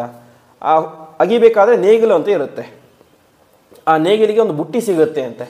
ಆ ಬುಟ್ಟಿಯಲ್ಲಿ ಸೀತಾದೇವಿ ಇರ್ತಾಳೆ ಎಂಬುದಾಗಿ ಹೇಳ್ತಾರೆ. ಹೀಗೆ ಪುತ್ರಕಾಮೇಷ್ಟಿ ಯಾಗವನ್ನು ಮಾಡಿ ಮಕ್ಕಳನ್ನು ಅನೇಕ ಜನ ಪಡೆದಿರ್ತಾರೆ. ಅದಕ್ಕೆ ಅಂಗರಾಜನಿಗೆ ಹೇಳ್ತಾರೆ, ನೀನು ಕೂಡ ಪುತ್ರಕಾಮೇಷ್ಟಿ ಯಾಗವನ್ನು ಮಾಡು, ನಿನಗೆ ಮಗ ಹುಡ್ತಾನೆ ಅಂತ. ಕೊನೆಗೆ ಪುತ್ರಕಾಮೇಷ್ಟಿ ಯಾಗವನ್ನು ಮಾಡ್ತಾರೆ. ಪುತ್ರಕಾಮೇಷ್ಟಿ ಯಾಗವನ್ನು ಮಾಡಿದಾಗ ಮಗ ಹುಡ್ತಾನೆ ಅಂತೆ. ಮಗ ಯಾರು ಅಂತ ಹೇಳಿದರೆ ಅವನು ವೇನ ಅಂತ. ವೇನ ಅಂತ ಹೇಳಿದರೆ ಅತ್ಯಂತ ದುಷ್ಟಗುಣ ಇರುವಂತಹ ವ್ಯಕ್ತಿ ಅಂತೆ. ಅತ್ಯಂತ ನೀಚನಾದಂತಹ ವ್ಯಕ್ತಿ. ಕೊನೆಗೆ ಏನಾಯಿತು ಅಂತ ಹೇಳಿದರೆ, ಆ ವೇನ ರಾಜನಾದ. ವೇನ ರಾಜ ಆದಾಗ ಏನಾಗುತ್ತೆ ಅಂತ ಹೇಳಿದರೆ, ಇನ್ನು ಮುಂದೆ ಯಾರೂ ಕೂಡ ಇಡೀ ಜಗತ್ತಿನಲ್ಲಿ ಹೋಮವನ್ನೇ ಮಾಡಬಾರ್ದು, ಧರ್ಮ ಕಾರ್ಯಗಳನ್ನೇ ಮಾಡಬಾರ್ದು ಅಂತ. ಇಷ್ಟಾದಾಗ ಎಲ್ಲ ಋಷಿಗಳು ಕೂಡ ಬಂದು ಅವನ ಹತ್ರ ಪ್ರಾರ್ಥನೆ ಮಾಡ್ತಾರೆ, ಅವನ ನಿಲ್ಲಿಸಿಬಿಟ್ರೆ ಜಗತ್ತಿನಲ್ಲಿ ಶಾಂತಿ ಇರೋದಿಲ್ಲ ಅಂತ. ಕೊನೆಗೆ ವೇನ ಒಂದು ಮಾತನ್ನು ಹೇಳ್ತಾನೆ, ಹಾಗಾದರೆ ನೀವು ಇನ್ನು ಮುಂದೆ ಹೋಮವನ್ನು ಮಾಡಿ, ಹೋಮವನ್ನು ಮಾಡಬೇಕಾದ್ರೆ ಪರಮಾತ್ಮನಿಗೆ ಆಹುತಿಯನ್ನು ಕೊಡಬೇಡಿ, ನನಗೇ ಆಹುತಿ ಕೊಡಿ ಅಂತ. ಇವತ್ತು ನಾವು ಕೃಷ್ಣಾಯ ಸ್ವಾಹ ಅಂತ ಹೇಳ್ತೀವಿ. ಕೃಷ್ಣಾಯ ಸ್ವಾಹ ಅಲ್ಲ, ವೇನಾಯ ಸ್ವಾಹ ಅಂತ. ನನ್ನ ಕುರಿತೇ ನೀವು ಹೋಮವನ್ನು ಮಾಡಿ ಅಂತ ಆ ವೇನ ಆ ರೀತಿಯಾಗಿ ಎಲ್ಲ ಕಡೆ ಡಂಗುರವನ್ನು ಸಾರಿಸ್ತಾನೆ. ಕೊನೆಗೆ ಎಲ್ಲರೂ ಕೂಡ ಏನು ಮಾಡ್ತಾರೆ, ವೇನನನ್ನು ಕುರಿತೇನೆ ಹೋಮ ಮಾಡ್ತಾರೆ. ಕೊನೆಗೆ ಅವನ ಅಧರ್ಮ ಮಿತಿ ಮೀರಿಬಿಟ್ಟು ಎಲ್ಲಿಯೂ ಕೂಡ ಧರ್ಮ ಕಾರ್ಯ ಮಾಡಲಿಕ್ಕೆ ಬಿಡದೇ ಇರೋದಿಲ್ಲ. ಕೊನೆಗೆ ಎಲ್ಲ ಋಷಿಗಳು ಕೂಡ ಸೇರಿಕೊಂಡು ಅವನನ್ನು ಸಂಹಾರ ಮಾಡಬೇಕು ಅಂತ ತೀರ್ಮಾನ ಮಾಡ್ತಾರೆ. ಋಷಿಗಳು ಅಂತ ಹೇಳಿದರೆ ಅವರ ಹತ್ರ ಬೇರೆ ಆಯುಧ ಇರೋದಿಲ್ಲ, ಬಿಲ್ಲು ಬಾಣ ಗದೆ ಇರೋದಿಲ್ಲ. ಅವ್ರ ಹತ್ರ ಇರುವಂಥ ಆಯುಧ ಅಂತ ಹೇಳಿದರೆ ಮಂತ್ರವೇ ದೊಡ್ಡ ಆಯುಧ. ಆ ರೀತಿಯಾಗಿ ಎಲ್ಲ ಋಷಿಗಳು ಕೂಡ ಸೇರಿಕೊಂಡು ತಾವೇನು ಮಾಡ್ತಾರೆ, ಮಂತ್ರದಿಂದಾಗಿ ಆ ವೇನನನ್ನು ಸಂಹಾರ ಮಾಡಿ ಹಾಕಿಬಿಡ್ತಾರೆ. ವೇನ ಸಂಹಾರ ಮಾಡಿದಾಗ ಏನಾಯಿತು, ಮತ್ತೆ ಅರಾಜಕತೆ ಅಂತ. ಅರಾಜಕತೆ ಅಂತ ಹೇಳಿದ್ರೆ ಒಬ್ಬ ರಾಜ ಇಲ್ಲದೆ ಇರುವುದು ಅಂತ. ಇದ್ದಂತಹ ಒಬ್ಬರೇ ರಾಜ ಯಾರು, ಅದು ವೇನ. ವೇನ ಕೂಡ ಈಗ ಏನಾಗ್ಬಿಟ್ಟಿದ್ದಾನೆ, ಸತ್ತು ಹೋಗಿಬಿಟ್ಟಿದ್ದಾನೆ. ಹಾಗಾಗಿ ದೇಶಕ್ಕೆ ಒಬ್ಬ ರಾಜ ಇಲ್ಲ ಅಂತ ಆಯಿತು. ಯಾವಾಗ ರಾಜ ಇಲ್ಲ ಅಂತ ಆಯಿತೋ ಅಕ್ಕಪಕ್ಕ ಇದ್ದಂಥ ಬೇರೆ ಬೇರೆ ದೇಶಗಳ ರಾಜರೆಲ್ಲರೂ ಕೂಡ ಇದರ ಮೇಲೆ ಆಕ್ರಮಣ ಮಾಡಿ ಅದನ್ನು ಆಕ್ಯುಪೈ ಮಾಡ್ಕೊಂಡ್ಬಿಡ್ತಾರೆ ಆ ವೇನನ ರಾಜ್ಯವನ್ನು. ಆವಾಗ ಎಲ್ಲ ಋಷಿಗಳು ಕೂಡ ಸೇರಿಕೊಂಡು ಒಂದು ತೀರ್ಮಾನವನ್ನು ಮಾಡ್ತಾರೆ. ಆ ವೇನನ ಮೃತ ಶರೀರ, ದೇಹ ಹಾಗೆ ಇಟ್ಟಿರ್ತಾರೆ. ಆ ಶರೀರವನ್ನು ತಾವೇ ಮಾಡ್ತಾರೆ, ಅವನ ಬಲಗೈಯನ್ನು ಕಡಿತಾರೆ ಅಂತೆ, ಅದನ್ನು ಮಥನ ಮಾಡ್ತಾರೆ. ಆ ಮಥನ ಮಾಡಿದಾಗ ಅಲ್ಲಿಂದ ಒಬ್ಬ ವ್ಯಕ್ತಿ ಹುಡ್ತಾನೆ, ಅವನೇ ಪೃಥು ಮಹಾರಾಜ ಅಂತ. ಆ ಪೃಥು ಮಹಾರಾಜ ಒಳ್ಳೆ ಸಾತ್ವಿಕ ವ್ಯಕ್ತಿ. ಅವನೇನು ಮಾಡ್ತಾನೆ, ವಿಶೇಷವಾಗಿ ಆ ರಾಜ್ಯವನ್ನು ಸರಿಯಾಗಿ ರಾಜ್ಯಭಾರ ಮಾಡ್ತಾ ಶುರು ಮಾಡ್ತಾನೆ. ಕೊನೆಗೆ ಪೃಥು ಮಹಾರಾಜ ಹುಟ್ಟಿದ, ರಾಜ್ಯಭಾರ ಮಾಡಲಿಕ್ಕೆ ಶುರು ಮಾಡಿದ. ರಾಜ್ಯಭಾರ ಮಾಡುವಂತಹ ಮೊದಲ ದಿನ ಇವತ್ತು ಅವನಿಗೆ ಪಟ್ಟಾಭಿಷೇಕ ಆಗಬೇಕು. ಪಟ್ಟಾಭಿಷೇಕ ಆಗಬೇಕು ಅಂತ ಸಿಂಹಾಸನವನ್ನು ಏರಿ ಕುಳಿತಾ ಇರ್ತಾನೆ. ಆವಾಗಲೇ ಅವನ ಪಕ್ಕ ಇಬ್ಬರು ಇರ್ತಾರೆ, ವಂದಿ ಮತ್ತು ಮಾಗಧರು ಅಂತ. ಆ ವಂದಿ ಮಾಗಧರ ಕೆಲಸ ಏನು ಅಂತ ಹೇಳಿದ್ರೆ ರಾಜನನ್ನು ಹೊಗಳೋದೇ ಅವರ ಕೆಲಸ. ಸಂಬಳ ಕೊಡೋದೇ ಹೊಗಳಿಕ್ಕೋಸ್ಕರ ಅಂತ ಕೊಡೋದು. ಆವಾಗ ಈ ಪೃಥು ಮಹಾರಾಜ ಸಿಂಹಾಸನ ಮೇಲೆ ಕೂತ್ಕೊಳ್ತಾನೆ. ಕೂತ್ಕೊಂಡ ತಕ್ಷಣ ಏನು ಮಾಡ್ತಾರೆ, ಆ ವಂದಿ ಮಾಗದ ಇಬ್ಬರು ಕೂಡ ಜೋರಾಗಿ ಹೊಗಳಲಿಕ್ಕೆ ಶುರು ಮಾಡ್ತಾರೆ. ಅಂತಹ ದೊಡ್ಡ ರಾಜ ಹಾಗೆ ಹೀಗೆ ಅಂತ ಪೃಥು ಮಹಾರಾಜನ ಹೊಗಳಲಿಕ್ಕೆ ಶುರು ಮಾಡ್ತಾರೆ. ಪೃಥು ಮಹಾರಾಜನಿಗೆ ಒಂದು ರೀತಿ ಕಸಿವಿಸಿ ಉಂಟಾಗಲಿಕ್ಕೆ ಶುರುವಾಗುತ್ತೆ. ಯಾಕೆ ಅಂತ ಹೇಳಿದರೆ ಅವ್ರು ಏನೇನು ಹೇಳ್ತಾ ಇದ್ದಾರೋ, ಹೊಗಳ್ತಾ ಇದ್ದಾರೋ ಆ ಯಾವ ಗುಣವೂ ಕೂಡ ಪೃಥು ಮಹಾರಾಜನಲ್ಲಿ ಇಲ್ಲವೇ ಇಲ್ಲ. ಯಾಕೆ, ಅವರಿನ್ನು ಇವತ್ತು ರಾಜನಾಗಿದ್ದಾನೆ, ಇನ್ನು ರಾಜ್ಯಭಾರವನ್ನು ಶುರುವೇ ಮಾಡಿಲ್ಲ. ಹಾಗಾಗಿ ವಂದಿ ಮಾಗಧರಿಗೆ ಹೇಳ್ತಾನೆ, ನೀವು ಇನ್ನು ಮುಂದೆ ನನ್ನನ್ನು ಹೊಗಳಬೇಡಿ ಅಂತ. ಆವಾಗ ಅವರಿಗೆ ತುಂಬ ದುಃಖ ಆಗುತ್ತೆ ವಂದಿ ಮಾಗಧರಿಗೆ. ಯಾಕೆಂತ ಹೇಳಿದ್ರೆ ಅವರ ಉದ್ಯೋಗ ಏನು, ಹೊಗಳೋದೇ ಅವರ ಉದ್ಯೋಗ, ಹೊಗಳೋದೇ ಅವರ ವಂಶದ ಕೆಲಸ. ಹಾಗಾಗಿ ಹೊಗಳೋದೇ ಬೇಡ ಅಂತ ಹೇಳ್ಬಿಟ್ಟೆ ನಮಗೆ ನಾಳೆ ಸಂಬಳವನ್ನು ಯಾಕೆ ಕೊಡ್ತಾರೆ, ನಮ್ಮ ಜೀವನ ಹೇಗೆ ಅಂತ ಅವರಿಗೆ ಬೇಸರ ಆಗುತ್ತೆ. ಆವಾಗ ಪೃಥು ಮಹಾರಾಜ ಹೇಳ್ತಾನೆ, ಹೊಗಳೋದು ಬೇಡ ಅಂಥೇಳಿ ನನ್ನನ್ನು ಹೊಗಳಬೇಡಿ, ಇನ್ನು ಮುಂದೆ ನೀವೆಲ್ಲರೂ ಕೂಡ ಪರಮಾತ್ಮನ ಹೊಗಳಿ, ಪರಮಾತ್ಮನ ಕಥೆಯನ್ನು ನೀವೆಲ್ಲರೂ ಕೂಡ ಹೇಳಬೇಕು, ಅದಕ್ಕೆ ನಾನು ನಿಮಗೆ ಸಂಬಳ ಕೊಡ್ತೇನೆ ಎಂಬುದಾಗಿ ಹೇಳ್ತಾನೆ. ಅಂದಿನಿಂದಾಗಿ ಒಂದು ಪ್ರಸಿದ್ಧವಾದಂಥ ಇದು ಶುರುವಾಗುತ್ತೆ, ಆತ್ಮ ಪ್ರಶಂಸೆಯನ್ನು ಬಿಡಬೇಕು ಅಂತ. ಅಂದರೆ ಆತ್ಮ ಪ್ರಶಂಸೆ ಅಂತ ಹೇಳಿದರೆ ನಮ್ಮನ್ನು ನಾವು ಹೊಗಳಿಕೊಳ್ಳೋದು ಅಂತೆ. ನಮ್ಮನ್ನು ನಾವು ಹೊಗಳಿಕೊಳ್ಳುವುದು ಅದೇ ಯಾವುದಕ್ಕೆ ಸಮಾನ ಅಂತ ಹೇಳಿದರೆ ಆತ್ಮಹತ್ಯೆಗೆ ಸಮಾನ ಅಂತ. ಅಷ್ಟು ಮಾತ್ರ ಅಲ್ಲ, ಇನ್ನೊಬ್ಬರು ನಮ್ಮನ್ನು ಹೊಗಳ್ತಾ ಇದ್ದರೂ ಕೂಡ ಅದನ್ನು ಕೇಳಬಾರ್ದು ಎಂಬುದಾಗಿ ಹೇಳ್ತಾರೆ. ಹಾಗಾಗಿ ಆದಷ್ಟು ನಮ್ಮನ್ನು ನಾವಂತೂ ಹೊಗಳ್ಕೊಳ್ಳೇಬಾರ್ದು, ನಮ್ಮ ಸ್ತೋತ್ರವನ್ನು ಮಾಡಿಕೊಳ್ಳೇಬಾರ್ದು. ಇನ್ನೊಬ್ಬರು ಒಂದು ವೇಳೆ ನಮ್ಮ ಸ್ತೋತ್ರವನ್ನು ಮಾಡ್ತಾ ಇದ್ದರೆ ಅದನ್ನು ಕೂಡ ಕೇಳಬಾರದು ಎಂಬುದಾಗಿ ಹೇಳ್ತಾರೆ. ಒಂದು ವೇಳೆ ಕೇಳುವಂತಹ ಅನಿವಾರ್ಯ ಪರಿಸ್ಥಿತಿ ಬಂದರೆ ಆ ಸಂದರ್ಭದಲ್ಲಿ ಕಿವಿಗಳನ್ನು ಮುಚ್ಚಿಕೊಂಡು ಪರಮಾತ್ಮನ ಧ್ಯಾನವನ್ನು ಮಾಡಬೇಕು ಎಂಬುದಾಗಿ ಹೇಳ್ತಾರೆ. ಆ ರೀತಿಯಾಗಿ ನಮ್ಮ ಪ್ರಶಂಸೆಯನ್ನು ನಾವು ಮಾಡಿಕೊಳ್ಳಬಾರದು ಅಂತ ಇದನ್ನು ತೋರಿಸಿದಂತಹ ವ್ಯಕ್ತಿ ಪೃಥು ಮಹಾರಾಜ. ಇದರಿಂದ ಏನಾಯಿತು ಅಂತ ಹೇಳಿದರೆ, ಪೃಥು ಮಹಾರಾಜ ಒಳ್ಳೆಯ ಸಾತ್ವಿಕನಾದಂತಹ ವ್ಯಕ್ತಿ, ಚೆನ್ನಾಗಿ ರಾಜ್ಯಭಾರವನ್ನು ಮಾಡಿದ. ರಾಜ್ಯಭಾರ ಮಾಡಿ ಮಾಡಿ ಮಾಡಿ ಕೊನೆಗೆ ಏನಾಯಿತು ಅಂತ ಹೇಳಿದರೆ, ಈ ನಮ್ಮ ಭೂಮಿಗೆ ಹೆಸರೇನು ಬಂತು ಅಂತ ಹೇಳಿದ್ರೆ ಪೃಥ್ವಿ ಅಂತ ಹೆಸರು ಬಂತು ಅಂತೆ. ಭೂಮಿಗೆ ಪೃಥ್ವಿ ಅಂತ ಕರೀತಾರೆ. ಹೆಸರು ಬರಲಿಕ್ಕೆ ಕಾರಣ ಯಾರು ಅಂತ ಹೇಳಿದ್ರೆ ಈ ಪೃಥು ಮಹಾರಾಜ. ಪೃಥು ಮಹಾರಾಜ ಈ ಜಗತ್ತನ್ನು ಚೆನ್ನಾಗಿ ಆಳಿದ, ಎಲ್ಲ ಕಡೆ ಧರ್ಮ ನಿಲ್ಲುವಂತೆ ಮಾಡಿದ. ಹಾಗಾಗಿ ಭೂಮಿಗೇನೆ ಅಂದಿನಿಂದ ಪೃಥ್ವಿ ಎಂಬುದಾಗಿ ಹೆಸರು ಬಂತು ಎಂಬುದಾಗಿ ಹೇಳ್ತಾರೆ. ಈ ರೀತಿಯಾಗಿ ಆ ಪೃಥು ಮಹಾರಾಜನ ಚರಿತ್ರೆಯನ್ನು ತಿಳಿಸಿ ಮುಂದೆ ಭಾಗವತದಲ್ಲಿ ಬರುವಂತಹ ಕಥೆ ಅಂತ ಹೇಳಿದರೆ ಅದು ಸ್ವಯಂಭುವ ಮನುವಿನ ಪ್ರಿಯವ್ರತರಾಜನ ಕತೆ. ಆ ಪ್ರಿಯವ್ರತರಾಜನ ಚರಿತ್ರೆಯನ್ನು ಕೂಡ ತಿಳಿಸ್ತಾರೆ. ಆ ಮುಂದೆ ಆ ಪ್ರಿಯವ್ರತ ರಾಜನ ವಂಶದಲ್ಲಿ ನಾಭಿ ಎಂಬಂತಹ ಒಬ್ಬ ರಾಜ ಬರ್ತಾನೆ ಅಂತೆ. ನಾಭಿ ಅಂತ ಹೇಳಿದ್ರೆ ಹೊಕ್ಕಳು ಅಂತ. ಆ ನಾಭಿಮ ಎಂಬಂತಹ ಮಹಾರಾಜ ಬರ್ತಾನೆ. ಆ ನಾಭಿ ಮಹಾರಾಜನಲ್ಲಿ ವೃಷಭದೇವ ಅಂತ ಒಬ್ಬ ಮಗ ಹುಡ್ತಾನೆ ಅಂತೆ. ವೃಷಭದೇವರು ಅಂತ ಹೇಳಿದರೆ ಸಾಕ್ಷಾತ್ ಪರಮಾತ್ಮ, ಸಾಕ್ಷಾತ್ ಪರಮಾತ್ಮನೇ ವೃಷಭ ಎಂಬಂಥ ಹೆಸರಿನಿಂದಾಗಿ ಆ ನಾಭಿ ಮಹಾರಾಜನಲ್ಲಿ ಅವತಾರವನ್ನು ಮಾಡ್ತಾನೆ ಅಂತೆ. ನಾಭಿ ಮಹಾರಾಜನಲ್ಲಿ ಅವತಾರವನ್ನು ಮಾಡಿ ಕೊನೆಗೆ ಪಟ್ಟಾಭಿಷೇಕ ಆಗುತ್ತೆ. ಪಟ್ಟಾಭಿಷೇಕ ಆದ ಮೇಲೆ ವೃಷಭದೇವರು ಏನು ಮಾಡ್ತಾರೆ, ತಾವು ರಾಜ್ಯಭಾರವನ್ನು ಮಾಡ್ತಾ ಇರ್ತಾರೆ. ಈ ನಾಭಿ ಮಹಾರಾಜ ಏನು ಮಾಡ್ತಾನೆ, ತಾನು ತಪಸ್ಸು ಮಾಡಲಿಕ್ಕೆ ಅಂತ ಬದರಿ ಕ್ಷೇತ್ರಕ್ಕೆ ಹೋಗಿ ಅಲ್ಲಿ ತಪಸ್ಸನ್ನು ಮಾಡಿ ಮುಂದೆ ಉತ್ತಮವಾದಂತಹ ಲೋಕವನ್ನು ಹೊಂದುತ್ತಾನೆ. ಇಷ್ಟೆಲ್ಲ ಆಯಿತು. ಮುಂದೆ ಆ ಯಾವ ವೃಷಭದೇವನಿಗೆ 100 ಜನ ಗಂಡು ಮಕ್ಕಳು ಹುಡ್ತಾರೆ ಅಂತೆ. ಆ 100 ಜನ ಗಂಡು ಮಕ್ಕಳಲ್ಲಿ ಹಿರಿಯ ಮಗ ಯಾರು ಅಂತ ಹೇಳಿದ್ರೆ ಅವನು ಭರತ ಅಂತ. ಆ ಭರತ ಎಂಬಂಥ ವ್ಯಕ್ತಿ ಹುಡ್ತಾನೆ. ಮುಂದೆ ಆ ಭರತ ಅನೇಕ ರೀತಿಯಾಗಿ ರಾಜ್ಯಭಾರವನ್ನು ಮಾಡ್ತಾ ಇರ್ತಾನೆ. ರಾಜ್ಯಭಾರವನ್ನು ಮಾಡಬೇಕಾದ್ರೆ ಏನಾಗುತ್ತೆ, ಈ ಋಷಭನ ಮಗನಾದಂತಹ ಭರತ ಚಕ್ರವರ್ತಿಗೆ ರಾಜ್ಯಭಾರವನ್ನು ಮಾಡ್ತಾ ಇರ್ತಾನೆ. ರಾಜ್ಯಭಾರವನ್ನು ಮಾಡ್ತಾ ಮಾಡ್ತಾ ಮಾಡ್ತಾ ಕೊನೆಗೇನಾಗುತ್ತೆ, ಅವನಿಗೆ ರಾಜ್ಯಭಾರವನ್ನು ಮಾಡೋದ್ರಲ್ಲಿ ಆಸಕ್ತಿ ಕಡಿಮೆ ಆಗಿಬಿಡುತ್ತೆ ಅಂತೆ. ಆಸಕ್ತಿ ಕಡಿಮೆಯಾಗಿ ಏನಾಗುತ್ತೆ, ವೈರಾಗ್ಯ ಜಾಸ್ತಿ ಆಗುತ್ತೆ ಅಂತೆ. ಪರಮಾತ್ಮನಲ್ಲಿ ಭಕ್ತಿ ಜಾಸ್ತಿ ಆಗುತ್ತೆ, ಪರಮಾತ್ಮನ ಜ್ಞಾನ ಜಾಸ್ತಿ ಆಗುತ್ತೆ. ಅದೇ ರೀತಿಯಾಗಿ ಜೀವನದಲ್ಲಿ ವೈರಾಗ್ಯ, ಈ ರಾಜ್ಯಭಾರ ಇದ್ಯಾವುದು ಬೇಡ ನನಗೆ ಎಂಬುದಾಗಿ ತಾನೇ ಮಾಡ್ತಾನೆ. ಅವನಿನ್ನು ವಯಸ್ಸಿರುತ್ತೆ, ಯೋಗ್ಯ ವಯಸ್ಸಿರುತ್ತೆ. ವಯಸ್ಸಿದ್ದಾಗಲೇ ಜೀವನದಲ್ಲಿ ವೈರಾಗ್ಯ ಬಂದು ತಾನೇನು ಮಾಡ್ತಾನೆ, ತಪಸ್ಸು ಮಾಡಲಿಕ್ಕೆ ಅಂತ ಒಂದು ನೇಪಾಳಕ್ಕೆ ಹೋಗಿಬಿಡ್ತಾನೆ ಅಂತೆ. ಅದೇ ಗಂಡಕಿ ನದಿಯ ತೀರ ಅಲ್ಲಿ ಒಂದು ಪುಲಹ ಎಂಬಂತಹ ಋಷಿಗಳ ಆಶ್ರಮ ಇರುತ್ತೆ. ಆ ಆಶ್ರಮಕ್ಕೆ ಹೋಗಿ ತಪಸ್ಸು ಮಾಡಲಿಕ್ಕೆ ಶುರು ಮಾಡ್ತಾನೆ. ಯಾರು? ಈ ಭರತ ತಪಸ್ಸು ಮಾಡಲಿಕ್ಕೆ ಶುರು ಮಾಡ್ತಾನೆ. ಒಂದು ದಿವಸ ಏನಾಗುತ್ತೆ, ಒಂದು ನದಿ ಇರುತ್ತೆ. ಆ ನದಿ ಹೆಸರು ಚಕ್ರ ನದಿ ಅಂತ. ಆ ಚಕ್ರ ನದಿಯಲ್ಲಿ ಸ್ನಾನ ಮಾಡ್ತಾ ಇರ್ತಾನೆ.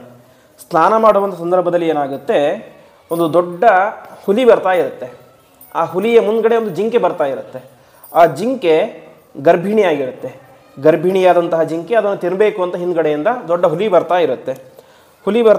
ಆವಾಗ ಈ ಜಿಂಕೆ ಓಡ್ತಾ ಬಂದು ಏನಾಗುತ್ತೆ, ಆ ನದಿಯನ್ನು ಹಾರಿಬಿಡುತ್ತೆ. ನದಿಯ ಒಂದು ತೀರದಿಂದ ಇನ್ನೊಂದು ತೀರಕ್ಕೆ ಜಂಪ್ ಮಾಡುತ್ತೆ. ಜಂಪ್ ಮಾಡಬೇಕಾದ್ರೆ ಏನಾಗುತ್ತೆ, ತುಂಬ ಹೆದರಿಬಿಟ್ಟಿರುತ್ತೆ. ಹೆದರಿದ್ದಾಗಿ ಅಲ್ಲಿ ಅದಕ್ಕೆ ಪ್ರಸವ ಆಗಿಬಿಡುತ್ತೆ. ಪ್ರಸವ ಅಂದರೆ ಅದರ ಹೊಟ್ಟೆಯಲ್ಲಿದ್ದಂತಹ ಮರಿ ಅಲ್ಲೇ ಕೆಳಗಡೆ ಬಿಡುತ್ತೆ. ಕೆಳಗಡೆ ಬೀಳೋದನ್ನು ಆ ಭರತ ಹಿಡ್ಕೊಳ್ತಾನೆ. ಭರತ ನದಿಯಲ್ಲಿ ಸ್ನಾನ ಮಾಡ್ತಾ ಇರ್ತಾನೆ. ಆ ಜಿಂಕೆ ಹಾರಿ ಪ್ರಾಣ ಬಿಟ್ಬಿಡುತ್ತೆ, ಸತ್ತು ಹೋಗಿಬಿಡುತ್ತೆ. ಹುಲಿ ಹಾಗೆ ವಾಪಸ್ ಹೋಗಿಬಿಡುತ್ತೆ. ಜಿಂಕೆಯ ಮರಿ ಯಾರ ಕೈಯಲ್ಲಿ ಇರುತ್ತೆ? ಭರತನ ಕೈಯಲ್ಲಿ ಇರುತ್ತೆ. ಆವಾಗ ಭರತನಿಗೆ ತುಂಬ ಅದರ ಮೇಲೆ ದಯೆ ಉಂಟಾಗುತ್ತೆ. ಈಗ ತಾನೇ ಹುಟ್ಟಿದಂತಹ ಮಗು ತನ್ನ ತಾಯಿಯ ಮುಖವನ್ನೇ ನೋಡಲಿಲ್ಲ ಅಂತ ತುಂಬ ಅದಕ್ಕೆ ಬೇಸರ ಬಂದು ಕೊನೆಗೆ ಮಾಡ್ತಾನೆ, ತಾನು ಅದನ್ನು ತನ್ನ ಆಶ್ರಮಕ್ಕೆ ಕರೆದುಕೊಂಡು ಹೋಗ್ತಾನೆ. ಆಶ್ರಮಕ್ಕೆ ಕರೆದುಕೊಂಡು ಹೋಗಿ ಅದಕ್ಕೆ ಎಲ್ಲ ಉಪಚಾರವನ್ನೆಲ್ಲ ಮಾಡಿ ಅದನ್ನು ಬೆಳೆಸಲಿಕ್ಕೆ ಶುರು ಮಾಡ್ತಾನೆ. ಭರತ ಎಲ್ಲ ರಾಜ್ಯವನ್ನು ಕೂಡ ಬಿಟ್ಟು ಈ ಗಂಡಕಿ ನದಿಯ ತೀರಕ್ಕೆ ಬಂದಿದ್ದ್ಯಾಕೆ? ಪರಮಾತ್ಮನ ತಪಸ್ಸು ಮಾಡಬೇಕಂತ. ಇಲ್ಲಿ ಬಂದರೆ ಏನಾಯಿತು, ಆ ಜಿಂಕೆಯ ಜೊತೆ ಸ್ನೇಹ ಉಂಟಾಗಲಿಕ್ಕೆ ಶುರು ಮಾಡಿತು ಅಂತೆ. ಆ ಜಿಂಕೆಯ ಜೊತೆಗೆ ಪ್ರಾರಂಭದಲ್ಲಿ ಏನು ಮಾಡಿದ, ಅದಕ್ಕೆ ಕರುಣೆಯನ್ನು ತೋರಿದ. ಅಯ್ಯೋ ಪಾಪ ಅಂತ ಕರುಣೆ ತೋರಿದ. ಆ ಕರುಣೆ ಮುಂದೆ ಏನಾಯಿತು ಅಂತ ಅದಕ್ಕೆ ಪ್ರೀತಿಯಾಗಿ ಪರಿವರ್ತನೆ ಆಯಿತು ಅಂತೆ. ಪ್ರೀತಿಯಾಗಿ ಏನಾಯಿತು, ಕೊನೆಗೆ ವ್ಯಾಮೋಹ ಉಂಟಾಯಿತು ಅಂತೆ. ವ್ಯಾಮೋಹ ಅಂತ ಹೇಳಿದ್ರೆ ಗಂಡ ಹೆಂಡತಿಯ ಮಧ್ಯೆ ವ್ಯಾಮೋಹ ಇರುತ್ತೆ, ಬಿಟ್ಟಿರಲಿಕ್ಕೆ ಸಾಧ್ಯನೇ ಇಲ್ಲ ಅಂತ. ಆ ರೀತಿಯಾಗಿ ಪ್ರಾರಂಭದಲ್ಲಿ ಏನಿತ್ತು, ಜಸ್ಟ್ ಕರುಣೆ ಇತ್ತು, ಅಯ್ಯೋ ಪಾಪ ಅಂತ ಇತ್ತು. ಕೊನೆಗೆ ಅದ್ರ ಜೊತೆ ಸಂಘ ಮಾಡ್ತಾ ಅದನ್ನು ಬಿಟ್ಟಿರಲಿಕ್ಕೆ ಸಾಧ್ಯ ಇಲ್ಲ ಅನ್ನೋದ್ರಲ್ಲಿ ವ್ಯಾಮೋಹ ಉಂಟಾಯಿತು ಅಂತ ಅವನಿಗೆ. ಯಾರಿಗೆ? ಭರತನಿಗೆ. ಕೊನೆಗೆ ಏನಾಯಿತು ಅಂತ ಹೇಳಿದರೆ, ಅಲ್ಲಿಯ ತನಕ ಜಿಂಕೆನೋ ಒಂದು ಮನೆಯಲ್ಲಿಟ್ಟು ತಾನು ತಪಸ್ಸು ಮಾಡಲಿಕ್ಕೆ ಅಂತ ಹೋಗ್ತಾ ಇದ್ದ. ಕೊನೆಗೇನಾಯಿತು, ತಪಸ್ಸು ಮಾಡ್ಲಿಕ್ಕೆ ಹೋಗಬೇಕಾದ್ರೂ ಕೂಡ ಜಿಂಕೆನ ಕರ್ಕೊಂಡು ಹೋಗ್ತಾ ಇದ್ದೆ. ಜಿಂಕೆನ ಕರ್ಕೊಂಡು ಹೋಗಿ ಒಂದು ಕಡೆ ಕಟ್ಟೆ ಹಾಕ್ತಾ ಇದ್ದ, ತಪಸ್ಸು ಮಾಡ್ತಾ ಇದ್ದ. ಕೆಲವು ದಿವಸ ಹೀಗಾಯಿತು. ಕೊನೆಗೆ ಧ್ಯಾನಕ್ಕೆ ಅಂತ ಕೂತ್ಕೊಂಡು ಕೂಡ ಏನಾಯಿತು, ಇಷ್ಟು ವರ್ಷಗಳ ಕಾಲ ಪರಮಾತ್ಮನ ರೂಪ ಕಾಣಿಸ್ತಾ ಇತ್ತು. ಯಾವಾಗ ಜಿಂಕೆಯ ಮೇಲಿನ ವ್ಯಾಮೋಹ ಜಾಸ್ತಿ ಆಯಿತು, ಪರಮಾತ್ಮನ ರೂಪ ಹೋಗಿ ಏನಾಯಿತು, ಜಿಂಕೆಯ ರೂಪವೇನೆ ಅವನಿಗೆ ಪ್ರತ್ಯಕ್ಷ ಹೃದಯದಲ್ಲಿ ಕಾಣಿಸ್ಲಿಕ್ಕೆ ಶುರು ಮಾಡಿತ್ತು ಅಂತೆ. ಕಣ್ಣು ಮುಚ್ಚಿದರೂ ಜಿಂಕೆಯ ದರ್ಶನ, ಕಣ್ಣು ತೆಗೆದರೂ ಕೂಡ ಜಿಂಕೆಯ ದರ್ಶನ. ಈ ರೀತಿಯಾಗಿ ಅವನ ಇಡೀ ಜೀವನ ಏನಾಯಿತು, ಜಿಂಕೆಮಯವಾಗಿ ಹೋಗಿಬಿಡ್ತು ಎಂಬುದಾಗಿ ತಿಳಿಸ್ತಾರೆ. ಆ ಜಿಂಕೆಯ ಮೇಲೆ ವಿಪರೀತವಾದಂತಹ ವ್ಯಾಮೋಹ. ಕೊನೆಗೇನಾಯಿತು, ಇವನ ಜೀವನ ಕೊನೆ ಮುಗಿಲಿಕ್ಕೆ ಬಂತು. ಜೀವನದ ಕೊನೆಯ ಅನೇಕ ವರ್ಷಗಳನ್ನು ಇಡೀ ಜಿಂಕೆ ಜೊತೆ ಕಳೆದು ಬಿಟ್ಟ. ಜಿಂಕೆ ಜೊತೆ ಕಳೆದು ಕೊನೆಗೇನಾಯಿತು, ಅವನ ಜೀವ ಹೋಗುವಂಥ ಪರಿಸ್ಥಿತಿ ಬಂತು. ಜೀವ ಹೋಗುವಂಥ ಸಂದರ್ಭದಲ್ಲಿ ಕೊನೆಗೆ ಅವನೇನಾಯಿತು, ವಾಸ್ತವಿಕವಾಗಿ ಪರಮಾತ್ಮನ ಸ್ಮರಣೆಯನ್ನು ಮಾಡಿ ಅವನು ಜೀವನವನ್ನು ಬಿಡಬೇಕಾಗಿತ್ತು, ದೇಹತ್ಯಾಗ ಮಾಡಬೇಕಾಗಿತ್ತು. ಮಾಡಿದ್ದೇನು, ಜಿಂಕೆಯನ್ನು ಸ್ಮರಣೆ ಮಾಡ್ತಾ ದೇಹತ್ಯಾಗ ಮಾಡಿದ ಅಂತೆ. ಯಾಕೆ ಅಂದರೆ ಆ ಜಿಂಕೆ ಹೆಣ್ಣು ಜಿಂಕೆ. ಇನ್ನು ಮುಂದೆ ಅದಕ್ಕೆ ಯಾರ ಗತಿ? ಈ ಕಾಡಿನಲ್ಲಿ ದೊಡ್ಡ ದೊಡ್ಡ ವ್ಯಾಘ್ರ, ಸಿಂಹ ಮುಂತಾದಂಥ ಪ್ರಾಣಿಗಳಿವೆ, ಇದು ಬಂದು ತಿಂದು ಬಿಡ್ತವೆ, ಇದರ ಗತಿ ಏನು, ಪಾಪ ಅಂತ ತನ್ನ ಮಗಳ ರೀತಿ ನೋಡ್ಕೊಂಡಿದ್ದ ಅದನ್ನು. ಆ ರೀತಿಯಾಗಿ ಅದರ ಮೇಲೆ ವಿಪರೀತವಾದಂಥ ವ್ಯಾಮೋಹದಿಂದಾಗಿ ಜಿಂಕೆಯನ್ನೇ ಸ್ಮರಣೆ ಮಾಡ್ತಾ ಪ್ರಾಣವನ್ನು ಬಿಟ್ಟುಬಿಟ್ಟ. ಅದರ ಪ್ರಭಾವದಿಂದಾಗಿ ಏನಾಯಿತು ಅಂತ ಹೇಳಿದ್ರೆ, ಮುಂದೆ ಅವನ ಜನ್ಮದಲ್ಲಿ ಜಿಂಕೆಯಾಗಿಯೇ ಹುಟ್ಟುಬಿಟ್ಟ ಎಂಬುದಾಗಿ ಹೇಳ್ತಾರೆ. ಯಾಕೆಂದರೆ ಗೀತೆಯಲ್ಲಿ ಪರಮಾತ್ಮ ಒಂದು ಮಾತು ಹೇಳ್ತಾನೆ, ಯಂ ವಾಪಿ ಸ್ಮರನ್ ಭಾವಂ ತ್ಯಜತ್ಯಂತೆ ಕಲೇವರಂ ತಮೈವೇತಿ ಕೌಂತೆಯ ಸದಾ ತದ್ಭಾವಭಾವಿತಃ ಅಂತ. ಮರಣ ಹೊಂದುವಂಥ ಸಂದರ್ಭದಲ್ಲಿ ವ್ಯಕ್ತಿ ಯಾವುದನ್ನು ಸ್ಮರಣೆ ಮಾಡ್ತಾನೋ ಅದೇ ಆಗಿ ಪರಿವರ್ತನೆ ಆಗ್ತಾನೆ ಅಂತ. ಹಾಗಾಗಿ ಪರಮಾತ್ಮನ ವಿಶೇಷವಾದಂತಹ ಸ್ಮರಣೆಯನ್ನು ಮಾಡಿದರೆ ಪರಮಾತ್ಮನ ಲೋಕ ಎಂಬುದು ಸಿಗುತ್ತೆ. ಬೇರೆ ಲೌಕಿಕ ವಿಚಾರಗಳನ್ನು ಸ್ಮರಣೆ ಮಾಡ್ತಾ ಜೀವವನ್ನು ತ್ಯಾಗವನ್ನು ಮಾಡಿದರೆ ಭರತನಿಗೆ ಆದಂತಹ ಗತಿ ಬರುತ್ತೆ ಅಂತ ಗೀತೆಯಲ್ಲಿ ಪರಮಾತ್ಮ ಹೇಳ್ತಾನೆ. ಹಾಗಾಗಿ ಇವನು ಮಾಡಿದ್ದೇನು, ಅದನ್ನೇ ಧ್ಯಾನ ಮಾಡ್ತಾ ಪ್ರಾಣವನ್ನು ತ್ಯಾಗ ಮಾಡಿದ. ಕೊನೆಗೆ ಜಿಂಕೆಯಾಗಿ ಮುಂದಿನ ಜನ್ಮದಲ್ಲಿ ಹುಟ್ಟಿಬಿಟ್ಟ. ಜಿಂಕೆಯಾಗಿ ಹುಟ್ಟಿದ. ಆದರೆ ಅದಕ್ಕೆ ಒಂದು ವಿಶೇಷ ಸ್ಮರಣೆ ಇತ್ತು ಅಂತೆ, ಹಿಂದಿನ ಜನ್ಮದ ಸ್ಮರಣೆ. ಯಾಕೆಂದರೆ ಹಿಂದಿನ ಜನ್ಮ ಅವನು ಏನು ವ್ಯರ್ಥ ಮಾಡಿದ್ದಿಲ್ಲ, ಒಳ್ಳೆ ತಪಸ್ಸು ಮಾಡಿದ್ದ. ತಪಸ್ಸು ಮಾಡಿದ್ದರ ಪರಿಣಾಮವಾಗಿ ಅವನಿಗೇನಾಯಿತು, ಹಿಂದಿನ ಜನ್ಮದ ಸ್ಮರಣೆ ಇತ್ತು ಅಂತೆ. ತುಂಬ ಪಶ್ಚಾತ್ತಾಪ ಕೂಡ ಆಯಿತು ಅಂತೆ. ಒಳ್ಳೆಯ ಯೋಗ್ಯ ಮನುಷ್ಯ ಜನ್ಮ ಸಿಕ್ಕಿತ್ತು. ಯಾಕೆಂದರೆ ತಪಸ್ಸು ಮಾಡಲಿಕ್ಕಿರುವಂತಹ ಅವಕಾಶ ಅದು ಯಾವುದೂ ಕೂಡ ಮನುಷ್ಯ ಜನ್ಮದಲ್ಲಿ ಮಾತ್ರ, ಜ್ಞಾನ ಇದೆಲ್ಲ ಇರುವುದು. ಒಳ್ಳೆಯ ಮನುಷ್ಯ ಜನ್ಮ ಬಂದಾಗ ನಾನು ಅದನ್ನು ಸಾರ್ಥಕ ಮಾಡಿಕೊಳ್ಳದೆ ಸುಮ್ಮನೆ ವ್ಯರ್ಥ ಮಾಡಿಬಿಟ್ಟೆ ಜಿಂಕೆಗೋಸ್ಕರ ಅಂತ ತುಂಬ ದುಃಖ ಆಗುತ್ತೆ. ಕೊನೆಗೆ ಅದೇ ಮಾಡುತ್ತೆ, ಬೇರೆ ಜಿಂಕೆಗಳ ಜೊತೆಗೆ ಸೇರ್ತಾ ಇರಲಿಲ್ಲ ಅಂತೆ. ಒಂದು ಜಿಂಕೆ ವನ ಇತ್ತು, ಆ ಜಿಂಕೆ ವನದಲ್ಲಿ 100 ಜಿಂಕೆ ಇದ್ದು, ಅದರ ಜೊತೆಗೆ ಈ ಜಿಂಕೆ ಕೂಡ ಒಂದು. ಆದರೆ ಅದಕ್ಕೆ ಪೂರ್ವಜನದ ಸ್ಮರಣೆ ಇತ್ತು, ಹಾಗಾಗಿ ಯಾವ ಜಿಂಕೆ ಜೊತೆಗೆ ಕೂಡ ಸೇರ್ತಾ ಇರಲಿಲ್ಲ ಅಂತೆ. ಹೀಗೆ ಅವನೇ ಮಾಡಿದ, ತಾನು ಪ್ರತ್ಯೇಕವಾಗಿ ಇದ್ದುಕೊಂಡು ಪರಮಾತ್ಮನ ಸ್ವಲ್ಪ ಧ್ಯಾನವನ್ನು ಮಾಡ್ತಾ ಇತ್ತು. ಯಾಕೆಂದರೆ ಪರಿಪೂರ್ಣ ಧ್ಯಾನ ಮಾಡಲಿಕ್ಕೆ ಅಷ್ಟು ಯೋಗ್ಯತೆ ಇಲ್ಲ, ಇರೋದು ಜಿಂಕೆಯ ಶರೀರ. ತನ್ನ ಶಕ್ತಿ ಎಷ್ಟಿದೆಯೋ ಅಷ್ಟು ಶಕ್ತಿಯಿಂದ ಪರಮಾತ್ಮನ ಒಂದು ಸ್ಮರಣೆಯನ್ನು ಮಾಡ್ತಾ ಇರುತ್ತೆ. ಸ್ಮರಣೆಯನ್ನು ಮಾಡ್ತಾ ಮಾಡ್ತಾ ಕೊನೆಗೆ ತಾನೇ ಮಾಡುತ್ತೆ, ಸಾಲಗ್ರಾಮ ಎನ್ನುವಂತಹ ಕ್ಷೇತ್ರಕ್ಕೆ ಬಂದು, ಹಿಂದೆ ಯಾವ ಗಂಡಕಿ ನದಿ ತೀರದಲ್ಲಿ ಸತ್ತು ಹೋಗಿದ್ನೋ ಯಾರೋ ಆ ಭರತ, ಅದೇ ತೀರದಕ್ಕೆ ಬಂದು ತಾನೇ ಮಾಡ್ತಾರೆ, ತನ್ನ ಶರೀರವನ್ನು ತ್ಯಾಗ ಮಾಡುತ್ತೆ ಅಂತೆ ಆ ಜಿಂಕೆ. ಅಂದರೆ ಅಷ್ಟು ಸ್ಮರಣೆ ಇತ್ತು, ಹಿಂದಿನ ಜನ್ಮದ ಸ್ಮರಣೆ. ಕೊನೆಗೆ ಶರೀರವನ್ನು ತ್ಯಾಗ ಮಾಡಿದ. ಆ ಶರೀರ ತ್ಯಾಗ ಮಾಡಿ ಮುಂದೆ ತಾನೊಬ್ಬ ಬ್ರಾಹ್ಮಣನಾಗಿ ಅವತಾರ ಮಾಡಿದ ಅಂತೆ. ಯಾವ ಭರತ ಬ್ರಾಹ್ಮಣನಾಗಿ ಅವತಾರ ಮಾಡಿದ, ಅವನಿಗೆ ಆ ಜನ್ಮದಲ್ಲಿ ಹೆಸರು ಅಂತೆ. ಆ ಜನ್ಮದಲ್ಲಿ ಕೂಡ ಭರತ ಅಂತಲೇ ಹೆಸರು. ಮೊದಲ ಜನ್ಮದಲ್ಲಿಯೂ ಭರತ ಅಂತ ಹೆಸರು, ಮುಂದಿನ ಜನ್ಮದಲ್ಲಿಯೂ ಕೂಡ ಭರತ ಅಂತಲೇ ಹೆಸರು ಬಂತು. ಭರತ ಅವನು ಹೇಗಿದ್ದ ಅಂತ ಹೇಳಿದರೆ, ವಾಸ್ತವಿಕವಾಗಿ ಒಳ್ಳೆಯ ಜ್ಞಾನ ಇತ್ತು, ಒಳ್ಳೆಯ ಜ್ಞಾನ ಭಕ್ತಿ ಎಲ್ಲವೂ ಕೂಡ ಇತ್ತು. ಆದರೆ ನೋಡ್ಲಿಕ್ಕೆ ಮಾತ್ರ ಹುಚ್ಚಂತರ ಇದ್ದ ಅಂತೆ. ಅದಕ್ಕೆ ಕಾರಣ ಏನು ಅಂತ ಹೇಳಿದ್ರೆ, ಒಂದು ವೇಳೆ ಅವನಿಗೆ 10 ಜನ ಅಣ್ಣ ತಮ್ಮಂದಿರು ಇದ್ದರು. ಅಣ್ಣ ತಮ್ಮಂದಿರೆಲ್ಲ ಒಳ್ಳೆ ಚುರುಕು ವ್ಯಕ್ತಿಗಳು, ನೋಡಲಿಕ್ಕೆ ಚೆನ್ನಾಗಿದ್ದರು. ಇವನು ಮಾತ್ರ ಜ್ಞಾನ ಎಲ್ಲ ಇತ್ತು, ಆದರೆ ಹುಚ್ಚಂತರ ಯಾಕೆ ಮಾಡ್ತಾ ಇದ್ದ ಅಂತೆ. ಜಡಭರತ ಅಂತ ಅವನಿಗೆ ಹೆಸರು. ಜಡ ಅಂತೇಳಿ ಕಲ್ಲು ಮಣ್ಣು ಇದೆಲ್ಲ ಜಡ, ಅದಕ್ಕೆ ಜೀವ ಇಲ್ಲ ಅಂತ. ಇವನು ಕೂಡ ಸುಮ್ಮನೆ ಜೀವ ಇದೆ ಅಷ್ಟೇ, ಜೀವ ಇದ್ದರೂ ಕೂಡ ವ್ಯರ್ಥ ಅಂತ ಅವನಿಗೆ ಜಡಭರತ ಅಂತ ಕರೀತಾ ಇದ್ರು. ಕಲ್ಲಿನ ಥರ ಇರೋ ಭರತ ಅಂತ. ಆ ರೀತಿಯಾಗಿ ಅವನು ಯಾಕೆ ಮಾಡ್ತಾ ಇದ್ದ ಅಂತ ಹೇಳಿದರೆ, ಒಂದು ವೇಳೆ ನಾನು ಕೂಡ ಈ ಅಣ್ಣ ತಮ್ಮಂದಿರ ಥರ ಚೆನ್ನಾಗಿ ಎಲ್ಲರ ಜೊತೆ ಮಾತಾಡ್ತಾ ಲವಲವಿಕೆ ಇದ್ದು ಬಿಟ್ಟರೆ, ಮತ್ತೆ ನನಗೆ ಮದುವೆ ಅಂತ ಮಾಡ್ತಾರೆ, ಮತ್ತೆ ಹೆಂಡತಿ ಮಕ್ಕಳು ಅದೇ ಇದು ಅಂತ ನನಗೆ ಮತ್ತೆ ಸಂಸಾರದ ಭಾರವೇ ಶುರುವಾಗಿಬಿಡುತ್ತೆ. ಹಾಗಾಗಿ ನಾನು ಯಾರಿಗೂ ಗೊತ್ತಾಗದೆ ಒಬ್ಬ ಹುಚ್ಚನ ಥರ ಇದ್ದು ಬಿಡ್ತೇನೆ, ಹುಚ್ಚನ ಥರ ಇದ್ದು ನನ್ನ ಸಾಧನೆಯನ್ನು ನಾನು ಮಾಡ್ಕೊಳ್ತೇನೆ ಅಂತ. ಹಾಗಾಗಿ ಮತ್ತೆ ಸಂಸಾರ ಎಲ್ಲ ಬೇಡ ಅಂತ ತಾನು ಜಡಭರತನ ರೀತಿ ಇದ್ದು ಬಿಡ್ತಾನೆ. ಕೊನೆಗೆ ಎಲ್ಲ ಅಣ್ಣ ತಮ್ಮಂದಿರು ಕೂಡ ಏನು ಮಾಡ್ತಾರೆ, ಇವನು ಯಾವುದಕ್ಕೂ ಕೂಡ ಉಪಯೋಗನೇ ಇಲ್ಲ ಅಂತ ನಿಷ್ಪ್ರಯೋಜಕ ಅಂತ ಮಾಡಿಬಿಡ್ತಾರೆ. ನಿಷ್ಪ್ರಯೋಜಕ ಅಂತ ಮಾಡಿ ಅವರ ಮನೆಯಲ್ಲಿ ಒಬ್ಬ ಕೆಲಸದವನು ಇರ್ತಾನೆ, ಹೊಲ ಕಾಯಲಿಕ್ಕೆ ಅಂತ, ಹೊಲವನ್ನು ಉಳ್ಳಿಕ್ಕೆ ಅಂತ.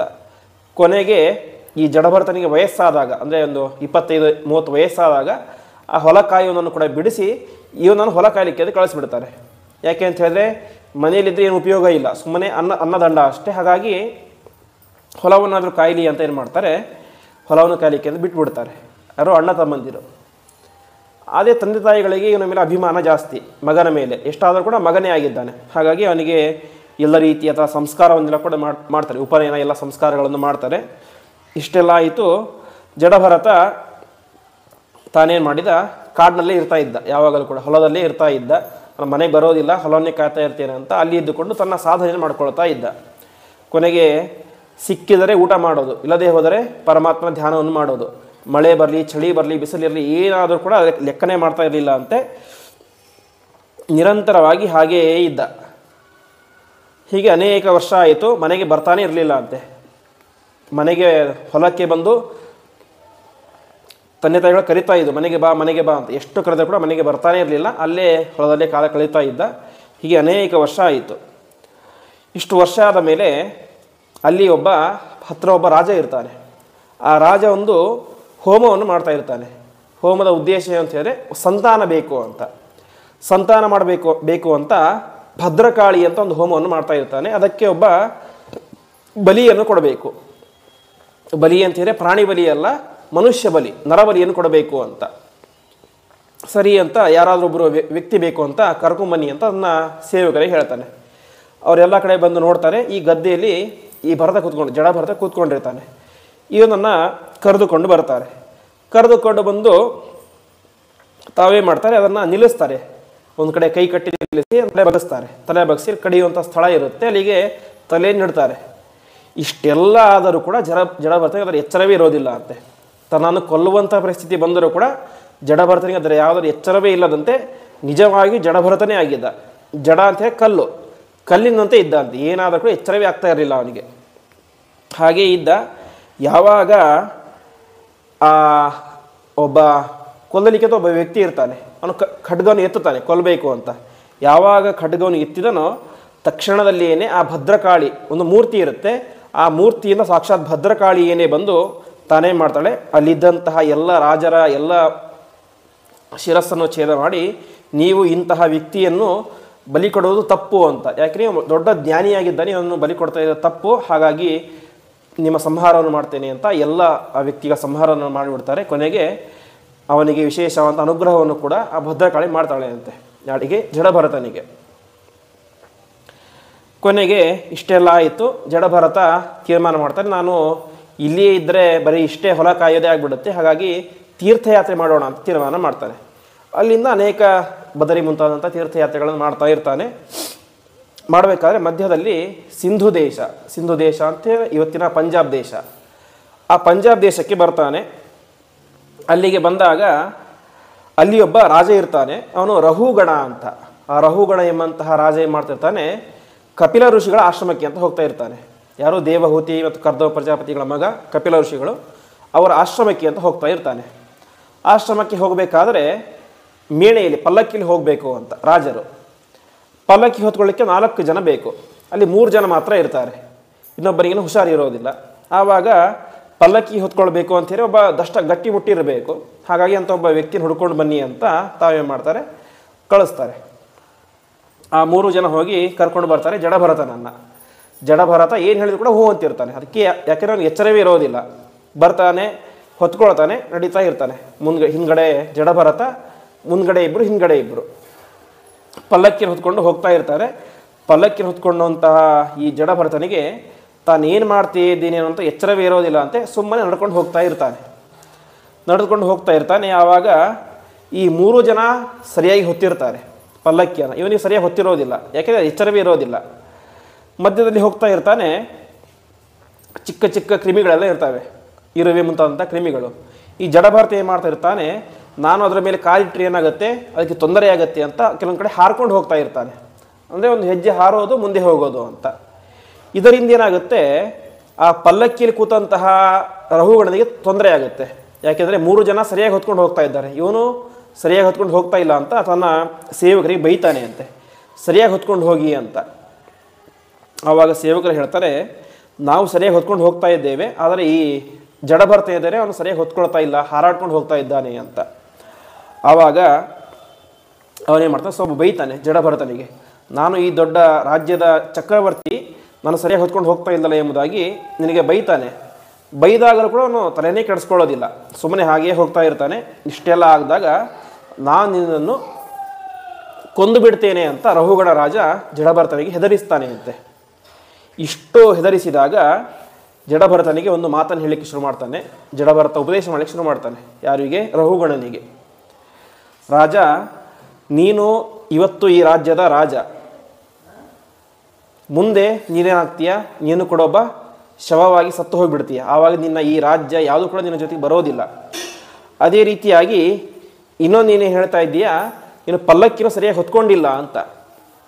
ಅದಕ್ಕೆ ಆ ಜಡಭರತ ಹೇಳ್ತಾನೆ, ಈ ಪಲ್ಲಕ್ಕಿಯನ್ನು ಹೊತ್ತಿಕೊಂಡಿದ್ದು ನಾನಲ್ಲ, ಹೊತ್ಕೊಂಡು ನಡೀತಾ ಇರೋದು ನಾನಲ್ಲ. ಯಾಕೆ ಅಂತ ಹೇಳಿದ್ರೆ ನನಗೆ ಸ್ವಾತಂತ್ರ್ಯವೇ ಇಲ್ಲ ಅಂತ. ಯಾಕೆ ಅಂತ ಹೇಳಿದ್ರೆ ನನ್ನ ಒಳಗಡೆ ಇದ್ದುಕೊಂಡು ಪಲ್ಲಕ್ಕಿಯನ್ನು ಹೊತ್ತುಕೊಂಡವನು ಕೂಡ ಯಾರಾಗಿದ್ದಾರೆ? ಪರಮಾತ್ಮನೇ ಆಗಿದ್ದಾನೆ. ಪಲ್ಲಕ್ಕಿ ಕೂತ್ಕೊಂಡಿರೋದು ಯಾರು? ನೀನು ಅಂದರೆ ಕೇವಲ ನೀನಲ್ಲ, ನಿನ್ನೊಳಗೆ ಪರಮಾತ್ಮ ಇದ್ದಾನೆ. ಹಾಗಾಗಿ ಇದು ಯಾವುದು ಕೂಡ ನನಗೆ ಸಂಬಂಧವೇ ಇಲ್ಲ ಅಂತ. ಪಲ್ಲಕ್ಕಿನ ಹೊತ್ಕೊಂಡಿರೋದು ಪರಮಾತ್ಮ, ಹೊತ್ಕೊಂಡು ನಡೀತಾ ಇರೋದು ಪರಮಾತ್ಮ. ಹಾಗೆ ನೀನು ಬೈಯೋದಾದರೆ ಪರಮಾತ್ಮನಿಗೆ ಬೈ, ನನಗೆ ಬೈಲಿಕ್ಕೆ ಹೋಗಬೇಡ. ಯಾಕಂದರೆ ನನಗೆ ಪಲ್ಲಕ್ಕಿಯನ್ನು ಹೊತ್ತುಕೊಳ್ಳುವಂತಹ ಸ್ವಾತಂತ್ರ್ಯವೇ ನನಗಿಲ್ಲ, ಹೊತ್ಕೊಂಡಿದ್ದು ಪರಮಾತ್ಮ ಅಂತ ಈ ರೀತಿಯಾದಂತಹ ತತ್ವಗಳನ್ನು ಉಪದೇಶ ಮಾಡಲಿಕ್ಕೆ ಶುರು ಮಾಡ್ತಾನೆ. ಇನ್ನೊಂದು ಮಾತನ್ನು ಹೇಳ್ತಾನೆ ರಹುಗಣ, ಇನ್ನೊಂದು ನೋಡಿದರೆ ಜೀವಚ್ಛವದಂತೆ ಇದ್ದೀಯಾ ಅಂತ. ಅಂದರೆ ಬದುಕಿದ್ದೀಯಾ, ಆದರೆ ಶರೀರ ಯಾವುದಕ್ಕೂ ಉಪಯೋಗ ಇಲ್ಲ, ಶವದಂತೆ ಯಾವುದಕ್ಕೂ ಉಪಯೋಗ ಇಲ್ಲ ಅಂತ. ಅದಕ್ಕೆ ಆ ಜಡಭರತನಿಗೆ ಉಪದೇಶ ಮಾಡಲಿಕ್ಕೆ ಶುರು ಮಾಡ್ತಾನೆ. ನೀನೇನು ಹೇಳ್ತಾ ಇದ್ದೀಯಾ, ನೀನು ಜೀವಚ್ಛವ ಅಂತ. ಯಾವುದೇ ಒಬ್ಬ ವ್ಯಕ್ತಿ ಬದುಕಿದ್ದಾನೆ ಅಂತ ಹೇಳಿದ್ರೆ ಅದು ಒಳಗಿನಿಂದ ಬದುಕಿದ್ದಾನೆ ಅಂತ. ಅವನ ದೇಹ ಯಾವತ್ತೂ ಕೂಡ ಜಡವಾದಂತಹ ಶರೀರ, ಒಳಗಡೆ ಜೀವ ಅನ್ನೋದು ಇದ್ದರೆ ಆ ಶರೀರ ಕಡಿಮೆ ಕೆಲಸ ಮಾಡುತ್ತೆ. ಜೀವ ಹೋಗಿಬಿಟ್ರೆ ಏನಾಗುತ್ತೆ, ಶರೀರ ಕೆಲಸ ಮಾಡಲಿಕ್ಕೆ ಸಾಧ್ಯನೇ ಇಲ್ಲ. ಹಾಗಾಗಿ ಶರೀರವನ್ನು ನೀನು ಬೈಯೋದು ಸರಿಯಲ್ಲ ಎಂಬುದಾಗಿ ಹೇಳ್ತಾರೆ. ಈ ರೀತಿಯಾಗಿ ಅನೇಕ ರೀತಿಯಾದಂತಹ ಒಂದು ಉಪದೇಶವನ್ನು ಮಾಡ್ತಾನೆ. ನೀನು ಬೈದಿದ್ಯಾರಿಗೆ? ನನ್ನ ಶರೀರಕ್ಕೆ. ಶರೀರ ಅಲ್ಲ, ಶರೀರದ ಒಳಗಡೆ ನಾನಿದ್ದೇನೆ, ಹಾಗಾಗಿ ನೀನು ನನಗೆ ಬೈಲಿಕ್ಕೆ ಸಾಧ್ಯನೇ ಇಲ್ಲ ಅಂತ ಅನೇಕ ತತ್ವಗಳನ್ನು ಉಪದೇಶ ಮಾಡಲಿಕ್ಕೆ ಶುರು ಮಾಡ್ತಾನೆ. ಈ ರೀತಿಯಾಗಿ ಹೇಳಿದಾಗ ಆ ರಹುಗಣನಿಗೆ ಒಂದು ಕ್ಷಣ ಹೆದರಿಕೆ ಆಗುತ್ತೆ ಅಂತೆ. ಈ ವ್ಯಕ್ತಿ ನೋಡಲಿಕ್ಕೆ ಹುಚ್ಚನ ಥರ ಇದ್ದಾನೆ, ಇವನು ಮಾತು ನೋಡಿದರೆ ದೊಡ್ಡ ಜ್ಞಾನಿ ಥರ ಮಾತಾಡ್ತಾ ಇದ್ದಾನೆ, ಹಾಗಾಗಿ ಇವನು ಸಾಮಾನ್ಯ ವ್ಯಕ್ತಿ ಎಲ್ಲ ದೊಡ್ಡ ಜ್ಞಾನಿಯೇ ಇರಬೇಕು ಅಂತ ತಕ್ಷಣದಲ್ಲಿ ಏನೇ ಪಲ್ಲಕ್ಕಿಯಿಂದ ಕೆಳಗಡೆ ಇಳಿತಾನೆ ಅಂತೆ. ಇಳಿದು ಆ ಜಡಭರತನ ಪಾದಕ್ಕೆ ನಮಸ್ಕಾರ ಮಾಡ್ತಾನೆ.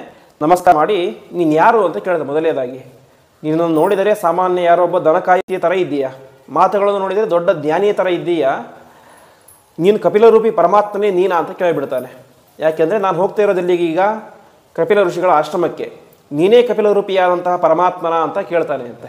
ಅಂದರೆ ಅವನ ಮಾತುಗಳು ಆ ರೀತಿಯಾದ ದೊಡ್ಡ ಮಟ್ಟದಲ್ಲಿ ಇತ್ತು ಅಂತ, ಜಡಭರತನ ಮಾತುಗಳು. ಇವನೇ ಕಪಿಲ ಋಷಿ ಏನೋ ಅಂತ ಆಶ್ಚರ್ಯ ಬರುವಷ್ಟು ಅವನ ಉಪದೇಶಗಳಿತ್ತು ಎಂಬುದಾಗಿ ತಿಳಿಸ್ತಾರೆ. ಕೊನೆಗೆ ಜಡಭರತ ಹೇಳ್ತಾನೆ, ಇಲ್ಲ ನಾನು ಕಪಿಲ ಋಷಿ ಏನೋ ಅಲ್ಲ, ನಾನೊಬ್ಬ ಸಾಮಾನ್ಯ ವ್ಯಕ್ತಿ, ನನ್ನ ಹೆಸರು ಭರತ ಅಂತ. ಆದರೆ ನನ್ನ ಅಣ್ಣ ತಮ್ಮಂದಿರು ಪ್ರತಿಯೊಬ್ಬರು ಕೂಡ ಏನು ಮಾಡಿದರು, ನನ್ನನ್ನು ಜಡಭರತ ಜಡಭರತ ಎಂಬುದಾಗಿ ಕರೀತಾ ಇದ್ದಾರೆ, ನಾನು ಯಾವುದಕ್ಕೂ ಕೂಡ ಉಪಯೋಗ ಬರದೇ ಇರುವಂಥ ಒಬ್ಬ ವ್ಯಕ್ತಿ ಎಂಬುದಾಗಿ ಹೇಳ್ತಾರೆ.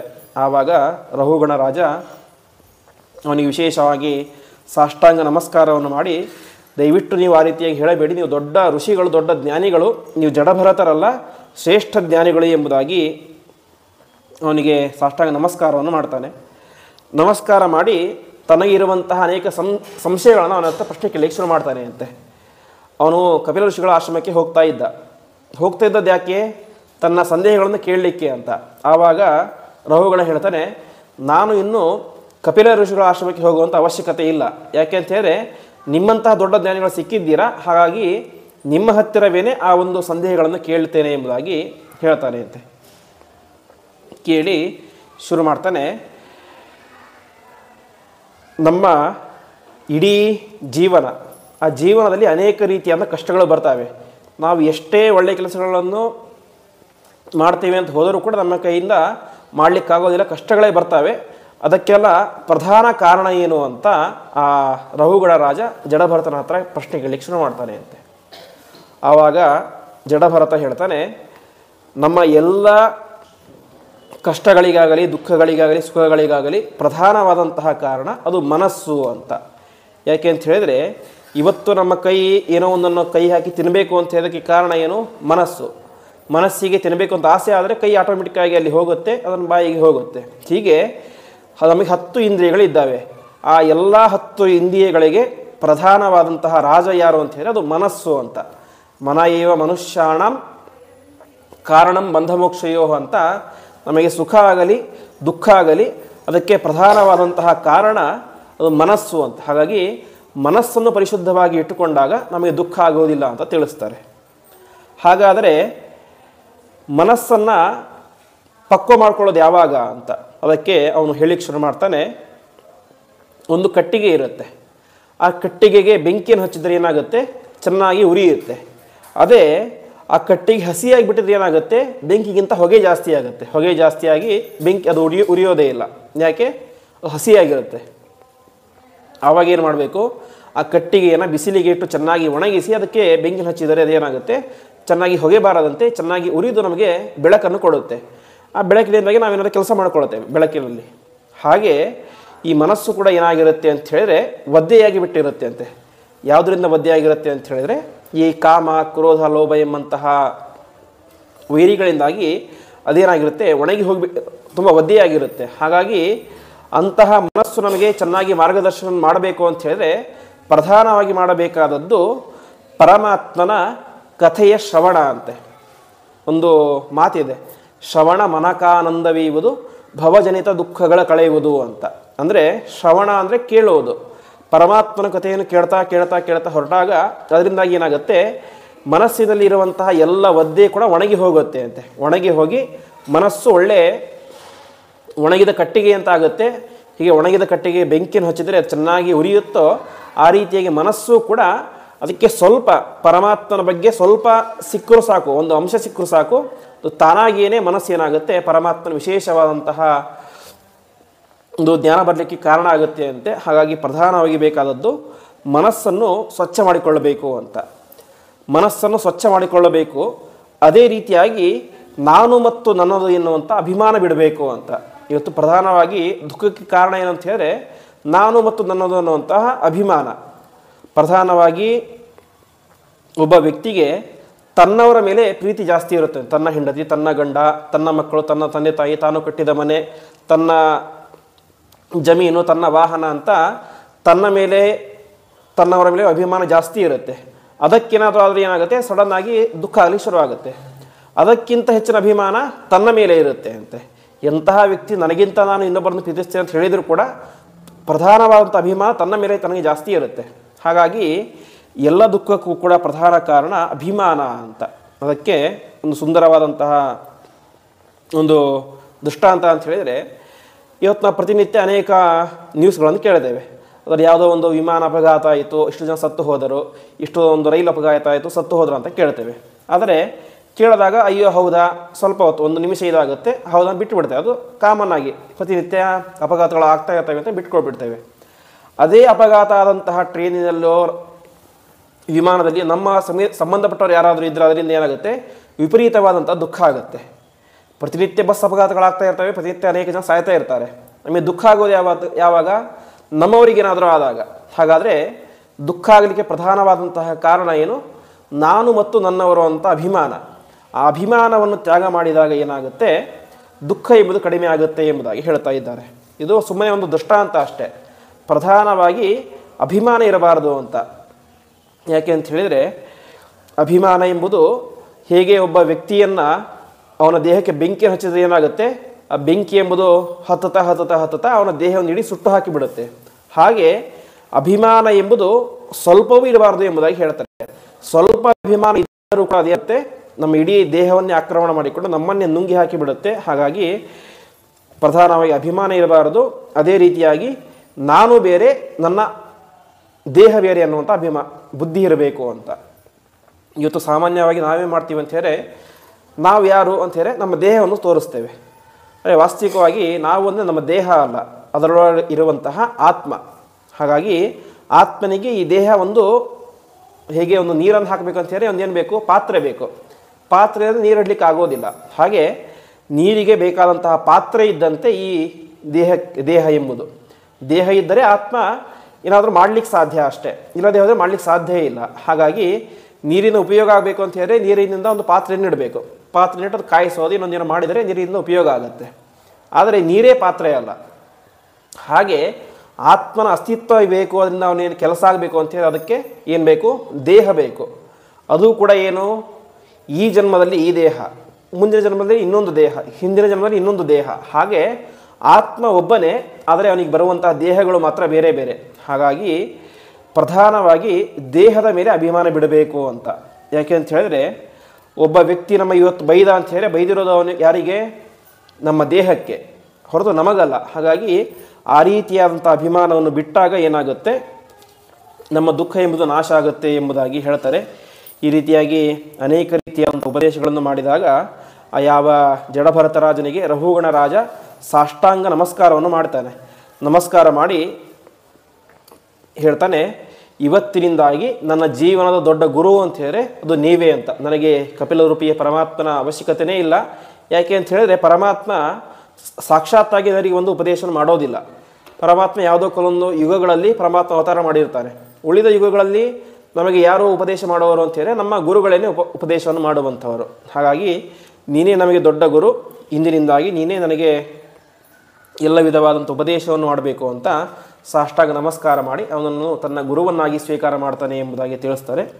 ಈ ರೀತಿಯಾಗಿ ಜಡಭರತ ತಾನೇನು ಮಾಡಿದ, ಜಗತ್ತಿನ ದೃಷ್ಟಿಗೆ ನೋಡಲಿಕ್ಕೆ ಅವನೊಬ್ಬ ಹುಚ್ಚ, ಯಾವುದೇ ರೀತಿಯಾದಂಥ ಉಪಯೋಗಕ್ಕೆ ಬರದೇ ಇರುವಂತಹ ಒಬ್ಬ ದನ ಕಾಯುವಂತಹ ವ್ಯಕ್ತಿ. ಆದರೆ ಒಳಗಡೆ ಮಾತ್ರ ವಿಶೇಷವಾದಂತಹ ಪರಮಾತ್ಮನ ಜ್ಞಾನ ಇತ್ತು. ಅದರಿಂದಾಗಿ ಅವನು ವಿಶೇಷ ಒಂದು ಉಪದೇಶವನ್ನು ಮಾಡಿ ತಾನೂ ಉದ್ಧಾರ ಆದ, ತನ್ನನ್ನು ನಂಬಿಕೊಂಡು ಬಂದಂತಹ ರಹುಗಣ ರಾಜ ಅವನನ್ನು ಕೂಡ ಉದ್ಧಾರ ಮಾಡಿದ ಎಂಬುದಾಗಿ ತಿಳಿಸ್ತಾರೆ. ಈ ರೀತಿಯಾಗಿ ಜಡಭರತನ ಚರಿತ್ರೆಯನ್ನು ಹೇಳಿ ಮುಂದೆ ನಾವು ಈ ವಾಸ ಮಾಡ್ತಾ ಇರುವಂತಹ ದ್ವೀಪದ ಹೆಸರು ಜಂಬೂ ದ್ವೀಪ ಅಂತ. ಆ ಜಂಬೂ ದ್ವೀಪ ನಾವು ಹೇಳ್ತೇವೆ ಸಂಕಲ್ಪದಲ್ಲಿ, ಜಂಬೂ ದ್ವೀಪೆ ಭರತವರ್ಷೆ ಭರತಖಂಡೆ ಅಂತ ಹೇಳ್ತೇವೆ. ಈ ಜಂಬೂ ದ್ವೀಪ ಅಂತ ಈ ಒಂದು ದ್ವೀಪಕ್ಕೆ ಹೆಸರು. ಅದರಲ್ಲಿ ನಾವು ಇರುವುದು ಎಲ್ಲಿ ಅಂತ ಹೇಳಿದ್ರೆ ಭಾರತ ವರ್ಷ ಅಂತ ಒಂದು ಪ್ರದೇಶ. ಈ ಭೂಭಾಗಕ್ಕೆ ಭಾರತ ವರ್ಷ ಅಂತ ಹೆಸರು.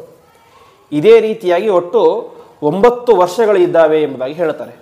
ಇಲಾವೃತ ವರ್ಷ, ಭದ್ರಾಶ್ವ ವರ್ಷ, ಹರಿವರ್ಷ, ಕೇತುಮಾಲ ವರ್ಷ, ರಮ್ಯಕ ವರ್ಷ, ಹಿರಣ್ಮಯ ವರ್ಷ, ಉತ್ತರ ಕುರು ವರ್ಷ, ಕಿಂಪುರುಷ ವರ್ಷ, ಭಾರತ ವರ್ಷ ಅಂತ ಒಟ್ಟು 9 ವರ್ಷಗಳು.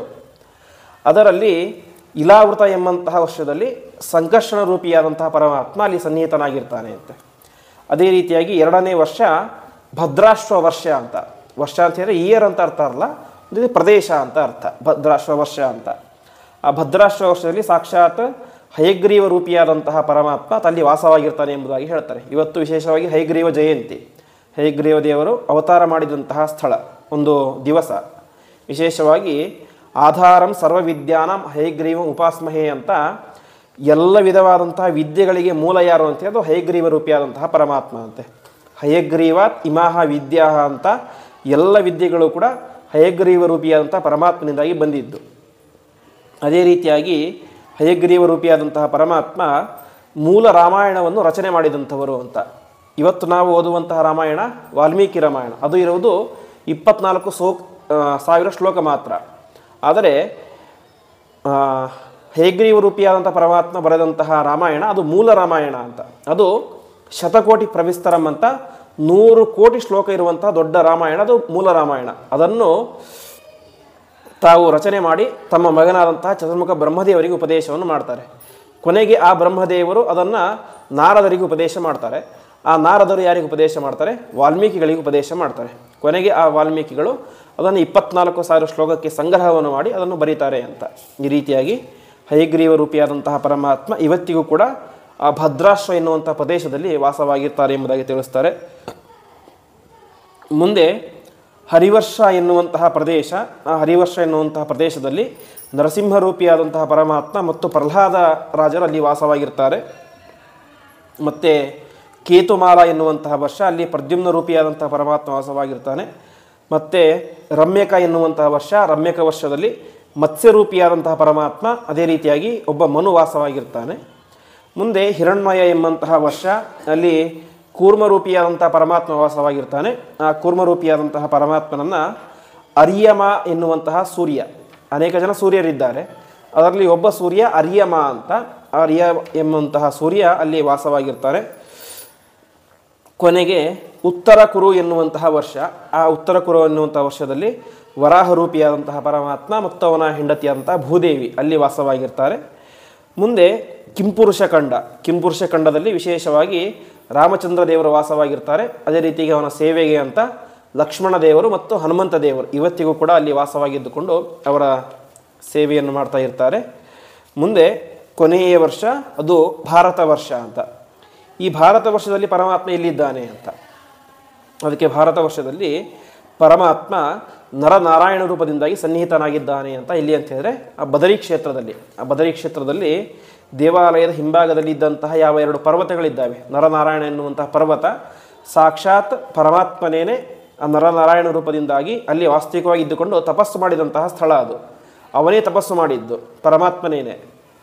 ಸಾಮಾನ್ಯವಾಗಿ ಬೇರೆ ಜನರು ಏನು ಮಾಡ್ತಾರೆ? ತಪಸ್ಸು ಮಾಡ್ತಾರೆ. ಯಾರಿಗೋಸ್ಕರ? ಪರಮಾತ್ಮನಿಗೋಸ್ಕರ ಅಂತ. ಈ ಪರಮಾತ್ಮನೇ ತಪಸ್ಸು ಮಾಡಿದ. ಅವನು ಯಾಕೆ ತಪಸ್ಸು ಮಾಡಿದ ಅಂತ ಹೇಳಿದ್ರೆ ತಪಸ್ಸನ್ನು ಯಾವ ರೀತಿಯಾಗಿ ಮಾಡಬೇಕೋ ತೋರಿಸಲಿಕ್ಕೋಸ್ಕರ ತಪಸ್ಸು ಮಾಡಿದ ಅಂತೆ. ತಪಸ್ಸನ್ನು ಹೇಗೇಗೋ ಮಾಡ್ತಾ ಇದ್ದು ತಮ್ಮ ಮನಸ್ಸಿಗೆ ಬಂದ ರೀತಿಯಲ್ಲಿ. ಹಾಗಾಗಿ ಪರಮಾತ್ಮ ತಾನು ನರನಾರಾಯಣ ಎನ್ನುವಂಥ ರೂಪದಿಂದಾಗಿ ಅವತಾರವನ್ನು ಮಾಡಿ ತಪಸ್ಸನ್ನು ಯಾವ ರೀತಿಯಾಗಿ ಮಾಡಬೇಕು ಅಂತ ವಿಶೇಷವಾಗಿ ತೋರಿಸ್ತಾನೆ. ಕೊನೆಗೆ ಪರಮಾತ್ಮನೇನೆ ಆ ಪರ್ವತದ ರೂಪದಲ್ಲಿ ಸನ್ನಿಹಿತನಾಗಿರ್ತಾನೆ ಎಂಬುದಾಗಿ ತಿಳಿಸ್ತಾರೆ. ಹೀಗೆ ಭಾರತ ವರ್ಷದಲ್ಲಿ ಶ್ರೇಷ್ಠ ಸ್ಥಳ ಅಂತ ಹೇಳಿದರೆ ಅದು ಯಾವ ಆ ನರನಾರಾಯಣ ಎಂಬಂಥ ಪರ್ವತ ಇರುವಂಥ ಬದರಿ ಕ್ಷೇತ್ರ ಎಂಬುದಾಗಿ ತಿಳಿಸ್ತಾರೆ. ಆ ರೀತಿಯಾಗಿ ಆ 9 ಇದರ ವರ್ಣನೆಯನ್ನು ಮಾಡಿ ಮುಂದೆ ಅನೇಕ ರೀತಿಯಾದಂತಹ ನರಕದ ವರ್ಣನೆಯನ್ನು ಮಾಡ್ತಾರೆ. ಸಮಗ್ರ ಬ್ರಹ್ಮಾಂಡದ ವರ್ಣನೆಯನ್ನು ಮಾಡ್ತಾರೆ. ಅದರಲ್ಲಿ ನರಕವು ಕೂಡ ಒಂದು ಭಾಗ. ಆ ನರಕದಲ್ಲಿ ಒಟ್ಟು 84 ಲಕ್ಷ ವಿಧವಾದಂತಹ ನರಕಗಳಿದ್ದಾವೆ ಅಂತೆ. ನಾವು ಇವತ್ತು ಕೇಳ್ತೇವೆ 84 ಲಕ್ಷ ಯೋನಿಗಳು ಅಂತ. 84 ಲಕ್ಷ ವಿಧವಾದಂಥ ಜೀವಿಗಳು ಅಂತ. ಮನುಷ್ಯ ಒಂದು ಜೀವಿ, ಹುಲಿ ಒಂದು ಜೀವಿ, ಮರ ಒಂದು ಜೀವಿ, ಹೀಗೆ 84 ಲಕ್ಷ ವಿಧವಾದಂಥ ಜೀವಿಗಳಿದ್ದಾವೆ. ಅದೇ ರೀತಿಯಾಗಿ 84 ಲಕ್ಷ ವಿಧವಾದಂತಹ ನರಕಗಳು ಇದ್ದಾವೆ ಎಂಬುದಾಗಿ ಆ ನರಕಗಳನ್ನು ಹೇಳ್ತಾರೆ. ಈ ರೀತಿಯಾಗಿ ಅನೇಕ ವರ್ಣನೆಯನ್ನು ಮಾಡಿ ಕೊನೆಗೆ ಆ ರೀತಿಯಾದಂತಹ ನರಕಕ್ಕೆ ಹೋಗಬೇಕು ಅಂತ ಹೋಗಬಾರದು ಅಂತ ಹೇಳಿದರೆ ಪ್ರಧಾನವಾಗಿ ಮಾಡಬೇಕಾದದ್ದು ತಾನು ಇದ್ದಾಗ ಎಷ್ಟು ಧರ್ಮ ಕಾರ್ಯಗಳನ್ನು ಮಾಡಬೇಕು ಅಷ್ಟು ಧರ್ಮ ಕಾರ್ಯಗಳನ್ನು ಮಾಡಬೇಕು. ಕೊನೆಗೆ ಅವನ ಮಕ್ಕಳಾದಂಥವರು ವಿಶೇಷವಾಗಿ ಶ್ರಾದ್ದವನ್ನು ಮಾಡಬೇಕು ಎಂಬುದಾಗಿ ತಿಳಿಸ್ತಾರೆ. ಯಾಕೆ ಅಂತ ಹೇಳಿದರೆ 3ನೇ ಸ್ಕಂದದಲ್ಲಿ ಒಂದು ಮಾತು ಬರುತ್ತೆ. ಒಬ್ಬ ವ್ಯಕ್ತಿ ಯಾವಾಗ ತನ್ನ ತಂದೆ ತಾಯಿಗಳಿಗೆ ಮಗ ಅಂತ ಕರೆಸ್ಕೊಳ್ತಾನೆ ಅಂತ ಹೇಳಿದರೆ ಜೀವಿತೆ ವಾಕ್ಯೀಕರಣಾತ್ ಪ್ರತ್ಯಬ್ಧಂ ಭೂರಿ ಭೋಜನಾತ್ ಗಯಾಯ ಪಿಂಡದಾನಾಚ್ಚ ತ್ರಿವಿಹಿ ಪುತ್ರಸ್ಯ ಪುತ್ರತಾ ಅಂತ. ಒಬ್ಬ ಮಗ ಅಂತ ಕರೆಸ್ಕೊಳ್ಬೇಕು ಅಂತ ಹೇಳಿದ್ರೆ ಮೊದಲನೇದಾಗಿ ತಂದೆ ತಾಯಿಗಳು ಬದುಕಿದ್ದಾಗ ಅವರ ಸೇವೆಯನ್ನು ವಿಶೇಷವಾಗಿ ಮಾಡಬೇಕು. ಅವ್ರು ಏನು ಹೇಳ್ತಾರೆ ಅದನ್ನು ಕೇಳಬೇಕು ಅಂತ. ಆವಾಗ ಅವನು ಮಗ ಅಂತ ಕರೆಸ್ಕೊಳ್ತಾನೆ. ಎರಡನೇದ್ದು ಪ್ರತ್ಯಬ್ಧಂ ಭೂರಿ ಭೋಜನಾತ್ ಅಂತ. ತಂದೆ ತಾಯಿಗಳು ಸತ್ತು ಹೋದ ಮೇಲೆ ಪ್ರತಿ ವರ್ಷ ಅವರ ಸತ್ತ ತಿಥಿಯೆಂದು ಶ್ರಾದ್ದವನ್ನು ಶ್ರದ್ಧೆಯಿಂದ ಮಾಡಬೇಕು ಅಂತ. ಶ್ರಾದ್ದ ಶಬ್ದಕ್ಕೆ ಅರ್ಥ ಏನು ಅಂತ ಹೇಳಿದ್ರೆ ಯಾವುದನ್ನು ನಾವು ಶ್ರದ್ಧೆಯಿಂದ ಮಾಡ್ತೇವೆ ಅದಕ್ಕೆ ಶ್ರಾದ್ದ ಅಂತ ಹೆಸರು. ಶ್ರದ್ಧೆ ಮಾಡಬೇಕು, ಶ್ರದ್ಧೆ ಮಾಡಬೇಕು, ಸಂಧ್ಯಾವಂದನೆ ಶ್ರದ್ಧೆಯಿಂದಲೇ ಮಾಡಬೇಕು. ಶ್ರಾದ್ದಕ್ಕೆ ಯಾಕೆ ಮಾತ್ರ ಈ ರೀತಿಯಾಗಿ ಶ್ರದ್ಧೆ ಅಂತ ಹೆಸರು ಸ್ಪೆಷಲ್ ಆಗಿ ಬಂತು ಅಂತ ಹೇಳಿದ್ರೆ ಅದಕ್ಕೆ ತಿಳಿಸ್ತಾರೆ, ಉಳಿದ ಎಲ್ಲ ಕಾರ್ಯಗಳಲ್ಲೂ ಕೂಡ ಶ್ರದ್ಧೆ ಬರಲಿಕ್ಕೆ ಅವಕಾಶ ಇರುತ್ತೆ ಅಂತೆ. ದೇವರ ಪೂಜೆ ಇದರಲ್ಲೆಲ್ಲ ಶ್ರಾದ್ದದಲ್ಲಿ ಶ್ರದ್ಧೆ ಬರಲಿಕ್ಕೆ ಅವಕಾಶಗಳು ಕಡಿಮೆ ಅಂತೆ. ಯಾಕೆ ಅಂತ ಹೇಳಿದ್ರೆ ಒಬ್ಬ ವ್ಯಕ್ತಿಯ ತಂದೆ ತಾಯಿಗಳು ಸತ್ರು ಅಂತ ಹೇಳಿದ್ರೆ ಆ ವ್ಯಕ್ತಿ ತಾನಾಗಿಯೇ ತನ್ನ ಕೈಗಳಿಂದ ಏನು ಮಾಡ್ತಾನೆ, ಅವರ ದೇಹವನ್ನು ಸುಡ್ತಾನೆ. ಆ ತಾನಾಗಿಯೇ ಸುಟ್ಟಂತಹ ತಂದೆ ತಾಯಿಗಳ ದೇಹ ಸುಟ್ಟು ಹೋಗ್ಬಿಡುತ್ತೆ. ಆ ಸತ್ತಂತಹ ವ್ಯಕ್ತಿಗಳಿಗೆ ನಾವು ಕೊಡುವಂತಹ ಪಿಂಡ ಅದು ಹೇಗೆ ಸೇರುತ್ತೆ ಎನ್ನುವಂತಹ ಅವಕಾಶ ಕಡಿಮೆ ಇರುತ್ತೆ ಅಂತೆ. ಯಾಕೆಂದರೆ ತಾನಾಗಿಯೇ ತನ್ನ ತಂದೆ ತಾಯಿಗಳ ಸುಟ್ಟು ಹಾಕಿದ್ದಾನೆ. ಹಾಗಾಗಿ ಅವರಿಗೆ ಶ್ರಾದ್ದ ಅದು ತಲುಪುತ್ತೆ ಹೋಗಿ ಅನ್ನುವಂತಹ ವಿಚಾರ ಶ್ರದ್ಧೆ ಬರಲಿಕ್ಕೆ ಅವಕಾಶಗಳು ಕಡಿಮೆ ಇರುತ್ತೆ. ಹಾಗಾಗಿ ಅದರಲ್ಲಿ ಶ್ರದ್ಧೆ ಎಂಬುದು ವಿಶೇಷವಾಗಿ ಇರಲೇಬೇಕು ಅನ್ನುವಂಥ ಕಾರ್ಯದಿಂದಾಗಿ ಅದಕ್ಕೆ ಶ್ರಾದ್ದ ಅಂತ ಹೆಸರನ್ನು ಇಡ್ತಾರೆ. ಹಾಗೆ ಸಮುದ್ರ ಮುಂದೆ ಬರುತ್ತೆ. ಸಮುದ್ರಕ್ಕೆ ಆ ಹೆಸರು ಯಾಕೆ ಬಂತು ಅಂತ, ಮುದ್ರ ಅಂತ ಹೇಳಿದ್ರೆ ತೀರ ಅಂತ. ಯಾವುದಕ್ಕೆ ತೀರ ಇದೆ ಅದು ಸಮುದ್ರ ಅಂತ. ಈ ತೀರ ಯಾವುದಕ್ಕಿದೆ, ನದಿಗೂ ತೀರ ಇದೆ, ಒಂದು ಕೆರೆಗೂ ತೀರ ಇರುತ್ತೆ, ಸರೋವರಕ್ಕೂ ತೀರ ಇರುತ್ತೆ. ಸಮುದ್ರಕ್ಕೆ ಮಾತ್ರ ಯಾಕೆ ಸ್ಪೆಷಲ್ ಆಗಿ ತೀರ ಇರೋದು ಅಂತ ಹೆಸರು ಅಂತ ಹೇಳಿದ್ರೆ, ಇವತ್ತು ನಾವು ಗಂಗಾ ನದಿ ಈ ಕಡೆ ದಡದಲ್ಲಿ ನಿಂತ್ಕೊಂಡ್ರೆ ಆ ಕಡೆ ತೀರ ಕಾಣಿಸುತ್ತೆ. ಒಂದು ಯಾವುದೋ ಕೆರೆಗೆ ಹೋದರೆ ಕೆರೆ ಈ ಕಡೆ ದಡಕ್ಕೆ ನಿಂತ್ಕೊಂಡ್ರೆ ಆ ಕಡೆ ತೀರ ಕಾಣಿಸುತ್ತೆ. ಸಮುದ್ರಕ್ಕೆ ಹಾಗಲ್ಲ. ಸಮುದ್ರದ ಒಂದು ತೀರದಲ್ಲಿ ನಿಂತ್ಕೊಂಡ್ರೆ ಏನಾಗಲ್ಲ, ಇನ್ನೊಂದು ತೀರ ಕಾಣಿಸೋದಿಲ್ಲ. ಯಾಕೆಂದರೆ ಅಷ್ಟು ವಿಸ್ತಾರವಾಗಿ ಇರುತ್ತೆ. ಹಾಗಾಗಿ ಅದಕ್ಕೆ ಧೈರ್ಯ ತುಂಬಿಸ್ಲಿಕ್ಕೋಸ್ಕರ ಇಲ್ಲಿ ಸಮುದ್ರಕ್ಕೂ ಕೂಡ ಒಂದು ತೀರ ಇದೆ ಅಂತ ತಿಳಿಸ್ಲಿಕ್ಕೋಸ್ಕರ ಅದಕ್ಕೆ ನಾಮಕರಣ ಏನಂತ ಮಾಡಿದರು, ಸಮುದ್ರ ಅಂತಲೇ ನಾಮಕರಣ ಮಾಡಿದರು. ಇದಕ್ಕೂ ಕೂಡ ತೀರ ಇದೆ ಅಂತ. ಆ ರೀತಿಯಾಗಿ ಶ್ರಾದ್ದ ಪ್ರತಿ ವರ್ಷ ಶ್ರಾದ್ದವನ್ನು ಮಾಡಬೇಕು ಅಂತ. ಇದು ಎರಡನೇ ಅಂಶ. ಒಂದನೇ ಅಂಶ ಬದುಕಿದ್ದಾಗ ಅವರ ಮಾತನ್ನು ಕೇಳುವುದು. ಎರಡನೇ ಅಂಶ ಅವರು ಸತ್ತ ಮೇಲೆ ಅವರ ಶ್ರಾದ್ದವನ್ನು ಶ್ರದ್ಧೆಯಿಂದ ಮಾಡೋದು. ಕೊನೆಯದ್ದು ಗಯಾಯ ಪಿಂಡದಾನಾಚ್ಚ ಅಂತ. ತಾನು ಬದುಕಿದ್ದಾಗ ಒಂದು ಬಾರಿಯಾದರೂ ಕೂಡ ಆ ಗಯಾ ಕ್ಷೇತ್ರಕ್ಕೆ ಹೋಗಿ ಅಲ್ಲಿ ಪಿಂಡ ಪ್ರದಾನವನ್ನು ಮಾಡಿದಾಗ ತಾನು ಮಗ ಅಂತ ಕರೆಸ್ಕೊಳ್ಳಿಕ್ಕೆ ಯೋಗ್ಯತೆಯನ್ನು ಪಡಿತಾನೆ ಎಂಬುದಾಗಿ ಶಾಸ್ತ್ರ ತಿಳಿಸುತ್ತೆ. ಆ ರೀತಿಯಾಗಿ ನರಕದಿಂದಾಗಿ ಪಾರಾಗಬೇಕು ಅಂತ ಹೇಳಿದ್ರೆ ಒಂದು ತಾನು ಬದುಕಿದ್ದಾಗ ವಿಶೇಷವಾಗಿ ಧರ್ಮ ಕಾರ್ಯಗಳನ್ನು ಮಾಡುವುದು, ನಂತರ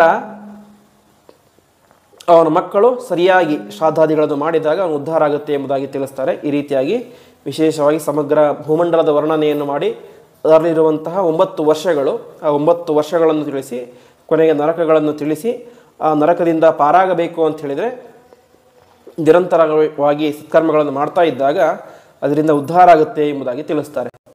ಹಿಂದೆ ಒಂದು ಕತೆ ಬಂತು. ಅಂಗರಾಜ ಹೋಮವನ್ನು ಮಾಡಬೇಕಾದ್ರೆ ದೇವತೆಗಳು ಸ್ವೀಕಾರ ಮಾಡಲಿಲ್ಲ ಅಂತ. ಯಾಕಂದರೆ ಮಕ್ಕಳಾಗಿ ಹೋದರೆ ಸದ್ಗತಿ ಇಲ್ಲ ಅನ್ನುವಂತಹ ಒಂದು ಹೆದರಿಕೆ ಅನೇಕರಿಗೆ ಇರುತ್ತೆ. ಅದಕ್ಕೆ ಮಧ್ವಾಚಾರ್ಯ ಒಂದು ಕಡೆ ಹೇಳ್ತಾರೆ, ಅನಪತ್ಯೋಪಿ ಧರ್ಮ ಆತ್ಮ ಲೋಕಜಿನ್ ನಾತ್ರ ಸಂಶಯ ಅಂತ. ಮಕ್ಕಳಾಗಲಿಲ್ಲ ಅನ್ನುವಂತಹ ಕಾರಣಕ್ಕೆ ದುರ್ಗತಿ ಆಗತ್ತೆ ಅಂತ ಅರ್ಥ ಅಲ್ಲ. ಮಕ್ಕಳಾಗದೆ ಹೋದರೂ ಕೂಡ ಆ ವ್ಯಕ್ತಿ ತಾನು ಬದುಕಿದ್ದಾಗ ನಿರಂತರವಾಗಿ ಎಲ್ಲ ಸತ್ಕರ್ಮಗಳನ್ನು ಸರಿಯಾಗಿ ಮಾಡ್ತಾ ಇದ್ದ ಅಂತ, ಧರ್ಮದ ಹಾದಿಯಲ್ಲಿ ಇದ್ದ ಅಂತ ಹೇಳಿದರೆ ಅವನಿಗೆ ಮಕ್ಕಳು ಇಲ್ಲದೆ ಹೋದರೂ ಕೂಡ ಏನಾಗುತ್ತೆ, ಅವನು ಉದ್ಧಾರ ಆಗುತ್ತೆ ಎಂಬುದಾಗಿ ತಿಳಿಸ್ತಾ ಇದ್ದಾರೆ.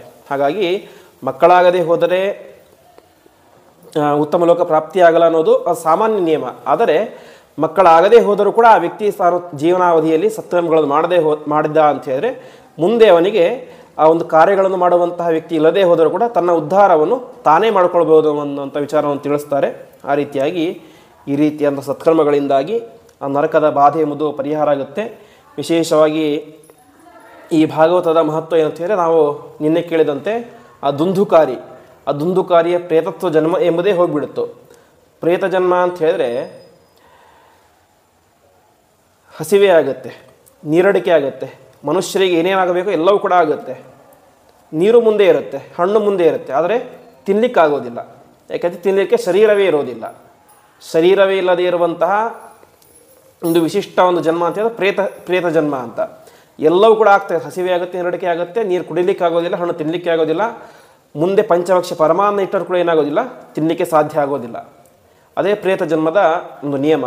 ಹಾಗಾಗಿ ಅಂತಹ ಪ್ರೇತ ಜನ್ಮವನ್ನೇ ನಿವಾರಣೆ ಮಾಡಿದಂತಹ ಶ್ರೇಷ್ಠ ಗ್ರಂಥ ಅದು ಭಾಗವತ ಎಂಬುದಾಗಿ ತಿಳಿಸ್ತಾ, ಆ ಭಾಗವತದಲ್ಲಿ ಒಟ್ಟು 5 ಸ್ಕಂದಗಳು ಮುಗಿತವೆ.